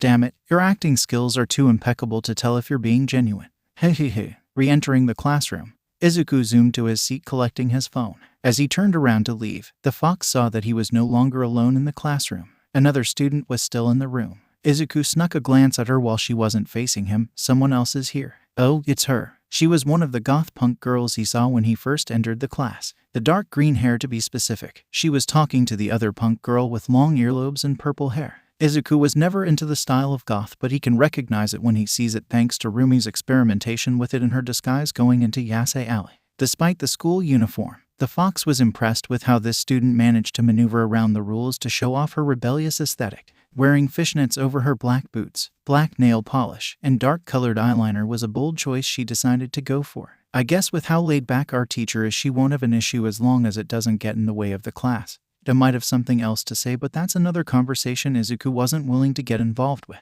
In the middle of the fox's thought, the girl turned and glared at him. Shoot, was I staring for too long? Izuku thought. Not trying to make it awkward, he jokingly said, sorry, I was thinking of something. Quickly making sure he didn't forget anything else before hurrying his way to the door. Close save. Really want to step on his little toes as possible today. Good work, Izuku. But you know, she strangely feels familiar to M. Oh, the fox had to make a sudden stop as he found the goth girl now standing in his way. Ooh, hi. There was no response. The goth girl only took a step closer to the fox, making him feel a bit unnerved as to why. She was so close Izuku could make out the detailed shades on her eyeliner while she gave him a blank-faced stare. With her not answering, Izuku had to ask, did you, need something? Just wanted a proper introduction. Hey, do you remember me? Looking at her oval eyes and wide mouth certainly sparked some form of familiarity, but no one came to mind. Leaving Izuku to speak honestly. No, sorry, I don't know who you are. Sorry, it's fine, it's been a while anyways. I don't exactly look like I did back then, ribbit. Ribbit. An explosion that would make Nagasaki look like cheap firecrackers detonated in Izuku's head from the revelation. Slowly the image of this goth woman standing in front of him started an FBI photo matching with familiar faces. The results ended with him seeing an old friend. Tsuyu, Hiro, surprised, Tsuyu said, leaving out her tongue to reveal the metal piercing. How 2 years can change a person. Her teenage years must have hit her like a train. What the F happened to you? I'm not sure what's making my head spin more, the utter shift in style or how you went from a mid-7 to a high 9. That's what Izuku wanted to say to his newly reunited froggy goth friend. But courtesy and self-consciousness stopped him. This is what came out of his mouth instead. You looked different. Was that all you wanted to say? Sassed Tsuyu, nonchalantly raising an eyebrow at him. No, immediately squeaked Izuku. I mean yes, no, I mean yeah. What I'm trying to say is, yes, but in a good way. Rolling her eyes, Tsuyu turned from him before stating, I bet ribbit. With a moment to think to himself, Izuku slowly recovered from the whiplash of finding out who this person was. I'll be honest, while she wasn't on my mind that often, I did always wonder what happened to her. Never thought she'll go down this route. Like of all options, why punk goth? Back in Yasei Alley, she always seems put off or straight out disapproving of the many juvenile acts the group did there. Now she's fully embracing the genre that defines juvenile habits. He was practically watching a vegetarian eat meat. Well, that has happened before. Roomy was excellent in a lot of things, but by God was she a horrible vegetarian. Wait, does Ryder dying have something to do with this? I don't want to assume because she could actually be into this. Acquiring certain tastes or attitudes as you grow up isn't anything new. I'm pretty sure my relationship with Roomy has slowly converted my taste to loving thighs. As he was thinking, Tsuyu called out to him, anyways, we better get going. Our teacher doesn't seem to be fond of his students taking too long. Right, went Izuku. He already got what he came for, so he's ready to go. As the pair walked down the highway, the silence between them was tense, at least for Izuku to stomach. A whole bunch of what, where? And why we're bubbling inside, but fear kept the lid shut on this can of worms. In the fox's mind, any question he may ask could be the trigger to a giant explosion. And he's not willing to step on that landmine so carelessly. Trying to ease his way into it, Izuku said, "It is nice to see you again. Likewise, it's nostalgic. You seem to be doing a lot better since I last saw you." "Really?" chuckled Izuku, being a bit bashful from the compliment. "What makes you say that?" "Your posture, the way you speak, and how you're composing yourself. It's different, like you're more sure of yourself," Tsuyu explained. That made Izuku smile. While it's nothing new to what Izuku knew, it was serene hearing it from other people's mouths unprompted. Like hanging out at a library and having a rather attractive person give a comment indicating that they think you're appealing to them. "It seals that you're doing something right." Then the goth frog added, "And you're considerably better at talking to girls. It's magnificent to witness the difference." "What is I wasn't that bad." "Hiro, sure, around the time we last saw each other you were improving, but before that it was horrifying. I wouldn't be surprised if someone speculated that you never knew there was a second gender that existed in this world." She seems to have kept her periodic cold comments, Izuku thought to himself. He would have taken it harder, but strangely he found himself slightly amused. "That bad, huh?" "Yeah, but as I said, you've greatly improved. We didn't meet properly, but when I got a glance of you during the day of the entrance exam, I got a feeling you would pass." Izuku chuckled, rubbing the back of his head. "It was a lot more stressful than I thought it'll be, but at least it's over. I am surprised that you're here. You never mentioned wanting to be a hero." "We were in Yase Alley. It wouldn't be smart to let the kind of people there know too much about my personal life, especially depending on who you might talk to over there," stated Tsuyu. She remembered hearing a few stories about house-breaking incidents that were often committed between friends of someone who lived in Yase Alley on a member who didn't. "Yeah, a bit of privacy would be useful there," laughed Izuku. "We were around quite a few shady people who weren't the best people. Even the small group we hung out with had things to hide." "Yeah, Yogi and Simba being drug dealers was one thing, but I still can't believe what happened with Ryder." It was at this moment Izuku knew he effed up. Tremendously effed up. The slow head turn Tsuyu gave him had a synesthesia effect of nails grinding against a chalkboard. Trying to unwind from the cringe, Izuku performed the greatest of inhales before nonchalantly curving the conversation. "Did I mention how I like your new look?" The goth frog sighed before telling the fox, "You don't need to dance around the topic with me. I'm not dancing, just trying to keep the mood up. I am curious why you chose this style. I never knew you were into that stuff." "If you meant when did I first get into it, I've had a niche taste for it since I was younger when a friend first introduced it to me. But if you were referring to when and why I decided to start expressing it, the answer is quite obvious." Grunted Izuku, cursing internally at the slope the conversation fell down. "You know the answer to it, right?" asked Tsuyu, catching Izuku a bit off guard. It was quite obvious. Why would she even question if he knew? "Why, yeah," responded Izuku, his voice slowly dying down as he spoke. "I know who you're talking about." "Then say it, ribbit." "Wah, say his name." "Why?" "Because I want to hear you say it," ordered Tsuyu, giving a steely stare. Why is she pushing this so hard? Thought Izuku. This was a far cry from the direct but usually mellow-toned person he once knew. Regardless of the aggression she was showing, he gave in to her demands. Ryder. "And don't ever forget it," she huffed, her voice starting to settle down again. "I won't either, because it's what reinforced my desire to dive into the swamp pit to become a hero." "Swamp? I know we're at a school, but that's a little harsh." "Not that ribbit. Oh, I meant society, hero society. It's broken beyond all belief and needs to be effing dismantled." Whoa, hold on. How did we get there? How? What do you mean how? You can't act as if nothing happened 2 years ago. You were there. I know, but I think you're inflating the takeaway. Hero inflating. Izuku, you got caught up in the literal center of a drug ring, with an actual leader of a crime family. This wasn't even a faction of the group, but the actual leader of the operation. It's a miracle what you dealt with was somewhat manageable with who you brought. I get it. You all almost died. People did die. I said I get it, snapped Izuku, killing the flow of the conversation and leaving the pair to muddle in a brief moment of silence. After a sigh, Izuku spoke more empathetically. "Tsuyu, I'm sorry. I know you're upset, but I really did try to save."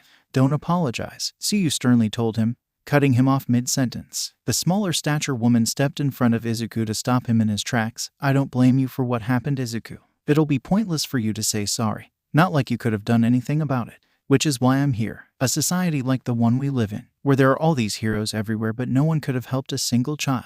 Talk about a bunch of fakers. There were a lot of mistakes that led to what happened. Choices were made and opportunities were missed that could have stopped what happened. Everyone had their part to play in the cause. And one of them are the heroes not doing their job. What's the point of heroes or government if the one thing we need them for, they can't do when we need it the most? Yase Alley was the literal carnation of their failures. All these rules, regulations, and taxes, yet they couldn't even prevent it from getting that bad. No, the best they can do is just ineffectively shut the whole place down without even solving the core issue and going, oh my bag. Effing useless bunch of bureaucrats. The French had the right idea with the guillotine. Okay, let's not go that far. Just think, while they were going on commercials and doing all this other sellout crap like Celebrity, remember what happened 2 years ago and where they were? The hallway became silent once again. Anyways, Ribbit, as I said, don't worry about it. So you told him, turning back around, it's not our fault, just this city system. Gotta stick it to the man to get things straight, which is what I'm here to do. She went to a nearby vending machine, purchasing 2 cans of soda and nonchalantly tossed one to Izuku for the boy to catch. Getting his attention, she waved for him to come along as she continued, come on, let's not be late. Looking at the can, Izuku exhaled before cracking it open and following behind, sure. In the girls' changing room, Roomy mentally groaned to herself when she realized that Ochako was at the locker next to her. Why of all the lockers did she have to be at this one, Roomy thought to herself. Oh hey, nice to see you again, greeted Ochako, giving one of her shining smiles. Returning the gesture, the bunny gave a much less energetic, yeah, good to see you. Thankfully, the conversation didn't evolve from there. Despite it, echoing in Roomy's head were some words Satsuna teased her with. In less than an hour, she already got the privilege to play with his tail. How long did it take for you to do the same? Eesh, seems like someone is already better at running the leg race than you. Boy, shut up or I'll make your head my new soccer ball. I'm just playing. Honestly, Izuku ain't the person to do such a thing out of fear since you were the best thing to ever happen to him. 'Cause I was. Though boys are still boys, and having a girlfriend they're committed to doesn't mean they stop finding other women attractive. Roomy gritted her teeth, stupid Satsuna making me worry over nothing. Izuku have been infatuated with me before I even started giving him a treat to taste, as if any random piece of tail would steer him away. Right, taking a look to the side, the bunny watched as the cheery girl was dressing. Then she thought back to how they're no longer in Yase Alley. While Izuku was adapting well, he was never truly inheriting all the hardcore aspects of Yase Alley like she was being a rough delinquent. That applied to his taste as well. What if he preferred a softer woman? They did start to become closer romantically when she began letting him in on her lighter sides. Nah, Roomy thought to herself, trying to build a wall of confidence made out of smoke. Besides, stuff like that is swallowed in surface level. Like people who only like a girl because she got a big ass or tits. As if at this point our relationship would be shaken up by that. Although some insurance wouldn't help, Roomy told her, never go without plans for a rainy day. As she glued her eyes on Ochako as she started to take off her clothes, Roomy thought to herself, alright, she got herself some ass not gonna like, but I think I beat her out in thickness. Damn it, it'll still be an arbitrary win. Izuku is a boob guy. He can't stop staring at them and he's constantly groping them whenever we make out. I should be good as long as my girls are more appealing. With intense eyes, she watched as Ochako dropped down her bra to reveal her assets. After getting an eyeful, she pulls on her shirt so she could look down at her own and compare. Shit, I can't tell. Too close to call. What are you doing? Questioned Nana as she looked on at the strange actions of Lai. The bundle of mystery with a mask had set up a shrine and was dressed in an exquisite costume. Even his mask had more face markings than usual. After performing a few gestures that looked like a dance, Lai told her, I'm preparing for the next step for my young master. On second thought, I shouldn't refer to him as a young master anymore since he's growing. Lai giggled to himself from the thought. Crossing her arms curious, Nana asked, I thought all that other stuff you were setting up in the back was for that. It was, but that's for all the physical stuff, explained Lai, taking deep breaths with slow motions. Now I'm getting myself spiritually ready. For what? What will your spiritual preparations do with whatever is happening because Izuku visited here twice in a month? Strictly speaking, nothing. What? But this is important. I need to be in peak condition. I've waited literal years for this. My birthright has unfairly avoided me for years, but now it is mine to fulfill. Are you referring to how Izuku was supposed to have met you years earlier but didn't? Yes, while I care for the kiddo, he hurt my feelings considerably by being so tardy. And a lie on top of it as well. I mean, I do see the moon is still broken and I swear I saw a bunny up there one night. Hearsay. Whatever. What was supposed to happen if Izuku did come on time? What's supposed to happen is I'll meet with the kiddo before the age of 5. I would be a lot younger to match the young masters. Wait, interrupted Nana, putting her hands up as something caught her interest. Are you inferring that you were once a baby? I suppose. Show me, squealed the older woman, rushing up to him on the shrine. Annoyed that she was desecrating the precious structure he built, Lai yelled at her, Hey, watch your step, Anna. Please tell me you have baby pictures or at least a drawing, requested Nana, so intrigued with the idea of Lai being a child at one point that she didn't even care that he didn't use her name again. Any would do, I just want to see it. No, I have nothing of the sort. I might have if the kiddo was there to suggest doing some drawing, but in this reality, such events never happen. A disappointed look washed over Nana, puffing her cheeks as she groaned. Oh, now where was I? Lai mumbled to himself, trying to continue his story. That's right, the way my relationship with the young master should be. Meeting very young, we get a chance to create a special bond in this world and trust in each other. Then as he grows, I grow as well, at an exponential rate, so I can have the proper knowledge and wisdom to guide him during his development years. Wait, doesn't that mean you're 18? Nana asked, starting to rethink many of their past interactions. Rolling his eyes, Lai replied, I don't have an age, just a form that changes over time. It changes over time by growing and getting stronger. That's essentially what aging is. I don't have all day debunking your stubborn conceptions of me, Lai told her, turning away as he was trying to go back to focusing on his preparations. Oh, now it's wrong to bother people when they're busy, retorted Nana, remembering all the time she was messed with. Fine, I'll leave you alone soon, just a few more questions. Such as, I assume the point of you and Izuku meeting early to bond has something to do with him and his kitsune powers. You would be correct. It's supposed to help us cultivate it at a steady pace. As you can tell, developing such power can be lengthy. Any other interruptions or side quests can slow down the process as well. Seeing as only recently he formed 2 tails, although for a limited amount of time, what should he be at by this point?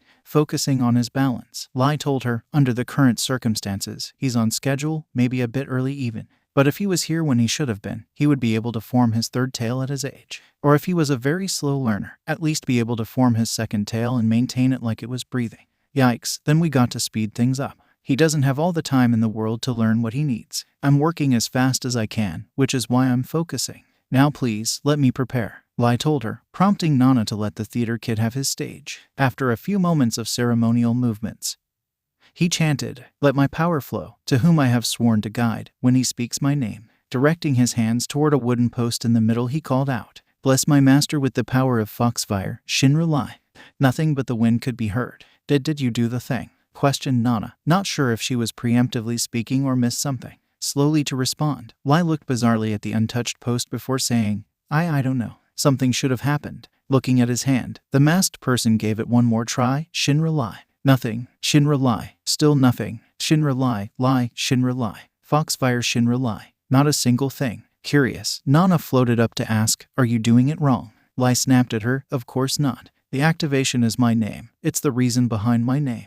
One of my first memories and thoughts was that the activation of Foxfire would be my name and that we can start using it when my master first forms his 2nd tail. Maybe you misread the situation and Izuku didn't actually get his 2nd tail. He has teetered on the edge of getting more power before he actually achieved them before. That boy is full of surprises. Impossible. You can fool the mind. You can fool the body. But this isn't a place you can so easily fool. The kiddo being able to enter his dream world twice within the same month can only happen after the appearance of his 2nd tail. Cursing under her breath, Nana said, shoot, that is unexplainable. And I don't know much about this place to think of any loopholes. By the stars and heavens, my life is a deception. Could it be the truth? Lai mumbled to himself, a grave look appearing across his face. Is my name not Lai? Nana covered her mouth at this revelation. What am I? Lai asked himself. Izuku felt off as he entered the locker room. Obviously part of the fault lies with his conversation with Tsuyu, but something instead of him was feeling abnormal as well. Hoping he wasn't sick, he just carried on, going to his gym locker. As he arrived, he was greeted by one of his classmates, someone with yellow hair with a black thunderbolt mark on it, which he couldn't tell if that was his actual hair or if he dyed it.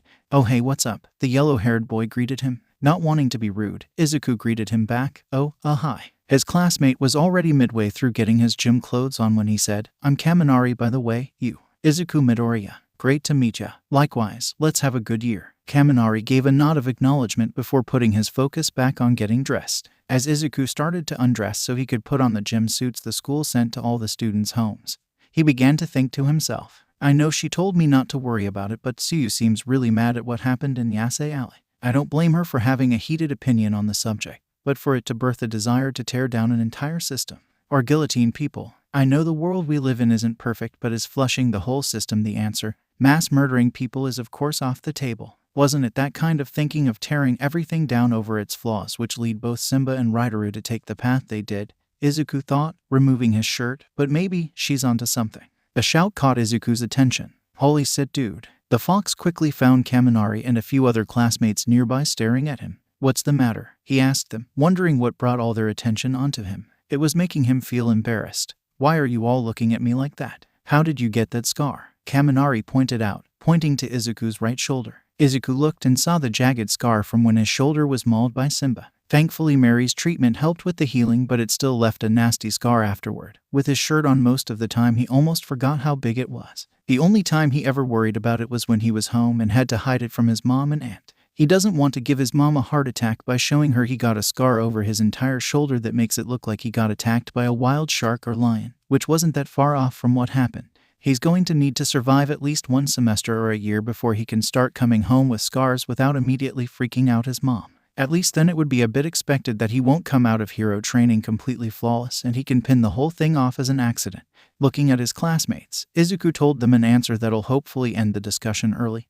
I got into an accident 2 years ago. Was the accident a bear? Exclaimed one of the students. No, a Nemean lion. What? Joking. Holy shit, dude, that looks bad. Does it hurt? No, I mean it did when I got it, but now it's just there. It doesn't bother me except a few times when it gets itchy. That was when a red-haired classmate of his stated. That's so damn manly. Being bashful, Izuku backed up away from them a bit, saying, it's nothing really, guys. Though he tried to stay humble about it, his scar did bring a lot of unwanted attention to him. Thankfully, his will stood strong, and eventually, while his classmates' wonder didn't end, it did subside enough to where everyone went back to dressing so they could leave. Finally able to get back to his business, Izuku strangely chuckled at the thought of his shoulder scar bringing the attention.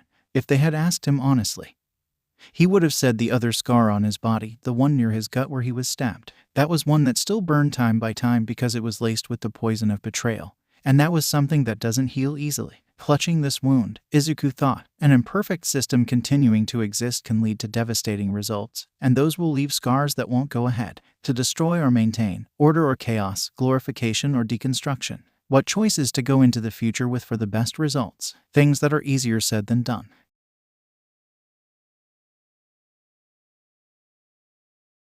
Okay, sadly the chapter is over, and if you enjoyed the video, just leave a like and subscribe with post notification. So when the next chapter is ready, you will be notified. Okay, see you in the next video. Bye.